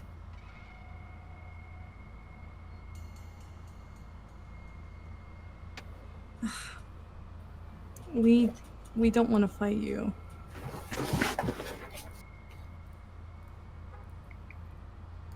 I sort of just walked. Someone just Never like mind. blast like one spell at him. Just one. I'm strong gonna- spell.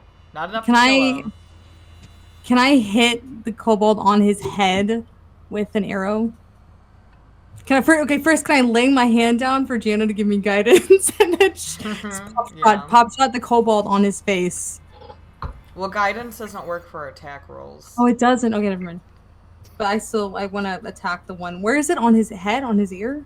It's like on his shoulder, grabbing his ear and just like shouting into it right now. Okay, I wanna use maybe a dagger to chuck it at the kobold. Actually, hold on. Zero, I can handle this. Okay. I'm gonna use Tempest Retort and just fucking wind blast the kobold off. Okay, make an attack roll. That's way better. Tempest Retort. That'll hit. Roll for damage. Oh shit, it's actually has the lightning on right now. It does. Can I say non-lethal? Non-lethal damage? Yeah. Is I don't know if that works. Too? I'm aiming at the kobold, so I don't know. As you sort of draw Tempest Retort, the narwhal tusk, crusted with barnacles, you sort of thrust forward, and a bolt of lightning strikes the kobold non-lethally. As it sort of hits the kobold, you can see it gets stunned for a second, and it sort of goes "Ah!" before it sort of just freezes in place and sort of just falls off the shoulder of the Yeti. All the kobolds start losing their shit. And they start like hiding behind the other Yeti. Alright, now imagine if I'd actually tried. Do you think that's enough?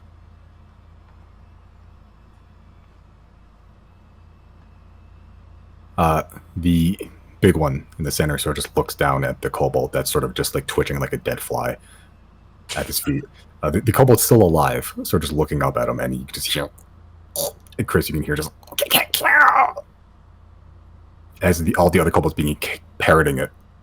You just hear Chris. You just hear Indraconic just kill repeatedly. As Sir just turns, the big one turns to look at you all.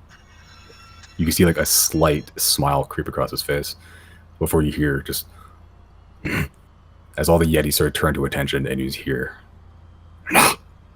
all the Yetis begin just turning around and eviscerating the kobolds behind them, like tearing them limb from limb, biting their heads off, and they are having a grand old feast. Good for them. The one that's sort of twitching like a dead fly sort of just looks up in grave horror. This little reptilian creature here. It's just sort of just places the glaive, the end of it, over the head of the kobold, and just slowly presses it down until it just smushes it.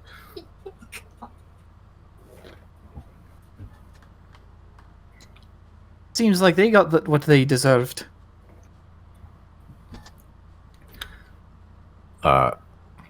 The big Yeti with the blue paint over it. I guess I forgot to mention that. It's visible. It's fine. We can see it. Yeah, as he's done smushing the kobold, he just looks at the ground at his mess. Kolo. My name is Kolo. Riley.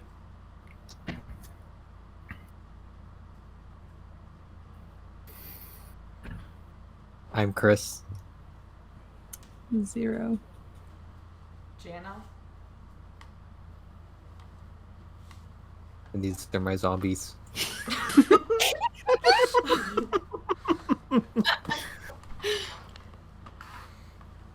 It has been a long time since I have had conversation.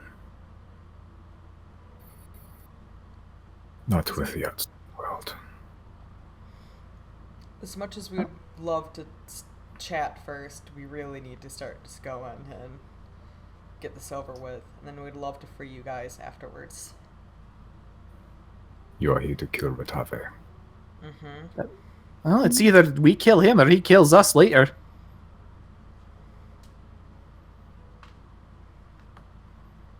Is there another way that we can subdue him without killing him? I don't think that's an option here, unfortunately. The only thing Ratave deserves is death.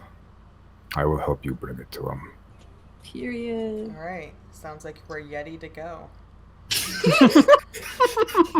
Someone kicked Josie from the server right now. I can one up that. Alright. Then it appears that this cold one is about to get cracked. Oh. I rescind my offer. I've been waiting for half an hour to do that. Oh my god. I wanted to drink my ginger ale this whole time. God. The one with his folded work. If you are on a time limit, let us waste none of it then. No, he just turns around and begins marching towards this direction. Oh, Wait! wow, I would have not have gone that way. Thank God. Let us take the vanguard. What? If you were to ensure your freedom, wouldn't it be best if we were to be the first in line? Yeah, it's true. That's the second time this week I've heard that term. Really? And each time I'm always like, where's the van?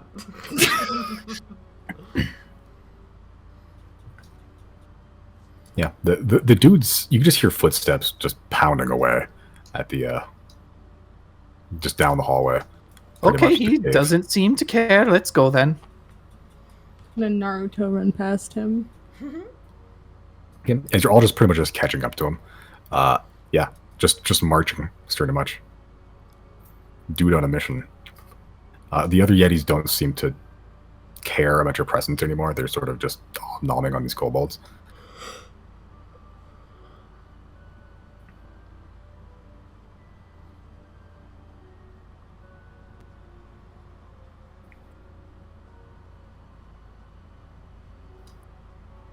I'm glad he was here to guide us because we would have got fucking lost. Yeah.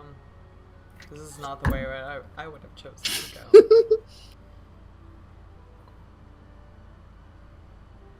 Yep. Yeah, but he's just marching. You guys are pretty much just lagging behind as best you can.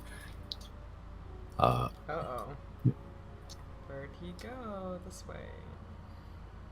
Yep. I'm just gonna bring you all to where he is. Yeah, just put this on an automation, probably for the best. There you go. Okay. As he gets to here, you guys can see ahead of you is another ice wall.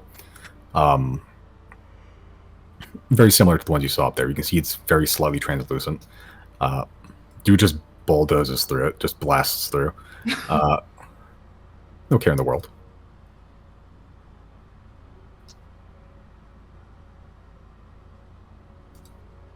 Okay. Hold on.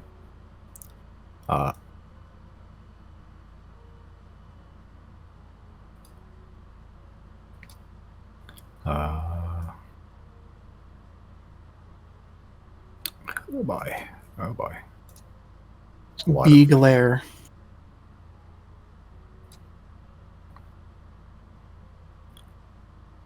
Fuck.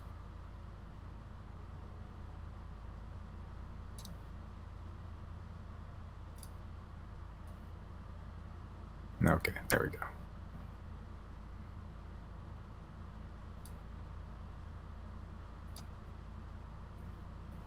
Five zombies.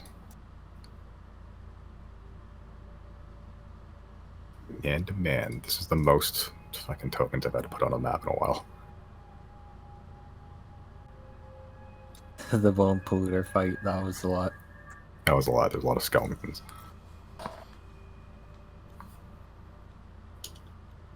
How big is this map? Oh, Jesus fuck.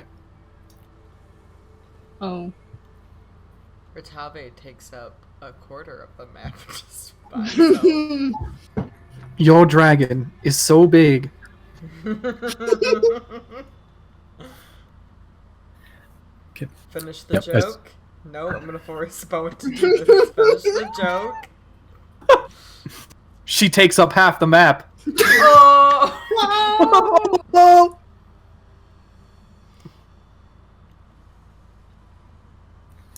This campaign was a mistake. Simon takes 5 psychic damage. I take 5 psych damage every single session, dude. What if we're on a roll? What if we convince Ratabe to not fight us, you know, and then we convince him to go kill Luca? Like Luca! Oh no, not Luca. We want the king. We're being scried on right now. True. Fuck, you're right. And, yeah, and besides, Ratabe is a fucking menace anyway. He needs to die. He needs to become our house. Yeah. We haven't discussed You that could in say character yet. We're not dragon hunting, we're house hunting right now. We're in the real estate market. Free real estate. Can we rename? My god. Can we rename the zombies to the Property Brothers? There's also 3 more now. Yeah. Actually, 2 more. I think there's a 3rd Property Brother that just doesn't do anything. Doesn't do property. Yeah, yeah. Can you imagine? Like, that would suck. Anyway. He's just a brother. Okay. As you all march past the ice wall with the Property Brothers in tow, following Kolo, the Yeti, after blasting the wall up, the caves turn from a rock into this just straight ice. I'm not sure if it's made of ice or it's just coated with ice, but you do see very deep claw marks, very frequent claw marks, some of them deeper than others, some of them older than others, just embedded in almost every surface of this cave. The Yeti is just sort of just marching forward, not really looking back behind you if your guys are caught up or not.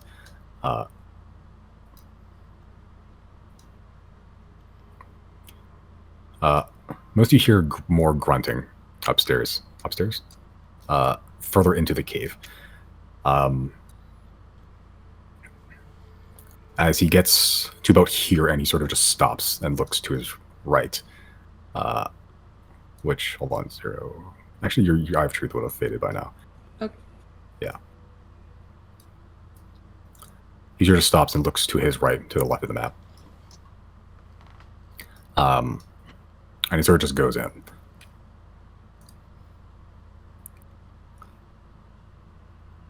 Now I guess we come follow. after.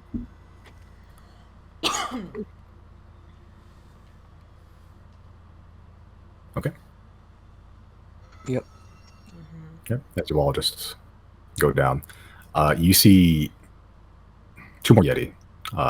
These ones also have the blue paint on them. Most of it has been faded at this point. It's just very slight, like tinges of the similar swirl patterns on the other Yeti corpses you've seen. You see that they're in the middle of just one's like kind of Blair Witching in the corner. Another one's was just here, seemingly just eating some looks to be like rotted meat from a human. And despite the blue paint, most of them have been caked in like a red tint, like blood. And you see they're sort of just growling, like ferally at you. As Kolo sort of just goes, shh. Higa. The one that was eating meat sort of just backs up slowly. Almost like a scared animal. Before Kolo sort of just puts a hand on the shoulder. And you see that feralness in the eyes sort of just go away. Before I guess the smaller Yeti sort of just runs in and just wraps its arms around the leg of Kolo. The other one sort of sees this and just slowly approaches as well, sort of just sniffing, much like a feral animal. Same treatment, hand on the shoulder, and again, also goes in for a hug around the leg. You just hear Fuda. Kilmas Guspas. The other 2 Yetis are just look past you. Just looking at you, really. Jenna, what language do you speak? Hold on, you posted it up there. Language proficiency. Oh, yeah. Jenna, you would pick up that you couldn't understand the Yeti before, but you understand elements of what they're saying. Sort of. It's a dialect of Primordial. They're speaking in Aquan.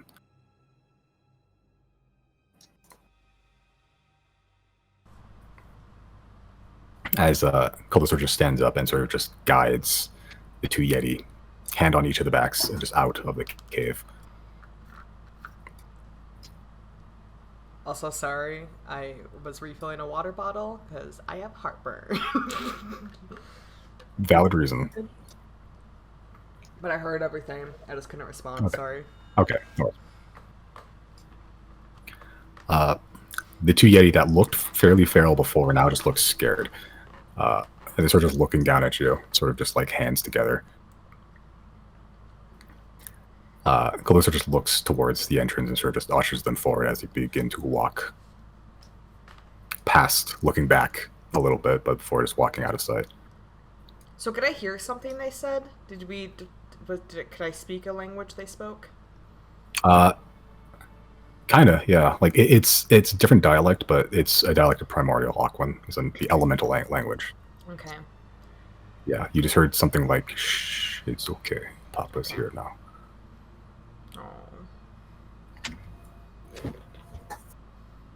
Jana will just tell Kolo in Primordial that you're a good father. I'm assuming.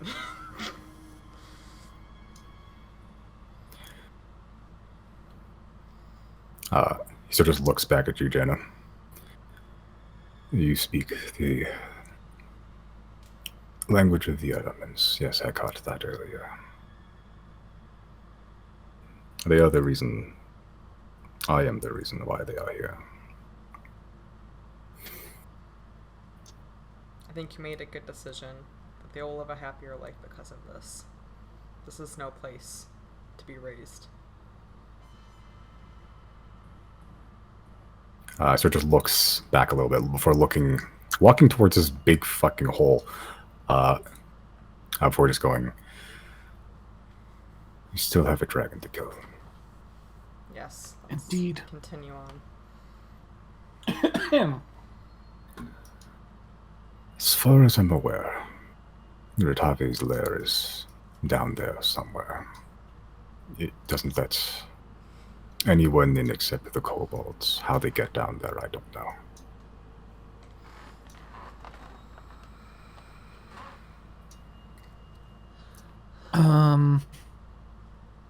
Could probably throw another feather fall down. Can you still fly, Zero? Yeah, but how much time has passed? Not an hour, right? An hour, like 20 minutes ish, 30 minutes ish. Okay, yeah, I can. Motivational speech lasts an hour. That should still be up. If you guys want to Atney Bell it this time, just so we don't worry about like how we get down. Oh, that's smart. Let's do that. Oh, good idea. Abuse the rules. Go. Hey, Colo, you want to see some real shit? Oh my god! Fucking Yeti. We're doing it. We're doing it. For the RP. Yeah. As well as you just you Atney Bell it. You use the fast travel of the Atney Bell. Mm-hmm. Okay, But so you as you didn't all prepare to roleplay a Yeti being in the Atme shop earlier, did you? the Yeti, the door itself, I don't think they'll fit the Yeti. Not Isn't normal. it just a big curtain? About the same size as a human, yeah. Can you bend down? Yeah, like one limb at a time. If he were to feather fall with somebody on his back, would the person riding him suffer from the shock of landing? Like if you cast Featherfall on just him Yeah. and then rode him Shouldn't, down. because if he lands safely, there's no impact, right? I should think so, right? We'll also have to ask You if he's gonna only ride him. Fair. Make a persuasion check, Riley. Oh, sure. I did mention the fact that I can make it a soft fall, right? Yeah. Okay. Persuasion. That's not good. He sort of just goes, I have had enough of small creatures climbing all over me. You know, normally I'd complain, but after witnessing what I did, I think that's fair. Are you able to cast it on just him, and then I can Acme Bell the rest of you down? Oh, that's a good idea. Yeah. Hopefully this fall isn't too long then. I'll cast Featherfall on him. You're gonna want to get down there right away. Zero. Quickly. Okay, I'm gonna jump. Okay. Wait, I'm gonna. Right, you gotta we're Acme gonna Bell ring. it You guys, first. they're gonna ring the Acme Bell. They're gonna get it. I'm gonna grab the bell and I'm gonna run down Yeah. Okay. I got it. Order of operations. and tell Bed. Cola to follow. Okay. As you start flying down, he jumps pretty much at your behest, following behind as Riley, just before you get to the Agni Bell, you cast Featherfall on him and begin just slowly drifting.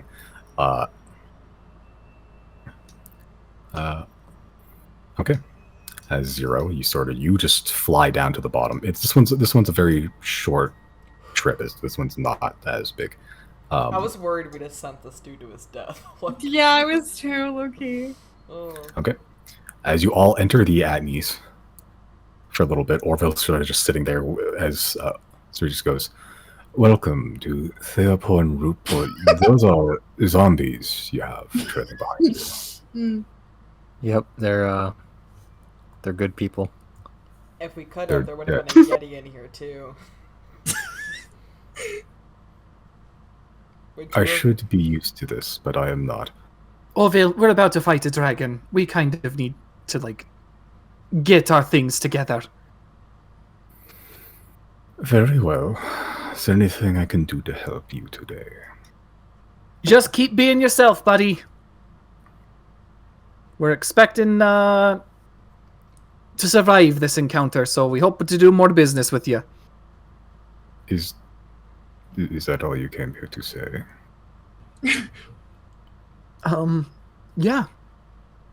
So if we don't make it out, it's been a real one. Pass that message on to the Athenies as well. You don't have any I words for will. you, Betty? I don't have any fish for you, Betty, so... I'm not talking to... Is he only a person you want to give fish to?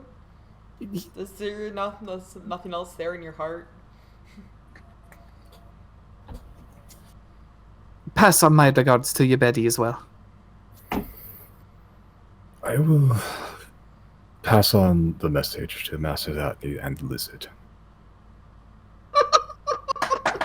Riley's holding in a laugh. Orville, we appreciate you putting up with our antics, and we'll be out of your hair in a second. Thank you for letting us do this. We tried to not abuse this too much. What is this you are abusing? A good Magic. point. Nothing.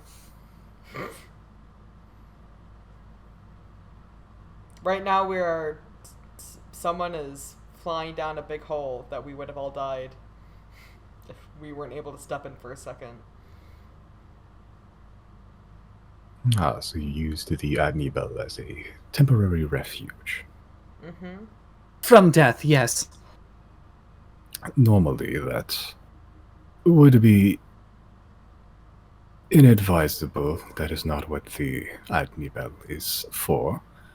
However, I have grown. He sort of just, like, retreats slightly and sort of just mutters under his breath, fond of you. Yes, Well, you have grown, Orville. I've noticed you have gotten a little bit bigger. Good on you. We would never ring the bell in a situation that any threat would come to the store either. We respect you guys and care for you guys too much to do that. Yes, that is the primary concern. The Adney Bell is a two-way portal. Anything that walks through could end up here. Hence don't the think- guidelines. I don't think a dragon's walking through those curtains, mate. I think you're fine. This is true. Well, in any case, This is a long fall. But zombies might walk through it. They already did. yes. Unfortunately, so. You think Zero's reached the bottom by now? We should probably get out of here. Yeah, I would have reached the bottom and rung it as soon as I got down there. I'll just pop my head in and be like, guys, come on. Yeah. Thank you, Yes, Orville. yeah. Okay. If you are in safety, then glad to be of service in some way. You all leave? Yep. Yeah. Okay. So I'll leave. Thank you for visit.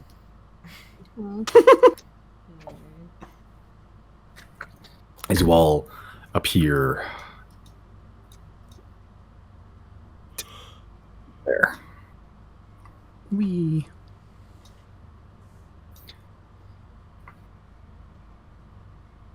Okay. Yeah, as you land there, so you're in like a 5-foot deep crater. The whole place is made of ice, seemingly. There's still the groove marks of claw marks, but you're in a crater, pretty much. Like it's just been seemingly just hit repeatedly.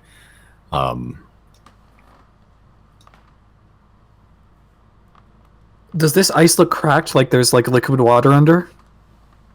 It just looks cracked. Doesn't look like there's any water under it. It's just like there's just big crack lines, like fault lines across it. Like it's just been Okay. hit repeatedly with something heavy. All right. Yeah, Colo's the one that's the first to just climb out of the crater and start walking forward. What you guys doing? Following. Okay.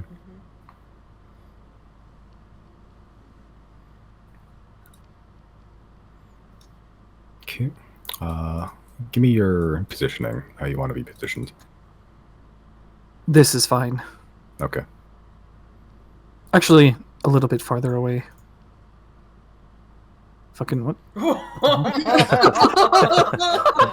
I died for a split second. I pressed the X because I thought it would close the window. That's funny. Oh, that's fun. That's a shortcut. Right. Oh no, that doesn't actually. Does that have your token have to be selected? Yeah. I don't know what button I pressed. Whoa, nope. Jana's about to go 40 feet I'm somewhere. gonna go. Also, probably up a bit, yeah. And then I'm gonna put like the skeletons in a line next to me. Okay. They're So, like, awesome. Like right next to you like this? Or like behind Like- you, like squad? Like yeah, like I'm in the middle, and then like 2 on one side, 3 on the other, or something like that. Okay. It's like squad. Justice League. Yeah. Are those like? Okay, I guess I'm coming over here then. 'Cause No. Yeah, Jana. Wasn't the plan that Jana would attack first? Because we were all gonna layer like the, I think, inspiration so she can shoot the dragon arrow. I thought. There is no inspiration right now. As Joanna passes me, I'll pat her on the shoulder and be like, it's now or never. And an inspiration. All right. Okay. Okay. As Kolo sort of just walks forward, he just shouts, Ratabe! And it sort of just echoes across the chamber a couple times. And he sort of just spikes the end of the glaive into the ice, leaving more cracks across it. As you look down, you can see that the beneath the ice itself, there's some sort of light underneath, like this blue light that's trapped underneath. You can see that the light is illuminating a massive treasure hoard. You see innumerable coins, like too many to count. You see chests. Oh, that's what all that see- stuff is? So Okay. you see below you, there's a whole ship that's been frozen down there. You see crates, barrels. You see further in, there's like a skeleton of some creature. Like, there's a whole fuck beneath this ice right now. Simon, Grand before you Master continue, Seeing shit. Go ahead. before you continue, can I say Jana's bow is drawn. She wants to prep an action as soon as she can see Ratabe. She wants to shoot. Okay, as soon as you can see Ratabe. Mm-hmm. Or as soon as he's in range, right? Or I guess Well, it her doesn't bow matter. is like Jana's- her bow Okay, can yeah. reach forever. Okay. And it is the what's it called? The big arrow. The Great Gamble. Oh Great my Gamble God. is prepped because I have advantage on first attack and inspiration. Plus inspiration. If this Yeah. doesn't work, we're fucked. Right. It's like now or never. You know, like this is. Yeah. Yeah. The dice have to say Fine. yes here, and we have every advantage we can possibly cough up. And your poison stuff. Yeah, but that'll come. That after. won't matter. That'll be after. Yeah. Okay. Fun fact: the Great Gamble arrow was inspired from Dragon's Dogma. Haha. Pain. I'm never finishing it. I'm sorry. I can That's okay. even. That's okay. Yeah. As you sort of prepping that, and the Ratabe Kolo sort of shouted. You see one of the icicles on the ceiling. There's a lot of them. Some of them big, some of them small. One of them shifts right in the center as it sort of just plummets and drops and hits the ground. And it sort of spreads out its wings. It hits with a heavy thud that it cracks a bunch of the ice underneath, all the way up to Kolo. And it sort of just... Ratabe just sitting there, stands up. Jenna, you may take a shot.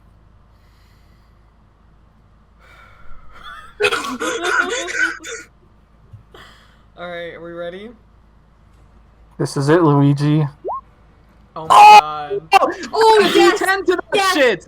Yes! Add a D10! I would say just in case. Just fucking in case. Does a 34 fucking hit! It does hit.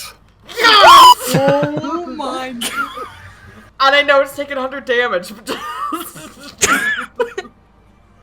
100 my damage. fucking god. 100 damage. Yeah. Done.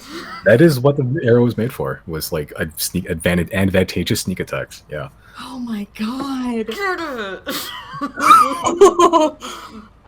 Just like that, 100 damage. As Ratabe drops, and you just see the dragon before you, the one that's threatened to hunt you the whole time you've been here. In all its great dragony splendor, you launch this lightly green spiral-shaped drill-like arrow as it sort of sails through the air. You see there's a faint blue trail of light, like almost like a laser beam, as it sort of pierces Ratabe's hide straight through the chest, and you can see it out the other end and spike into the wall behind it in a perfect line. You can see as it does, this huge blast of energy erupts from the exit wound. And you just hear Ratabe scream bloody fucking murder. She just goes, ah! Oh, I knew you'd be good prey. I need everyone to roll initiative. Let's go. God, what a fucking start. That's so sick. Oh shit, I don't have my token selected. That was fucking cool, dude.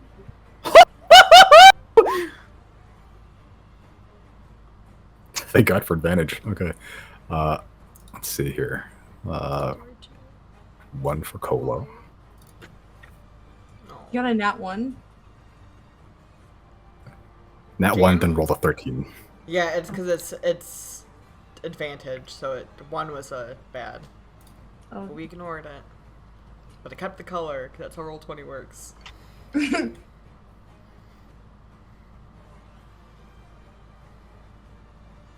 Okay, it's descending. All right. Okay, first off, Riley's turn. You just see this big streak of blue light, this drill-shaped arrow spiral through the air and out the back with this huge burst of magic.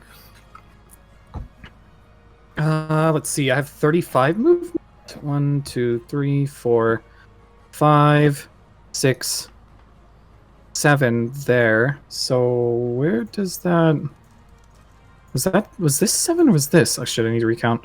1, 2, 3, 4, 5, 6, 7 here.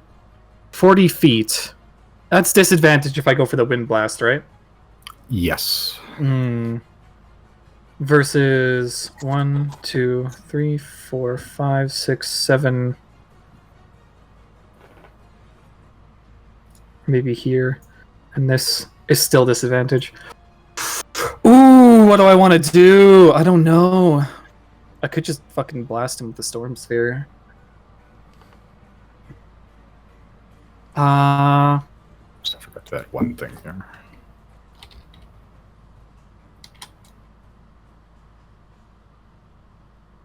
Yeah, I think I'm going to walk in such a manner. It goes 1, 2, 3, 4, 5, 6, 7. And I'm going to drop a storm sphere probably just a little bit off to the side of where he is. Maybe right here is the epicenter. Okay. What's the radius on storm sphere?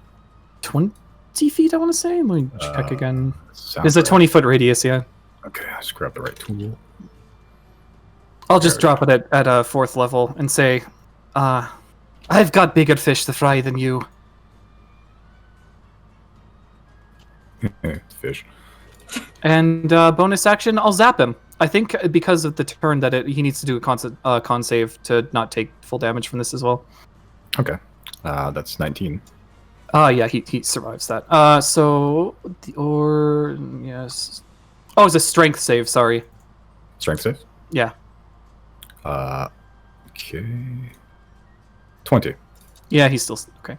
Until the spell ends, you can bonus action on your turn. You have advantage on the attack roll if the target is in the sphere. Is that considered in the sphere? Most of the body's in the sphere, so I'd say so. Okay. On a hit, target takes 46 lightning damage. There doesn't seem to be a save. So it's an attack roll. So. Yeah. This is the lightning. Ah, shit. That does not. Wait. Hold on. Did it say I have advantage? It does actually because it's Yeah. the Okay. second, Sorry. So Yeah. roll Sorry. one That's, time. that's my bad. Yeah. Do. That's worse. Okay. That is the wrong thing. Oh, sorry. My bad. Where the hell is the right one? Oh, there it is. Sorry. That That's one better. does hit. Yes. So roll 46 lightning damage. There we go. That's the damage you like seeing. Okay. As you summon a big storming sphere, Valorant style, a lightning bolt strikes you. You can see the flashes of it, the faint silhouette of this ancient white dragon caught in it. That's me turn. I literally can't do anything else. Okay, that is your turn. Right after your turn, a lair action is going to happen.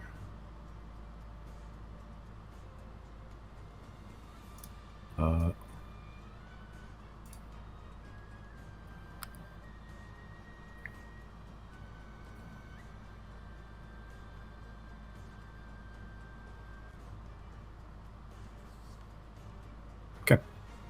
Let's see here. Sorry, just grab another one of these fucking things.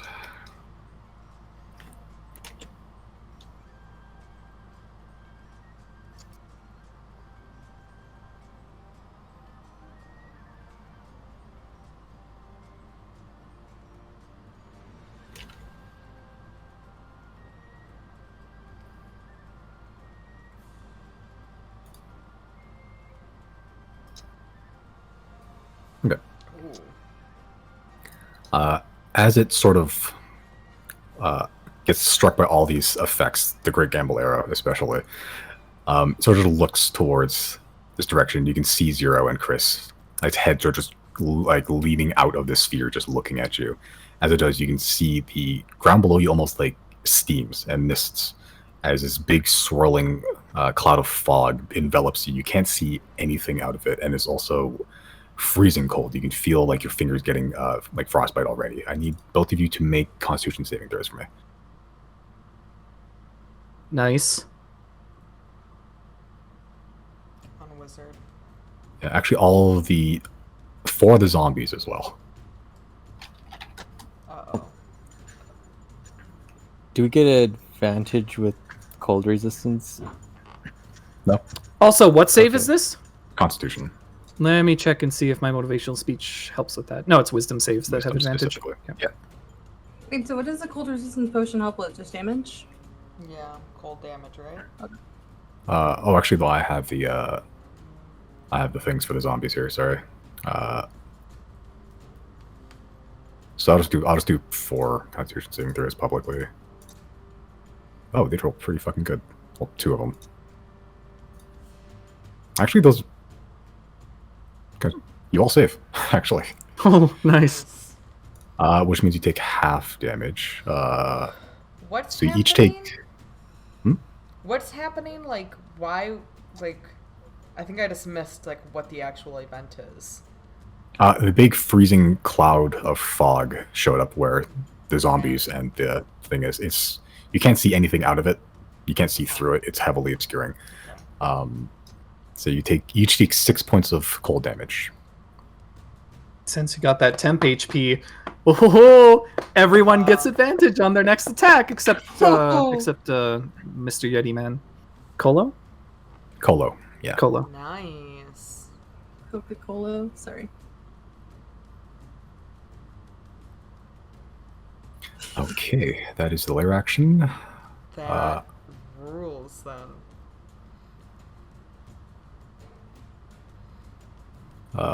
Do they take even less damage because of cold res potion, or? Oh, they Yeah. do. I was thinking that same thing. I'm like, why do we take these fucking potions? So you actually take 3 cold damage, not the zombies. Though. Hell Zombies still yeah. take 6. Nice. Yeah, it's Zombies still take zombies. 6, but yeah. Hell yeah. So I'll adjust the zombies' HPs. Fucking lair action, he does 3 damage. Still can't see out of it, so that's blocking the And now thing. Janet gets advantage on fucking the dragon slaying arrow. No, not you. You didn't take damage. Sorry. it's- By Yeah, everyone, you I meant Sorry, I zero said and everyone, and I switched my sheet over. No, Got no, it. sorry. If anything, pass it over here. Yeah, right? So wait, how does that mechanic work? Is it when Jana loses her first temp HP, or is it now? Yeah, you have to take less than 20, though. I think that's how that Yep. works. If you take damage and you have temporary hit points left over, you have advantage on your next attack. Yeah. Okay. Okay. Boy's also going to use legendary action, do a tail attack against Kolo, because that's the only thing he can do right now. That still hits, actually. It's 22 damage of bludgeoning damage to Kolo. Alright. Jenna, what you doing? I'm gonna try to shoot with the dragon slaying arrow. Okay. Right, what's Arrow the of Slain. mechanics on the storm sphere? Does it actually I don't think affect it range doesn't. attack? It doesn't say anything about that. I've checked this a few times, and does difficult terrain count for shooting arrows? Because does that's not, what it's no. become. Okay, so yeah, No, I think okay. that's the only thing that matters. Yeah, that's the only thing that matters. Alright. Okay. Oh, first I want to hunter's mark him. Ooh, Okay. Almost forgot about that. Hunter's Marker. So if I miss, do I have to like run over and retrieve the arrow to try again? Yep. Alright, I think I George fight. goes fast. Okay, let's just hope it. I feel like this is where my luck runs out. My luck runs out. Oh. Do you have advantage on everything that doesn't act? That I don't still have hits, actually. advantage. Oh, yeah. Okay, Hell so yeah, brother. how does this work? Do I roll my regular damage, or is there? Let's see. There's a certain Oh my God, damage roll that it 20. does. Okay, wait. I'm just gonna start rolling things. Just like the baseline, we'll figure out if it actually applies. But Hunter's Mark also comes in. Okay, so It does, those are the yep. things that happen. And then Yep, so- I have to scroll. An arrow of slain, blah blah blah blah blah. If a creature belongs, blah blah blah blah blah. The creature must make a DC 17 Constitution saving throw, taking an extra 6d10 piercing damage on a failed save, or half as much extra damage on a successful one. Still an extra 3d10 So worst we case scenario. ignore Holy the shit. piercing thing I did, right? And then I'll just roll a 6d10. It says an And then- extra. Yeah, so you So- get the 9 extra. damage oh, anyway. So that happens anyway. So I'm just Yeah. gonna roll a 6d10 while you do the other roll, and we'll decide if it's full or half. Yes. 6d10.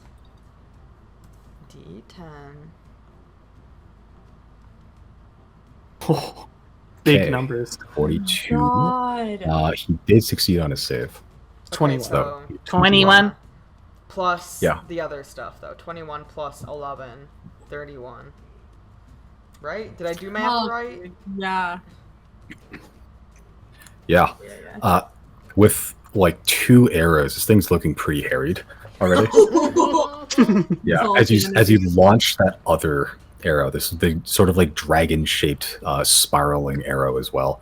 It sails through the air and it strikes weirdly deep. Like normally the arrows sort of stick out. This one just goes straight through, and it just sort of sticks in there, and you just hear another guttural yell of pain.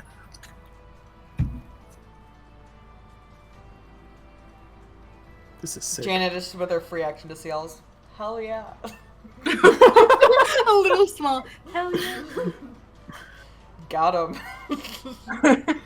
Okay, is that the end of your turn?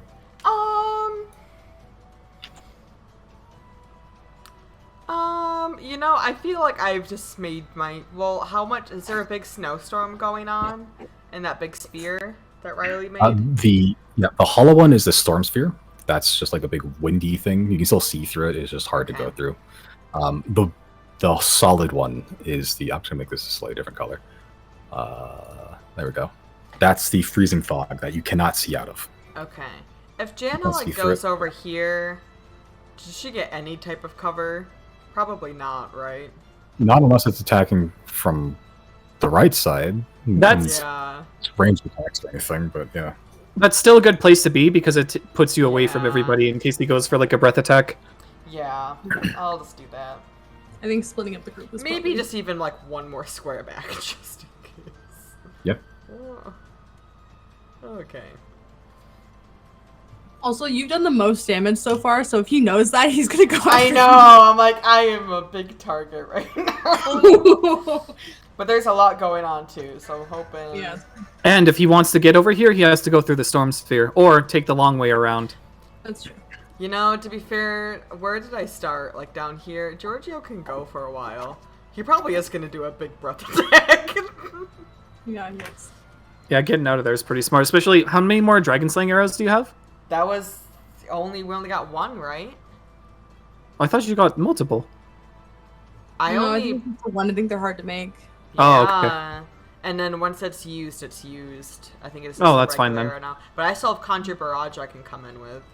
Oh yeah, and you've already done so much, Shannon. Yeah, like you, Alright, you I'm gonna basically sit out the rest of the fight, massively guys. fucked it. Yeah, I'll be exactly. over here. MVP. You guys MVP. got it. MVP.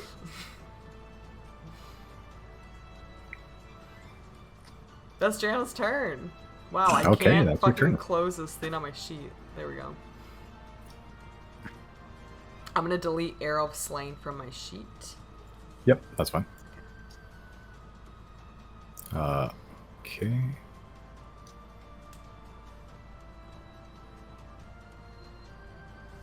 Oh, don't forget you have the. Yeah, paper and the scissors. other ones. Yeah, I'm saying I've got tons of other stuff going on too. Yeah.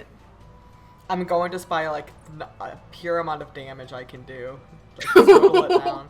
Unless, how did the paper skin ones? Is that like worse if I land it? Do other people get like? Does it as an effect that then other people would benefit from? Yeah. he Yeah. gets- Okay. It's to succeed on this saving throw. Or fail it for the apply, but yeah. Okay. Okay, that's your turn. Mm-hmm. Okay, at the end of your turn, it's going to do a legendary action. It's going to do a wing attack, which doesn't actually affect anything around it. As you sort of see it beat its wings very heavily, it sort of just pops straight up out of the sphere and just flies a little bit. Not as far because it's still difficult terrain, but just moves out there as a legendary action. Cool. That is legendary action. Now it's its actual turn. It's going to go very simply there.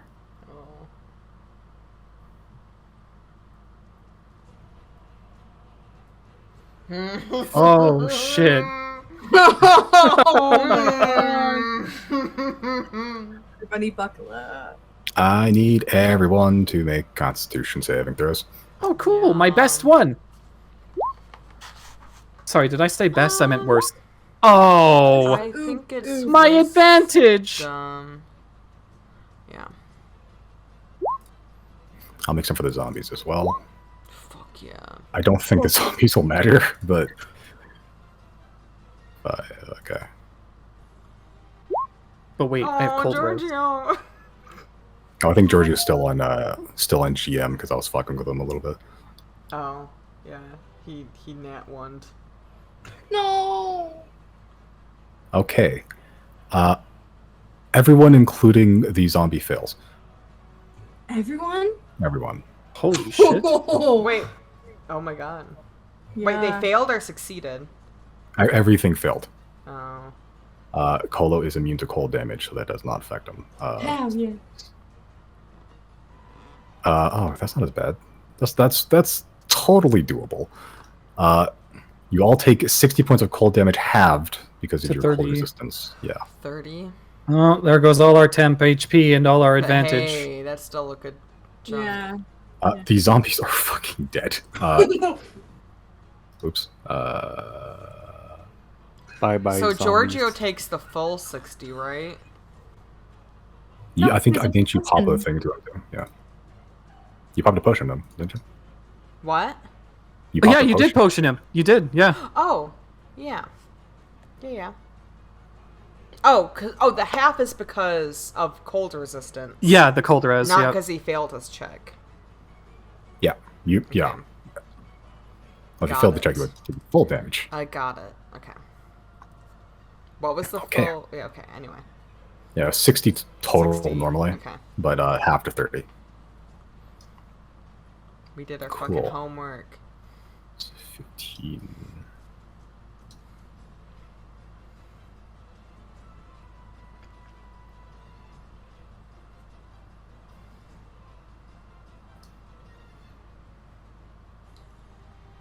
Yeah, you're gonna stay right there.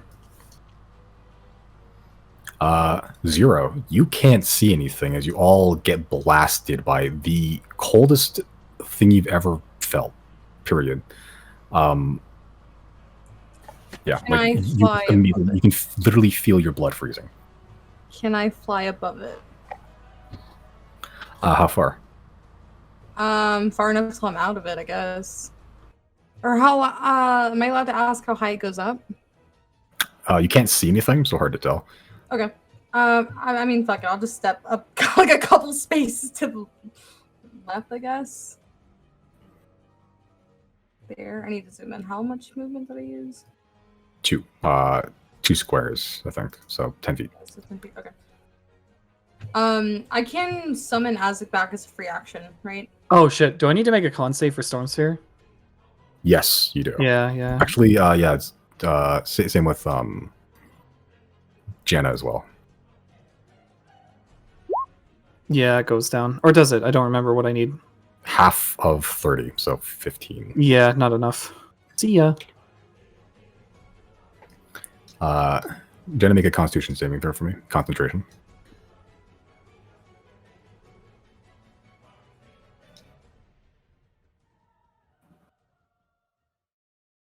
I'll do it later. 0, sorry, what are we doing? It's a free action to summon Azek back, right? Or what? Pretty sure it takes an action. Action? Okay. I'm gonna use an action to summon Azek back. Okay. That's Jana.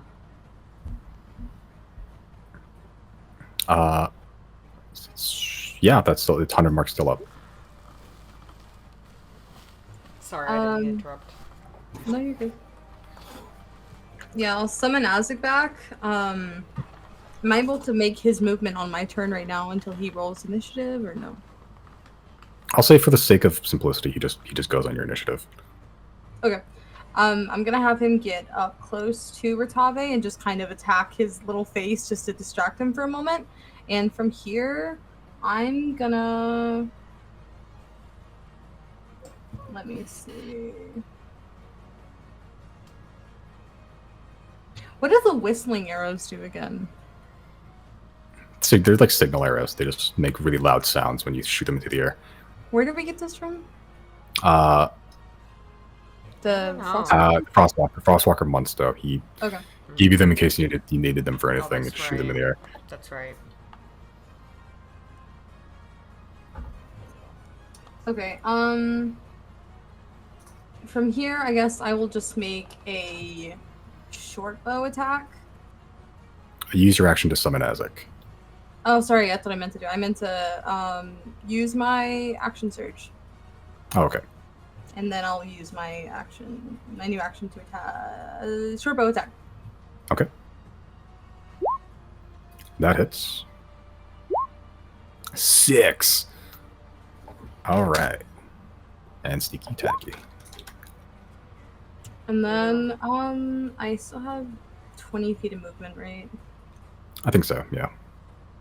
I'm gonna use my movement to get like. Actually, can I just fly up 20 feet, like right here? I guess 20 feet and just hang out right here. Okay. Like fly up. I guess fly up 10 feet, then go there, and just use 20 feet. If that makes sense. Yeah. So you're 20 feet off the ground. Yeah. Okay.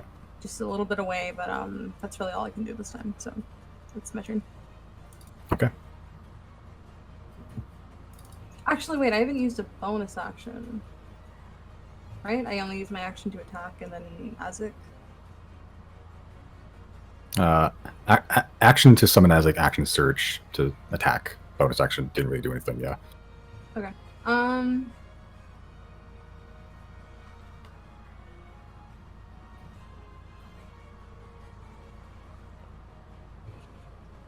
I'm gonna use my bonus action to manifest an echo.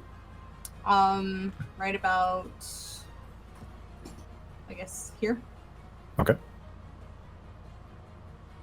Then that's my turn. Okay. All right. At the end of your turn, it's going to take a legendary action. Let's see here. Look at my tiny bird bravely attacking the trap. I can't see it.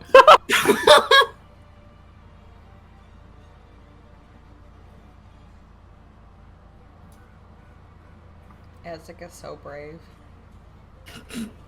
Okay.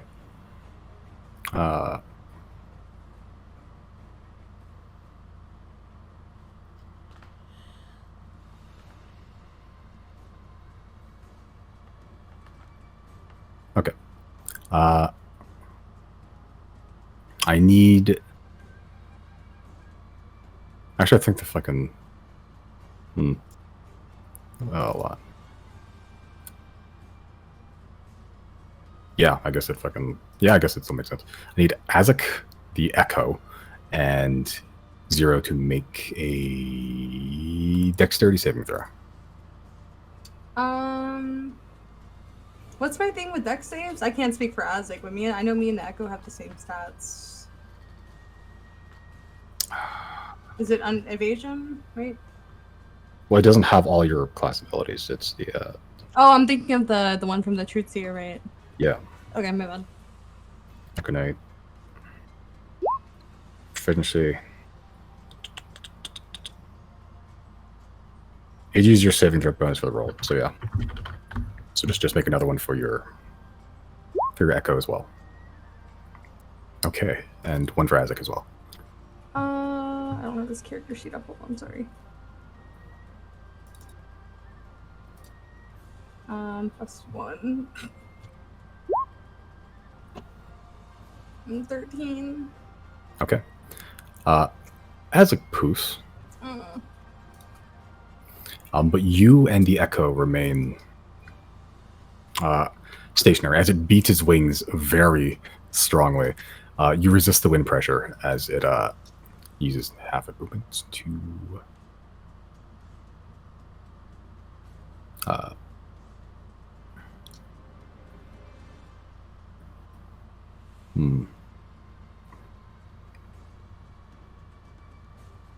Yeah, it's gonna stay right there.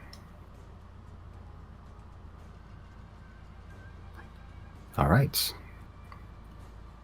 That is its legendary action. It's now Kolo's turn.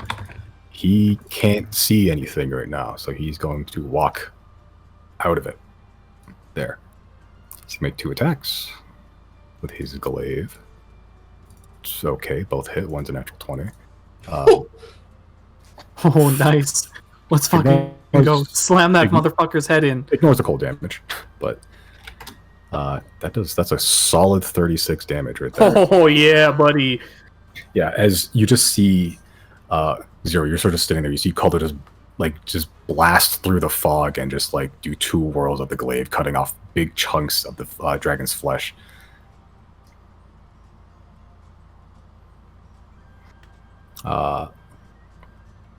Okay, Chris, here we go. I think could I discern where I was hit by? Like, could I discern like where the dragon attacked from? Not really. You're sort of you're already cold, and then you got hit with more cold. Okay. And you can't see either, so. Then I'm gonna just go where I last saw it, which was straight in front. I'm gonna. It was down, yeah. Yeah, I'm gonna move that down there. Okay, I'm just gonna run that direction. Yeah, like 30 feet. Okay, so yep, there. Yep. And then just kind of get my surroundings. Do I see it, or you don't actually? You see that big whirling swirl of fog. You see Kolo attacking something, a little bit of it, and that's about it. Okay. I think I'll use my bonus, like action to, like, dash. Okay.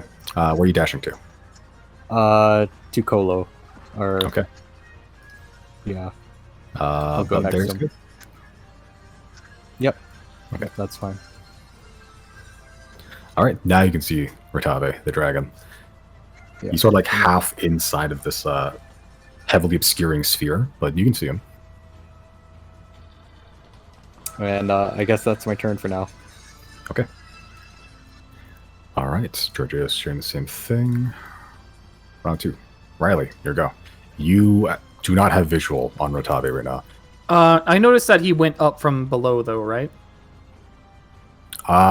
Yeah, you kind of saw him a little bit, but you saw him just And- sort of go there, but you don't really have like an actual visual of him. Right, but I also don't see him up here. If I don't see him here, and I don't see him there, it stands to reason that he's around here somewhere. Somewhere. I think I am going to take a few steps forward, see if I can discern where he might be. That was 3 steps, right? Hold on. That was 3 steps, yeah. Okay. I still can't see him? No, that whole thing is just completely opaque. Mm.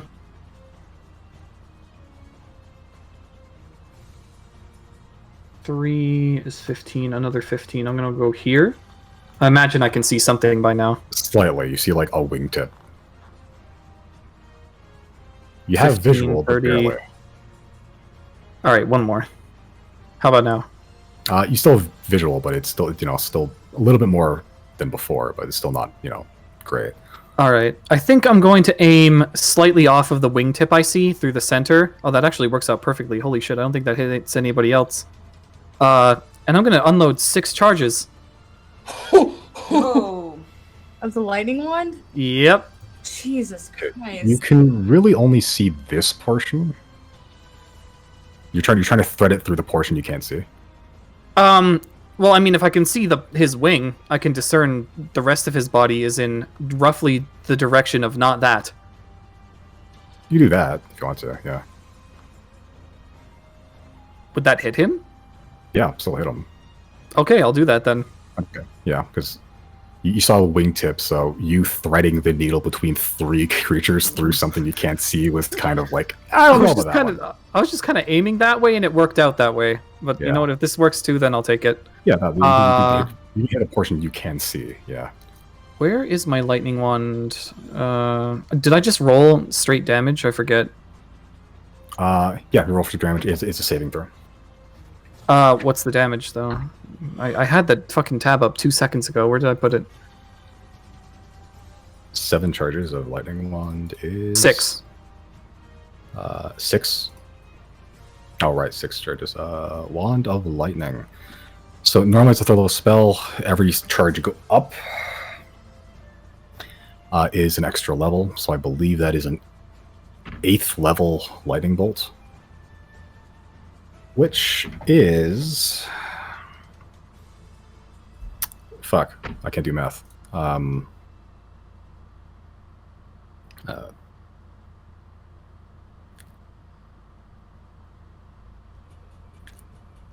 13d6. Oh my Ooh. That's not as impressive as it sounds, honestly. Roll I mean, it's like max 78 damage, right? 13d6. Math. Is there any pluses to that, or is it just straight 13d6? 13d6. That's it. Yeah, that's about what I expected. Okay, it rolled. It failed its saving throw. It's going to use a legendary resistance to succeed. 23? 23. That think ain't nothing though. Yeah. Yeah, true. How's it feel to get your wings clipped? I was gonna say, chill, this might be metagamey, but we have to work with whatever dragon we have left if we want to make a house out of him. Well, no, we don't have. Oh. I thought we established that it's the personality of the head takes over. No. Yeah, but We do it's- need to be careful, but we established that as people. Our characters have not spoken about this once. Have we not? Okay. No, Nope. not once. Yeah. There just needs to be a body to take over. That's the thing. Yeah. Like his body needs to be intact to be a house. So I'm saying, like, we as players would not be holding back our anger. And, Yeah. You No. know? Yeah, that's true. My bad.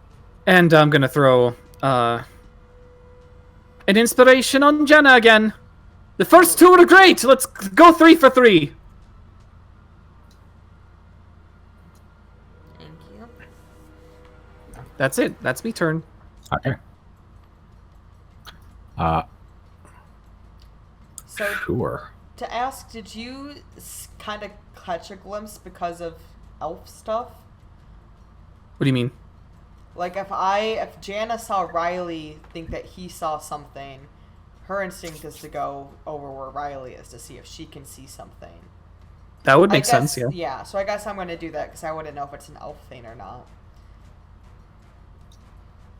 What I'm asking is, like, is it because you have insane passive perception that you were able No. to see it? No, Okay. he's. Oh no. He's outside of the sphere as well. Okay.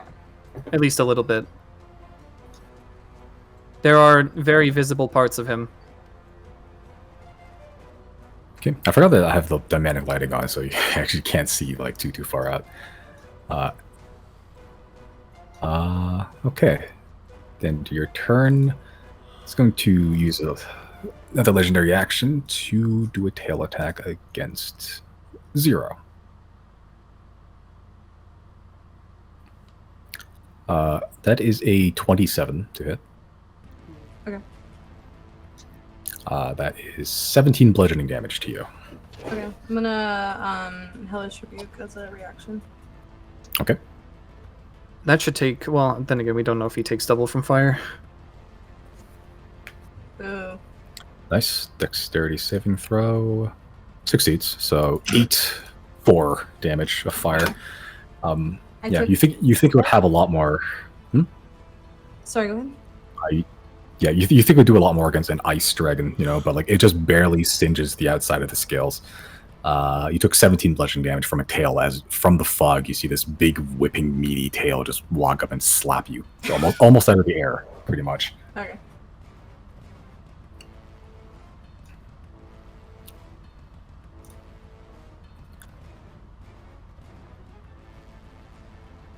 Okay. That is the end of the legendary actions. Now the lair action.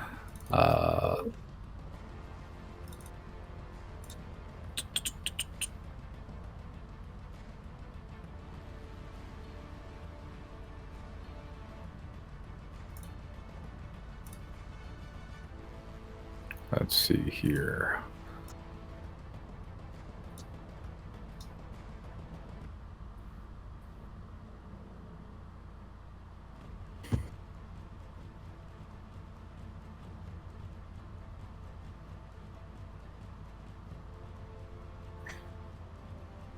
Okay.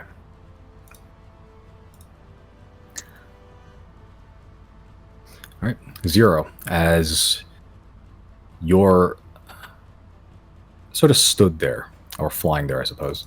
Hold on. Yeah. Sort of just flying there, trying to get a beat on what to do next. You'll notice the jagged ice shards that sort of just fall from the ceiling, almost on a whim. Actually, that same thing happens to Riley and Jana as well. Oops, sorry, Hunter's Mark's still on there.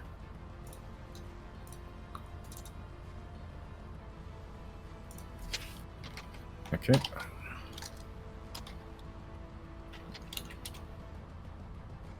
So this one's against you. 19 to hit. Okay. Okay. This one's against you, Riley, 16 to hit. Fuck, barely. Okay. And this one's against you, Jana, 15 to hit. No, sir. Okay.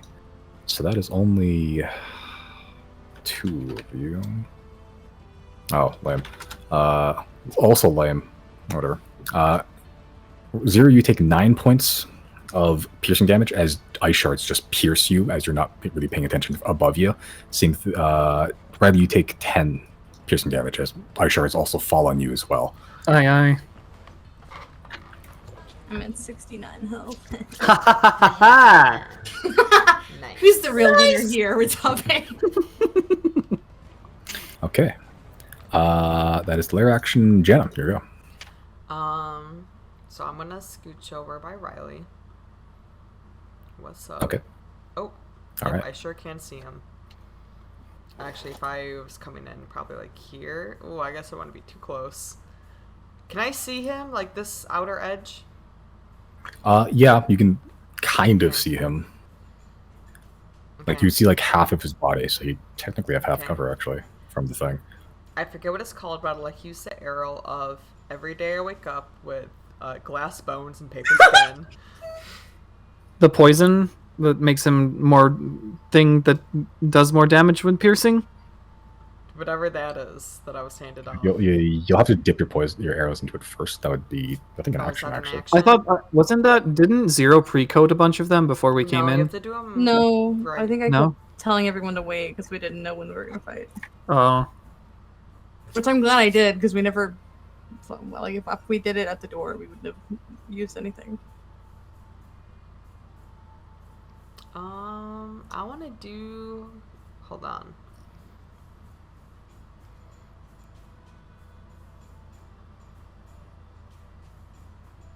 Okay, I would like to instead use flame arrows. Okay. Or you know what? I have my elemental arrow still, right? Would that From be- the bow? Yeah. Yeah, you still have them. Yeah, I'll use that instead. Okay. So I just need to make a saving throw, I think, right? Mm-hmm.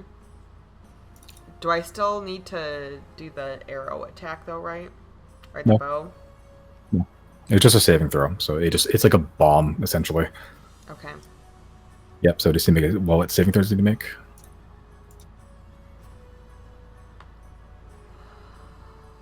Dexterity Okay. needs to be 17. That is 15.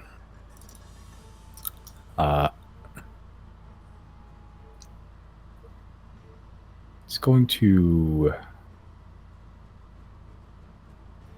Yeah, it's going to use a legendary action to succeed on that one too. Boo. Okay, but you still have 2 damage, I believe.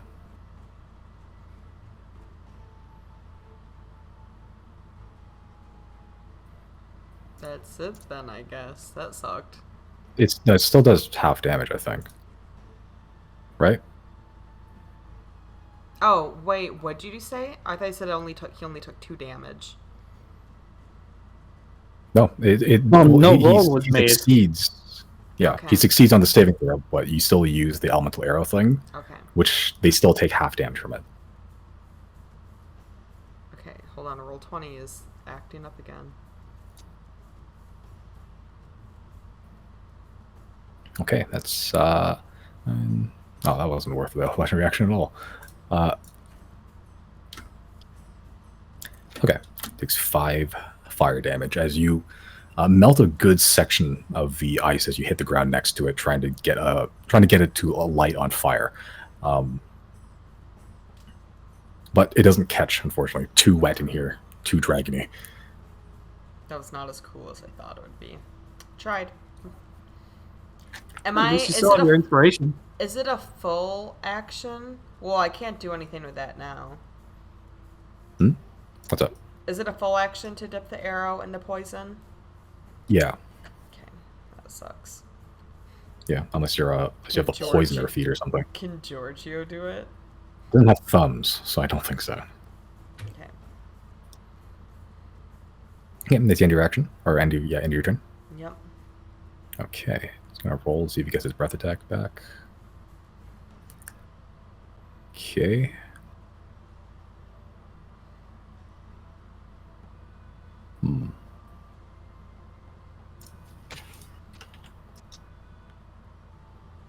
Sorry, can I also move back again? Yeah, sure. Stop that movement.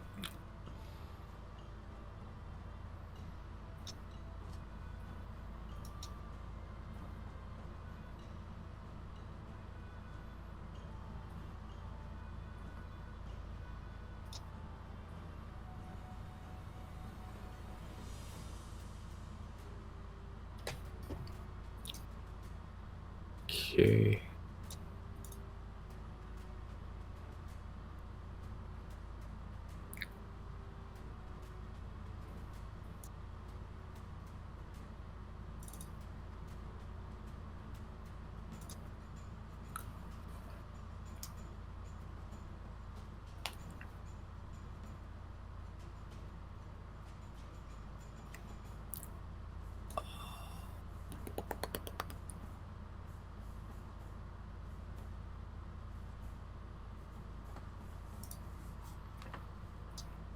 Okay, I need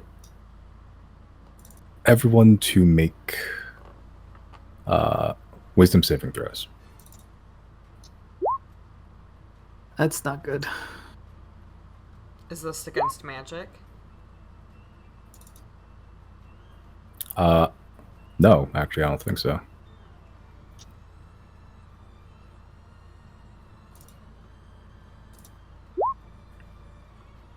These are rolling fucking really good today.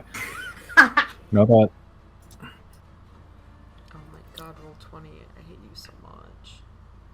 Okay, that includes Giorgio as well. I am trying so hard to switch over to a sheet.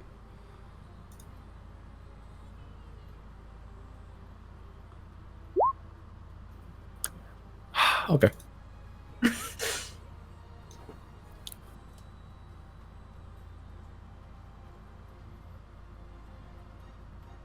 Okay, so that is just Riley that failed. Yeah. Okay. As you're sort of focusing on attacking what to do next, your vision narrows. The world around you is almost shrinking as all you see is just the presence of this dragon, how old it's been, and just how long it's been around doing God knows what. You are frightened. Oh god. Oh, maybe we're in over our heads. What exactly are the mechanics behind that? You cannot willingly move closer to the thing. You also have you can't willingly move closer to the source of your fear, the dragon. Also, you have a disadvantage on attack rolls and ability checks while it's in your vision. Okay.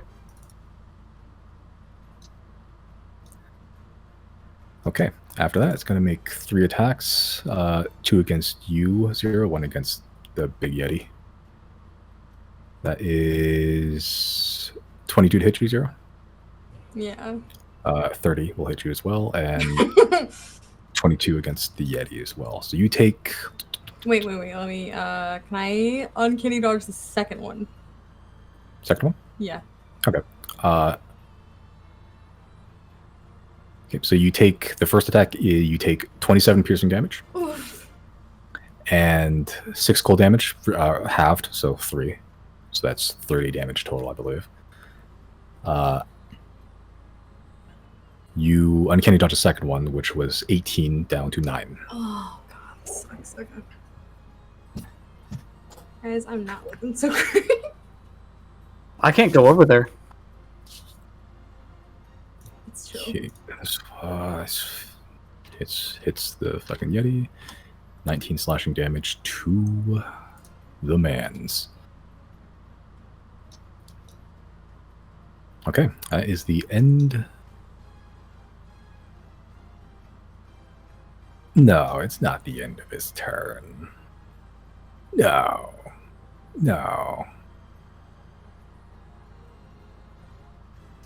It's going to fly.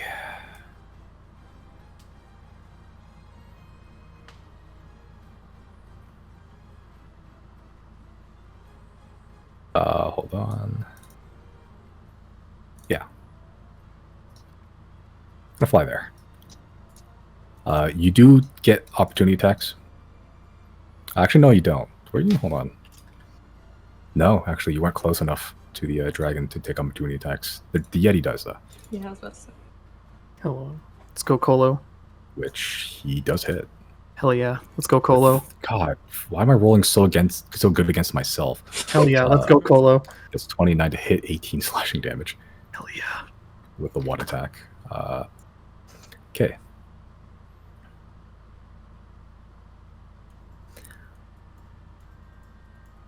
Not looking great. All right. End of his turn, 0. Your go. It sort of just bapped you a lot and then left, just disappearing into the fog. Okay.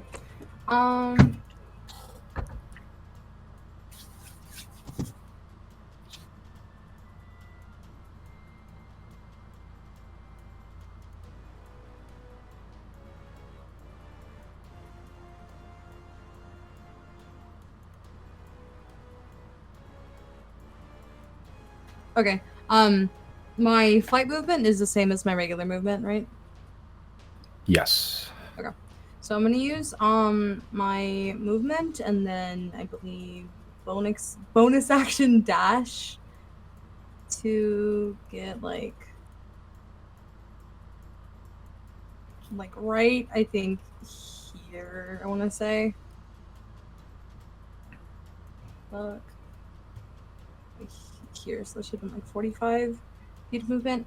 So yeah, that was my movement and my bonus action. For my action, I'm just gonna throw my truth seer, I guess. Okay. And maybe truth seer attack. Sure. That does hit. Why are you guys rolling so good? What the fuck? And guess what I'm gonna do? Guess what I'm gonna do?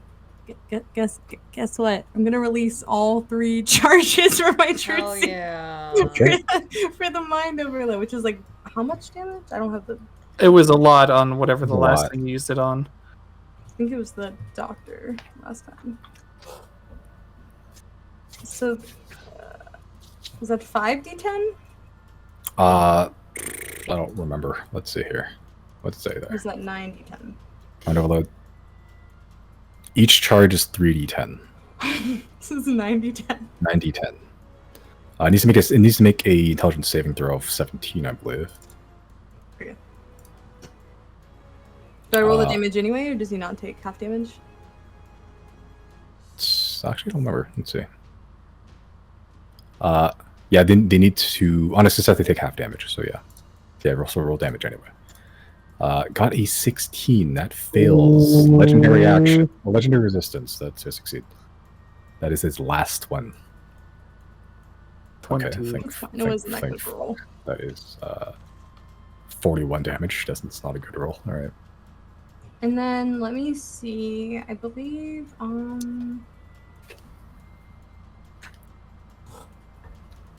does Manifest Echo work? When I take an attack action, make 1 additional melee attack from the Echo's position. Yeah, my Echo's gonna take like all their action and movement to get over here, so I'm not gonna worry about that. Well, actually, You need to use a bonus action move, don't you? yeah, I would. Otherwise, they could just make an attack with me. Yeah, that's fine. That's my turn. Okay. All right. Hopefully, Riley can see how grizzled and worn I look.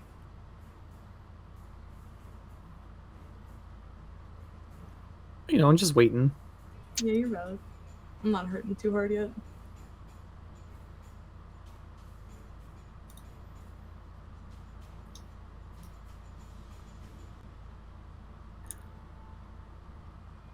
Okay.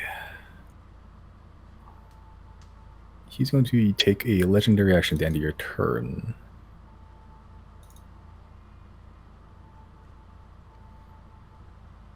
To do a tail attack against, Riley. So 23 to hit. Nah, just barely misses. I'm chilling. That's a pretty shit roll. You take 12 bludgeoning damage. I was at 65, 50. I'm rolling so fucking low. I'll get it. Hey man, Riley's afraid right now, and he just got hit by the tail of that thing. Yeah, Riley's you- having a bad time. Put yourself in Riley's shoes. Put myself in my shoes. Out of like 7 people, one of you failed a mass saving throw.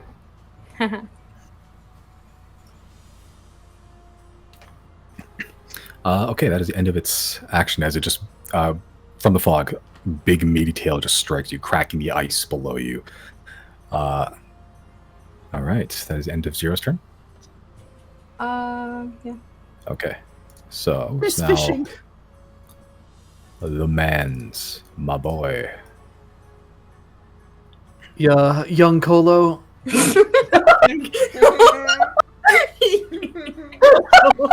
shouldn't be funny. Don't laugh. That's not He- funny. Can't really do much. He's just gonna run around the thing. See the dragon. Just get real close up to it. That's his turn. Chris, what you doing? Brave. I'm gonna move probably.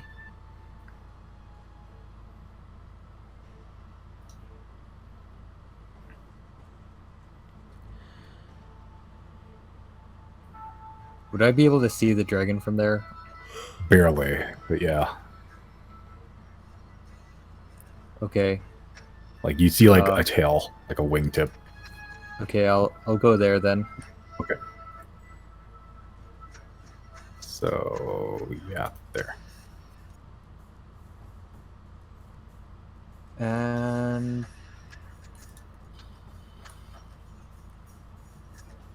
I'll cast Flaming Sphere. Okay. I'll cast it at 6th level. Oh boy. Okay. Where are you casting it? I'll cast it right here. Okay. Yeah, you can theoretically see that. Yeah. Yeah, right there. Okay. Bonus action ram. Yeah. Okay. All right. Cool. So can't roll for open- damage. Oh shit. Can't open my character sheet for some reason. Roll 20's fucky. Yeah.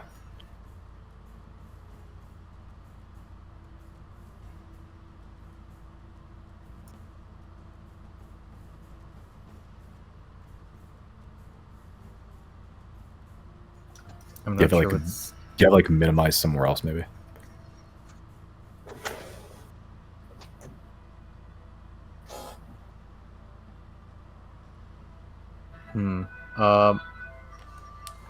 Hold on, maybe I'll exit out of the browser real quick.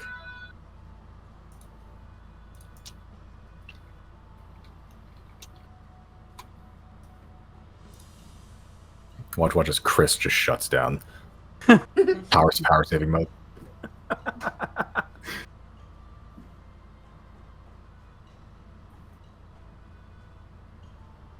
Is he gonna make a little reboot noise? Like back online? Extremely loud Windows like XP noise. Dun, dun, dun, dun, dun. Sorry, Simon. I just double checked. I can move my Echo 30 feet without any action. So, do you mind if I just retroactively drop it somewhere? Yeah, that's fine. Yeah. Sorry. No, that's good you checked.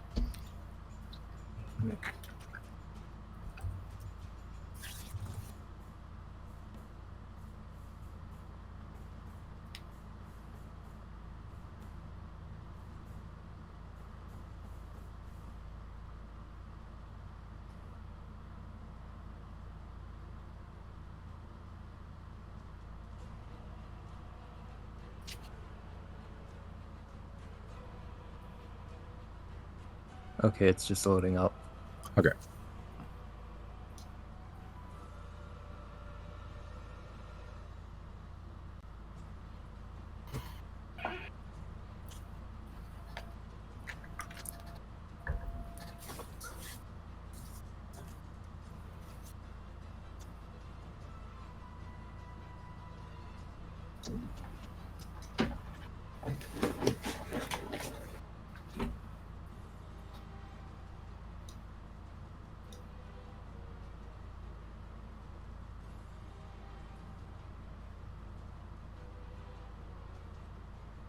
Sorry about that. Or is technology. technology.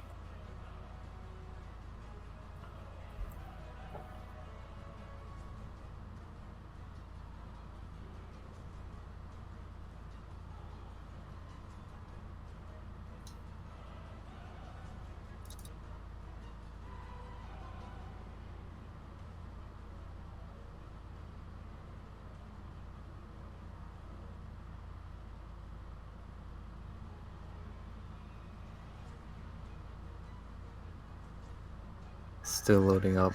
Should Jesus. almost be there. It can take a while sometimes if you're caught on that. Like, it would take Jana sometimes like 5 minutes to load.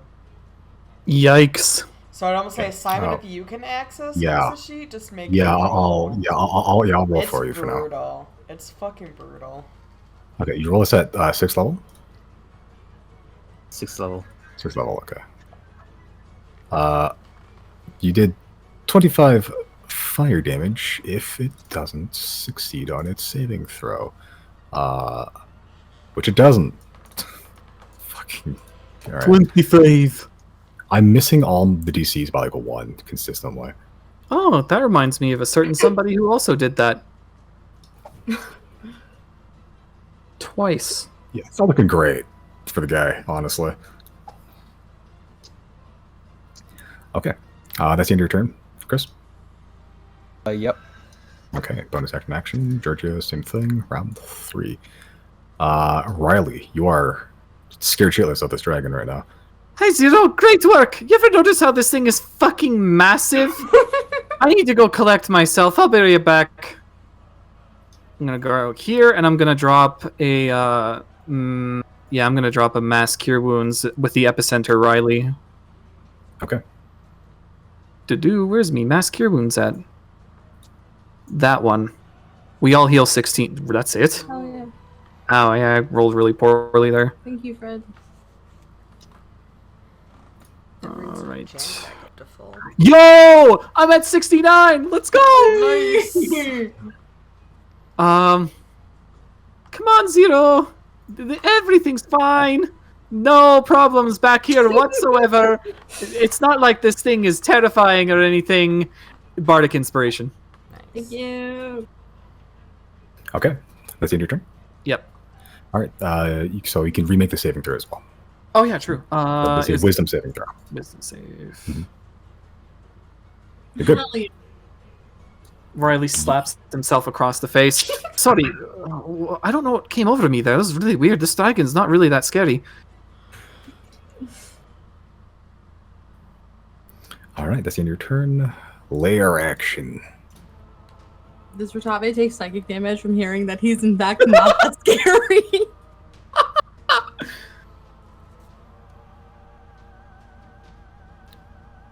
This layer has onions.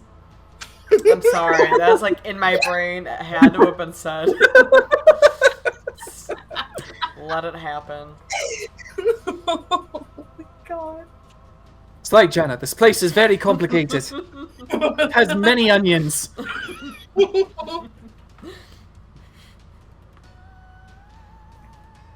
Okay. How come I can't even see Jana on my own screen? I can on my second screen, but not. Oh my god. Where? Oh no, I lost him. You're at the bottom of the map. You mean the top? The top of the bottom. Wow. Again, I think it's probably because I have two screens, but like I moved it on one screen because I couldn't see him on the other, and then on the screen where I couldn't see him, they just like came out from the darkness. Why were they over there?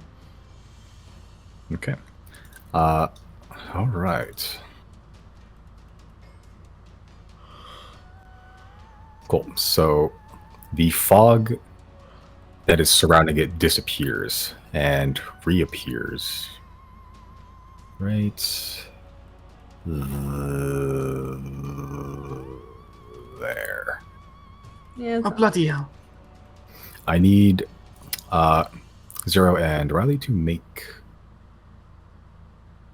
a Constitution saving throw. Hell yeah, brother. Easiest save of my life. Okay. 0, you make it. So you take On half. Yeah, it's very low DC. I failed that? Feels that moment. Holy shit. Riley, you take a solid 8 points of cold damage, half due to cold resistance. 0, you take half of that, then half of that, so you take 2. But you cannot see out of this true. little bubble.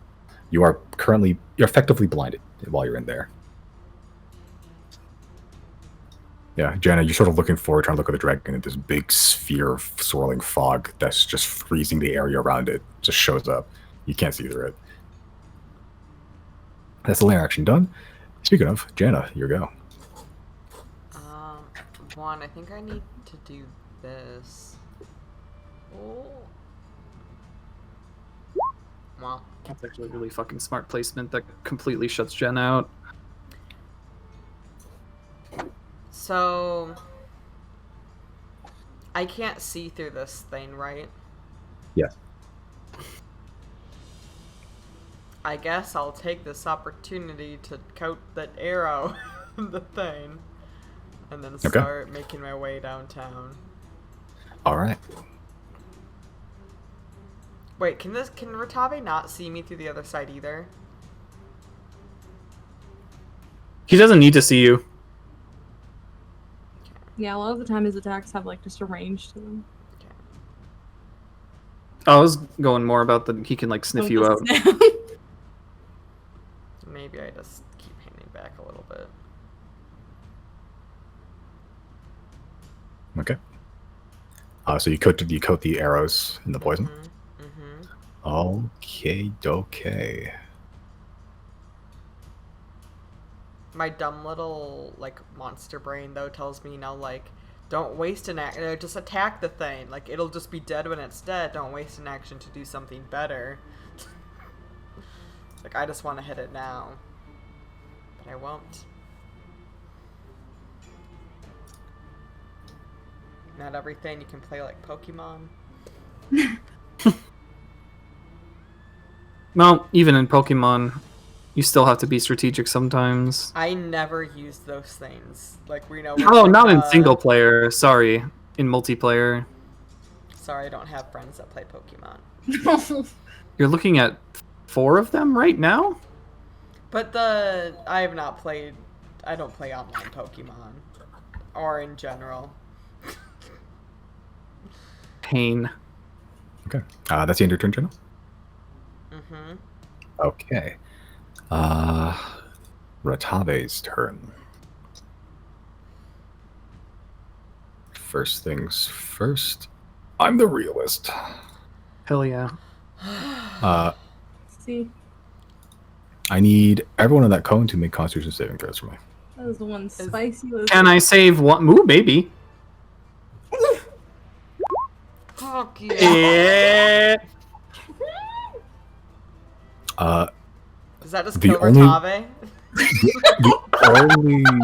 The only one that succeeds is Jana. What the fuck? Man, 19 ain't enough. That's brutal. Well, Giorgio he's fine. Both an ancient white dragon. Yeah, I guess. It's a good thing we have those potions. You should yeah, have just let him. yeah. You should just let him befriend him, Simon. We could have all just been friends. You mean this 800-year-old dragon strong? What the fuck? 800 years, he's an old fucking pile of bones. Dragons don't stop aging. They don't. They just keep going. As far as people are aware, actually. I think in official D&D lore. Terrifying. Yeah, the only one that succeeds is Jana still. Alright, kill me. Except not actually, because Rezez? Hello? Did Giorgio not? Georgia failed. Damn. Huh? It takes a Damn. 22? I'm actually incapable of saving. That's crazy. Yeah. So I what's think I- happening? Saving throws, you can get a natural 20 and still succeed. Natural 20. Yeah, the only person that succeeded this saving throw is you, Jana. Damn. So that is the echo's gone. So let's see here. Oh, well, that's... okay, so...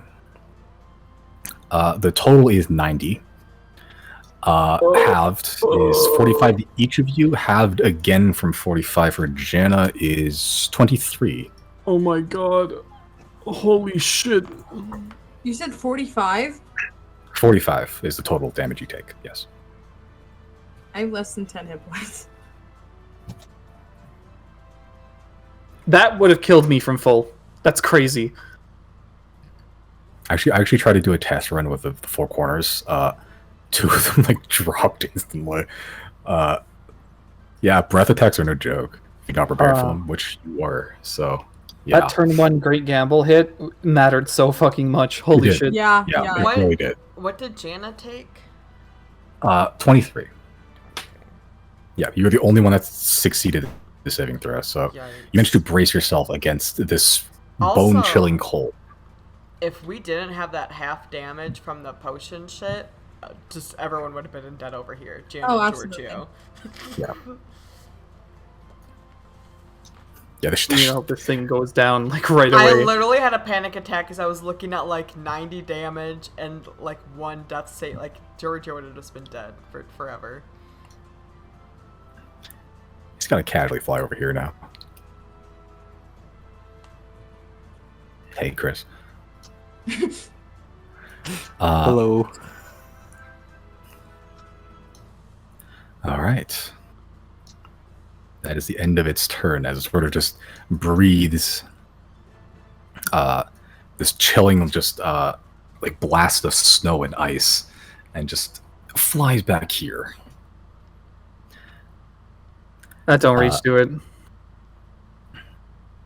Yeah, as he flies back, he just goes, "Yes, the hunt." How is he looking? Not great. Overall, Also, 0. just because something Sorry. always happens, I am stepping away for like 1 minute, just so it's said, so I don't look like Yep. a bitch. Okay. All right, 0. What you doing? Oh my god.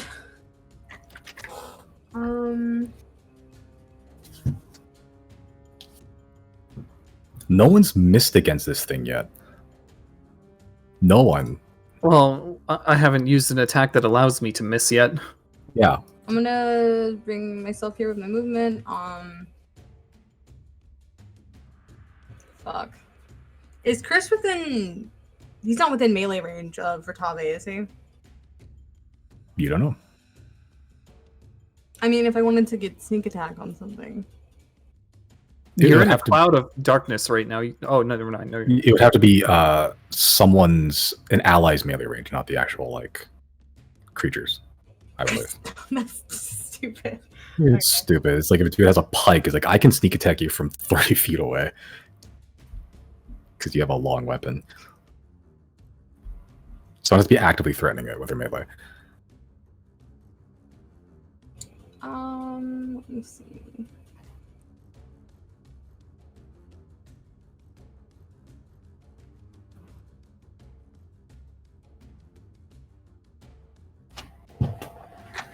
I don't really have much to work with when it comes to range, like cool shit, so I'm gonna use the barbed arrow, and just make a short bow attack from here.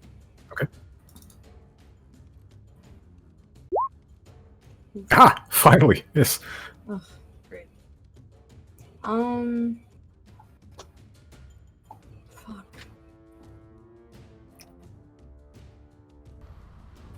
Hit or miss. I guess we finally missed, huh? Let me see.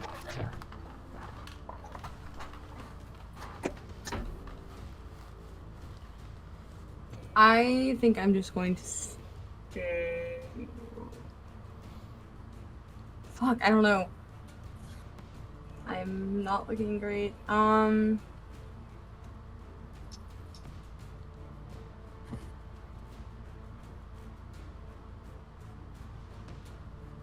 I guess I'm just gonna stay there.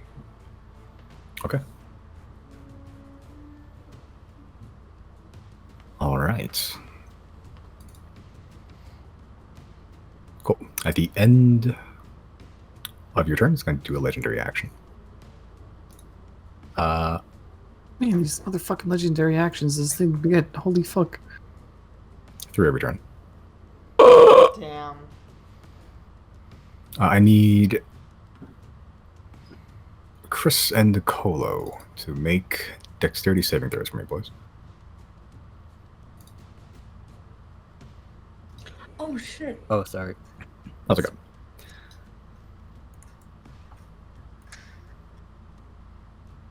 What's up? Oh no, I just forgot Riley had given me inspiration, but I'll wait my next turn. Okay. Both Colo and Chris take 14 bludgeoning damage. That's so funny to think about, like, for, like, if that was real life. Like, oh shit, I forgot Riley gave a pep talk. I'll get him next time. I can't disappoint my buddy. Okay. Take 14 points of bludgeoning damage and are knocked prone. That's 14. 14, yes. 1-4. Okay. As it's sort of just staring you right in the face, Chris, you can feel the cold on its breath as it sort of just buffets its wings and flies a little bit further. Right about there. Technically, Colo does have attack opportunity. It is at disadvantage because he is prone. Go for Why- it anyway. Why Yeah. does he still hit? He still hits for disadvantage from the ground. Colo Colo's a says monster. YOLO. It's karma for terrorizing his family for years. Yeah. Yeah. Yeah. Colo's a monstrosity. Yeah, that's 20 slashing damage from the ground. That's cool. As he sort of falls down, he does like a sweet like breakdance move and like hits him with a glaive accidentally. Am I glad we didn't fight Colo? Instead, Yeah. he's our friend. Yeah, this would have been rough. That's the end of his legendary action. It's now Colo's turn. He's going to spend half his movement unfucking himself. He's going to run as far as giant legs can take him. We're just still right up to the dragon. Still close enough to hit him. Colo's a mistake adding to this fight. I lived, bitch. After one. Finally, he fucking misses. Finally. Oh my god. Yeah, still off balance. He's just trying to hit him with the glaive, but he just can't right now. He's just skimming across the ice, just barely glancing off the dragon. Dragon not looking great. Dragon's overall not doing so hot. That is the end of Colo's turn. At the end of Colo's turn, he's going to use his legendary action to make a tail attack against Chris. Which, advantage because it's prone, 21 to hit. Yeah, that hits. Okay. Not bad. It's 13 bludgeoning damage.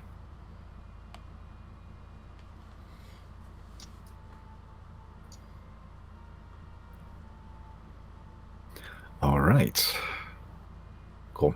As you fall from the wind pressure, you didn't get the skill, the armor set to deal with wind pressure against dragons. Sort of flies above you and slants his tail directly onto your body. Speaking of, Chris, it's now your turn.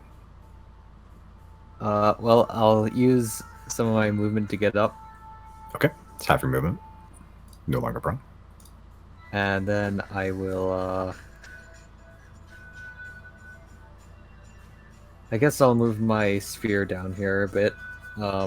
Probably, I don't know, somewhere, How far does it move? 30 feet. yeah, 30 feet.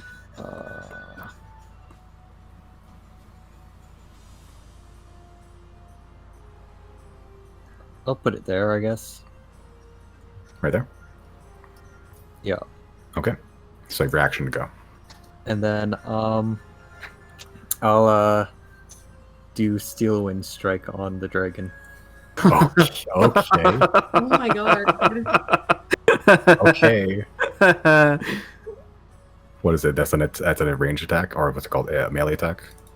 Oh, right. I forgot. It's melee. Yeah. Okay. Roll for Steel Wind Strike. Well, it does have a range, but I think. Okay. You're 10 feet in front of the dragon. It reaches. Okay.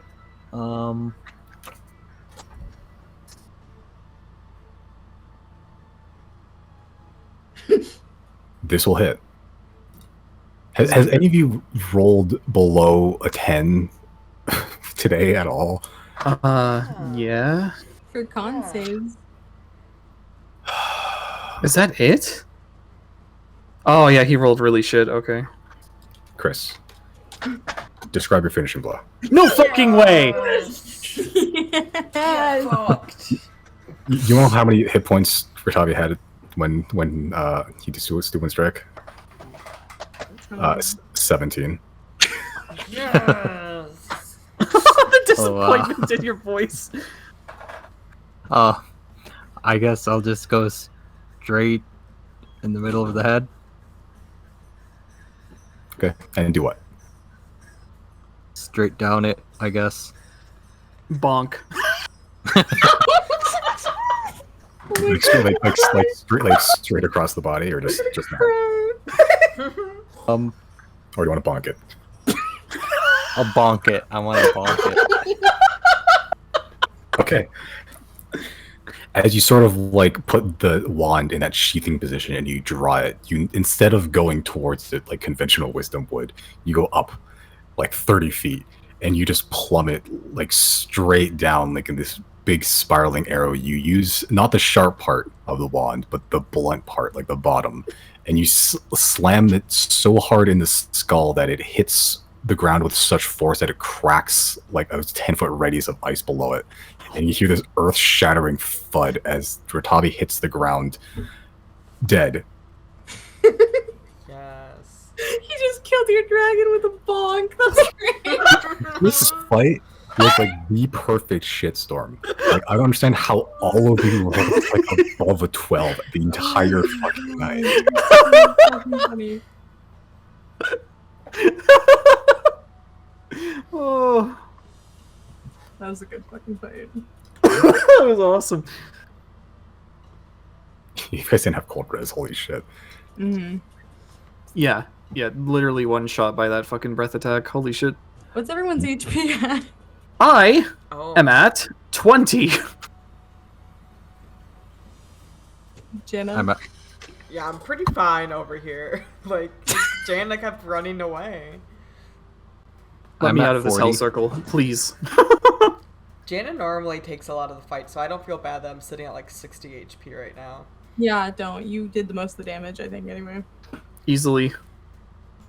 Over 100. Who wants some fucking healing? Can I'm at I, out of 68 spite, cast Healing Spirit and make it look like Ratabe? Yeah, sure. You just have a mini like a Cupid style like chibi Ratabe sort of just flying. Mm-hmm. And then I wrote this down. Out of combat, 10d6. Okay, yeah, so roll 10d6 and everyone gains that amount.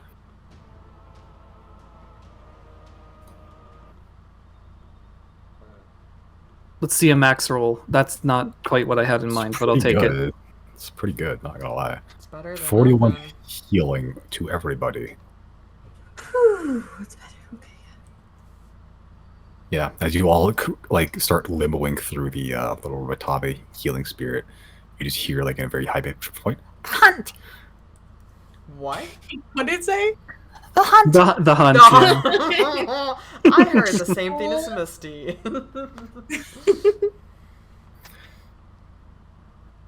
Okay. As you sort of just see Kolo sort of sitting there as you're all healing, just breathing heavily. Still like the wet blood on the glaive. Sort of like grasps his chest a little bit, and you see this blue light emanating from his left hand as a lot of the wounds that he's sustained starts to close up a little bit. Oh, did he not get... Oh, Jana will cast something just for Kolo. What are you casting? What's the other healing? Oh, I don't have it prepped. I don't think. Riley will do it then. Can I just? Yeah, go for it. Riley will throw a healing word his way at level 1. Level 1? Yoink! Yeah. Okay. Wow. 9 healing. Max roll. Let's go. Wow, you did. I'm rolling so badly. He cast Cure Wounds on himself, and you did this. You did the same amount of healing as a level 1 healing word. Oh. He cast healing went at 3rd level, and he's still Oh. got Cure Wounds at 3rd level, and it still wasn't as good as a single 1st level healing word. This is not my night for rolling at all. How's he looking? Is he okay? He's not doing bad, all things considering. Jana will cast some good berries for him. So another 10. How's he looking? Still bad? He's looking fine. He's looking fine like 10 minutes ago. Yeah, he still has some minor wounds, but he's not great. As you sort of take you give him the good berries, or just palms it. It's like nothing in his hand, but he sort of just downs it in one go. You see his eyes widen for a second, and as it does, you see what looks like tears falling from his eyes, and they freeze very quickly as they hit the ground. He sort of just puts his hand away from his mouth, looks at you, Jana. This is the most delicious thing I've eaten all decade. No. Yeah, they're pretty good berries. I'm not gonna lie. I'm glad. Oh, wait till you see what I can fish up. Thank you for fighting with us. I'm glad that you guys will get out of here. Thank you for... He sort of looks towards the corpse of Rotave, and like the big crater impact that Chris made with Steel Wind Strike. That's such a cool fucking spell, not gonna lie. It fucking is. It just looks at the corpse. Thank you for helping free my family. If you ever find your way north towards the field of broken glass, that is where I and what remains of my family will be migrating to. There is nothing left in these mountains for us. There is more of us in the fields. Find one, mention what you did here. I'll be sure that they will welcome you. Thank you. I wish you safe travels. Do you have the way out of here? I can climb. There is an ice wall that Atave used to taunt us, using it to haul some of the bigger treasures once he couldn't fit down the shaft that you fell through. I will be breaking it for the first time in decades. Good for you. We were happy to help. Also, what's like the floor situation beneath us? Like, how thick is this ice? Just a rough guesstimate. There's a lot down there. Like a lot. There's a whole fucking ship, dude. It's like just looking at like depth perception. There are little bits of like at a closer look now, without the dragon like hounding your every thought. There's like these little lanterns that are stuck in the ice that are lit constantly for some reason. But just using that as like a guide, roughly 20 feet. Oh, it's just That's 50 not deep. hard. Just send like a flaming spear or something. Just make a little hole down. We can. Oh yeah. Right, but for the whole room. Ice fishing. Rotave made a crater, didn't he? His body.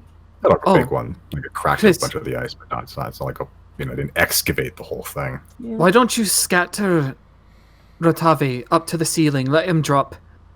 They'll break a lot, I imagine. If we haven't talked about it previously, I think now's the time Zero would be like, wait a minute. Wait. Huh? You know that house stick we have, right? That's brilliant, Zero! We'll use it on the there. We'll put it on the ship. On the ship. We get a free boat! I'm in! No. I was thinking, I'm gonna look at Chris because I feel like realistically Chris is the only one that would be on board with this. I'm gonna look at Chris and just be like, what if we make the dragon a house? I'm on board. Fucking hell. Dragon? And not the boat down there? Oh. How would that even work? You know what? Let's check. Yeah, let's Riley see is how- going to put the head on the stick. Into the dragon. No, just head on the stick. Because head on the stick means you talk to the head, right? Just stick it in something. Well, yeah, but I need to talk to the head first. Yeah, I thought the head's So been just put talking it, the just right put it on way. the dragon and see what the thing says. You Fuck can it, I'll do that yeah. then. Sure. Okay. So you stab the dragon with the iron pole of the hook on it and place the shrunken head onto the hook. Sure. The eyes open. Sort of just looks confused. Is this where you wish to build your house? Can you do that? Unconventional, but technically it is no longer alive. Yes. Riley looks Yes, at Chris and then looks at Zero. Nodding my head, yes.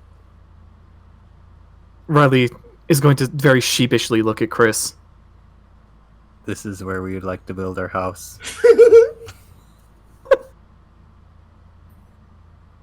There is a good amount of ice, and with some of the magic that will need to be sacrificed for such a transmutation, the ice could be used as a humble home. Is this what you wish, or would you prefer to downskill it? What agreement did we come to previously? I think partial house is okay. Yeah. Or Oh, 'Cause I we like could- the No. one of sacrificing speed because, or no, that the dragon house can't fight with us, or Mhm. like whatever the least thing was, because we shouldn't really bring a dragon to our fights. You know, that feels like a cheat. Yeah. Plus, I don't want to lose him. True. Yeah. You Yeah. can bring it to a fight, it's just not as effective as a, you know. Yeah, because An that makes actual them like dragon, yeah. faster, right? It's like more house, more speed, less combat. That seems fair for what we need Yeah. it for. Okay. So how many rooms would that allow? If you wish for the full house, it would be everything included, kitchen, 4 rooms, a foyer. But 3 of the magic rooms will need to be sacrificed. You will Leaving gain one, one. though. I think that's what we want, right? Yeah. Yeah.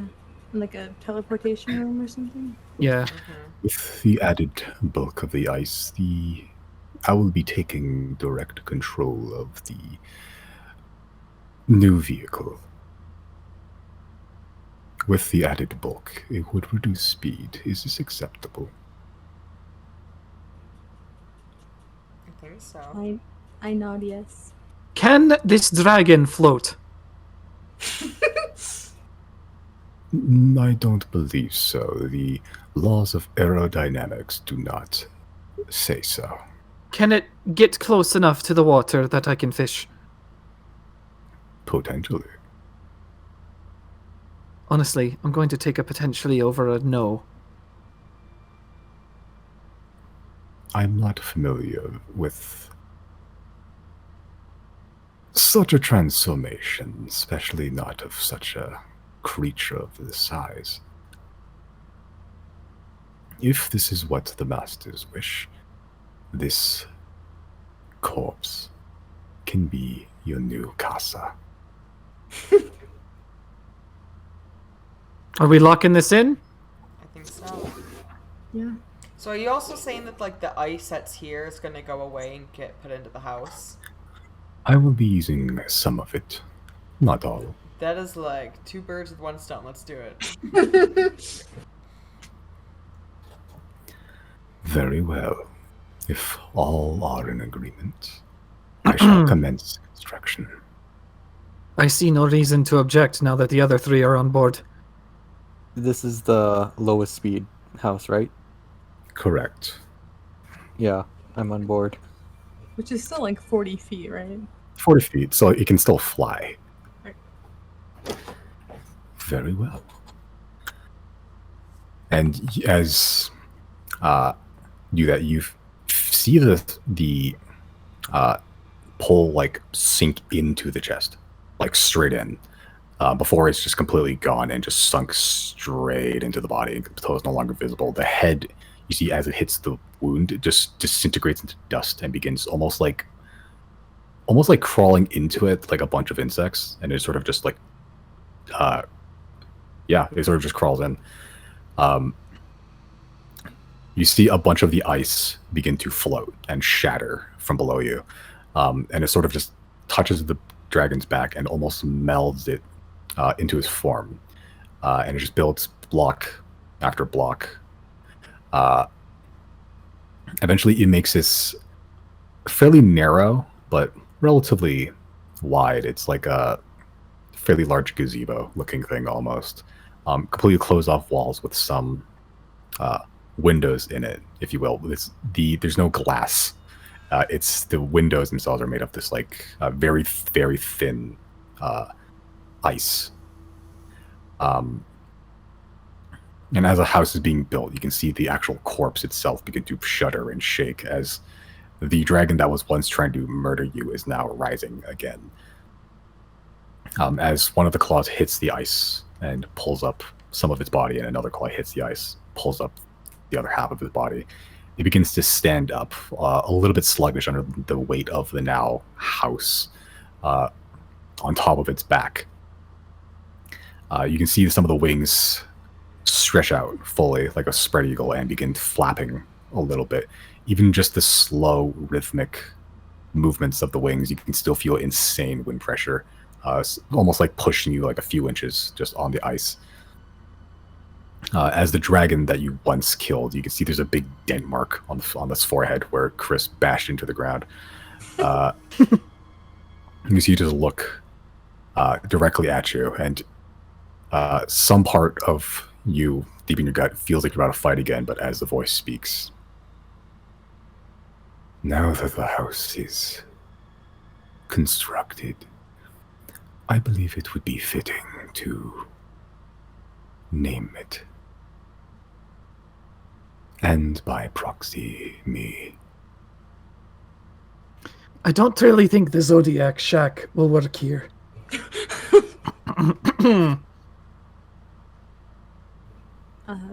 Do you want to choose your name?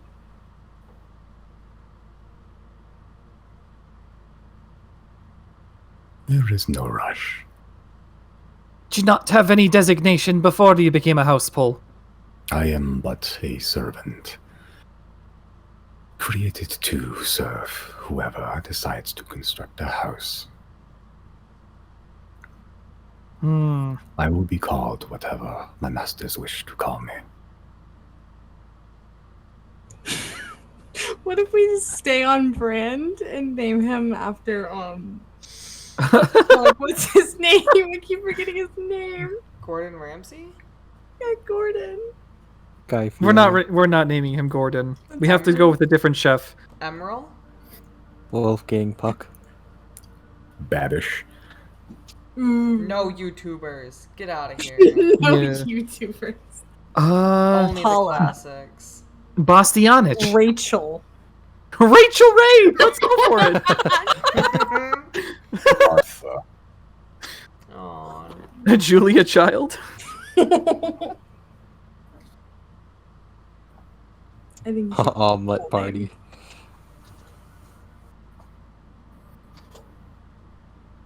What are we going with? Full name for him. If you do not wish to name me yet, can always do it at a later date. We'll I think of see. something really nice for you. Yeah, let's sleep on it because last time we took 20 minutes to name ourselves the Zodiacs. True. That wouldn't be nice to name him something star-based.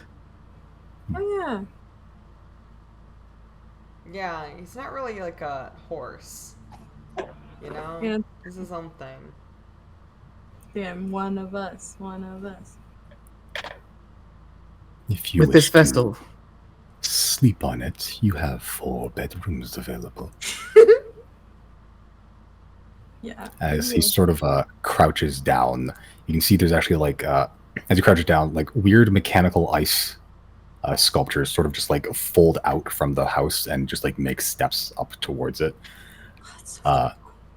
As he sort of just as close as a dragon can smile, sort of looks at you all and says, "Welcome home, masters. We will pick that up next time." Yeah. Hell yeah. A dragon fort. Let's go. Also, level us up, please. No. Oh Do we yeah. level up? Yeah. Yeah, I wanted to do the dragon fight today because I knew you guys were gonna level up. I know this would be a good climactic thing to do then, so. Oh my god, I don't think I put up anything for that. You got 2 weeks to pick that up. Yeah.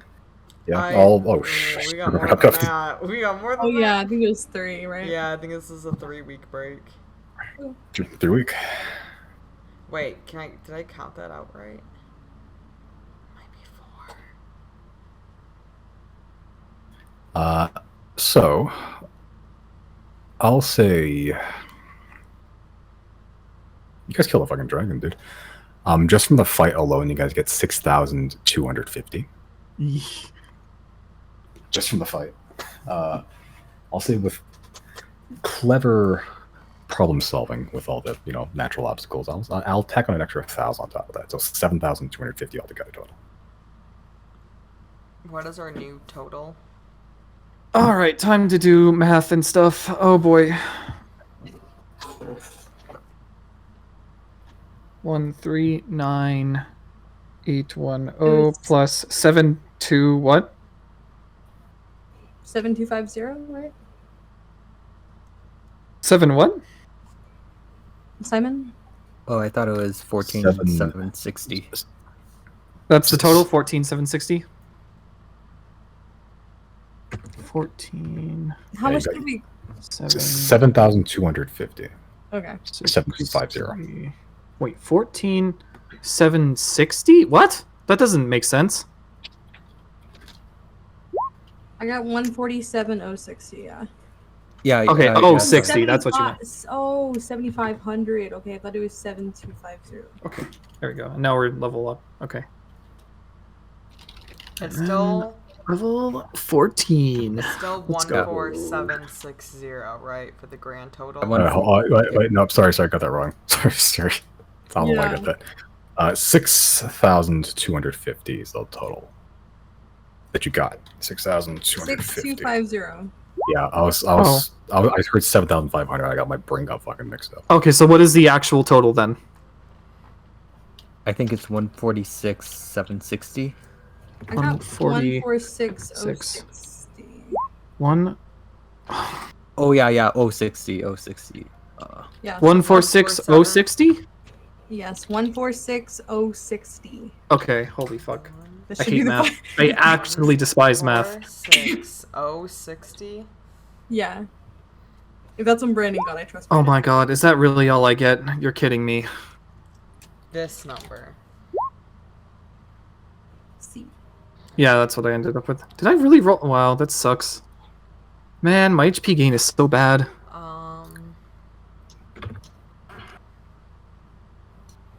I mean, that's statistically average. Nice. D8 is for me, right? I should. Oh, it's so typical. Yep, so multi-classes people, you can choose what class you actually want to multi-class into. I will pick this later this weekend because I didn't realize we were gonna level up, so I didn't look to what the other one is gonna be. So I won't pick any kind until I know which one I'm taking. Oh my god, I get magical secrets. Let's But go. Giorgio can go up.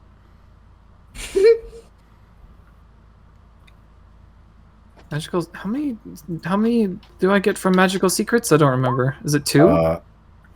I'll be figuring out all the stuff today as well. So I'm trying to figure out my notes as well here as well. I used a lot of as well. I get 2 more spells from any class I want. Let's go. I think I decided Cone of Cold had to be one of them. But what's the other one I want? This isn't like surprised. what's it called? Like the one where you get the 2 points and you put them in stuff. That depends on your level. For Giorgio level 13. Like this would be like as if I'm asking everyone else. Do we get ASI? I don't think we get ASI at this Okay. level, no. I don't know when that happens anymore because 16th. Jana's fucked up. Oh, no, that yeah, makes yeah, sense. Okay. multi-classing folks you up. Yeah. What level are your other classes right now? Well, I'm not worried for Jana. I'm asking for Giorgio because I only keep track of Jana. So like for the Oh. other ones, like she's so far behind. That's why Oh. I'm asking if other people are doing it. That means Giorgio does it. Okay, Okay, that so makes if Riley sense. and Chris are getting it, then Giorgio gets it. Yeah. I don't think that's how it works. Well, they're all the same level, right? So it's Yeah, but Bear isn't an actual class. Oh, Yeah, it that's how I've depends been on- doing it. Okay, we'll just go with that then. Sorry, Simon. That's okay. Yeah, because he doesn't. There's no actual Bear class. He doesn't get Well, class it's not features, like he gets stuff, but like he gets the 2 points to put in the. which is a part of a class. Okay. Well, Giorgio. Okay. What's done is done. It's just continue with it. Ooh, what's this?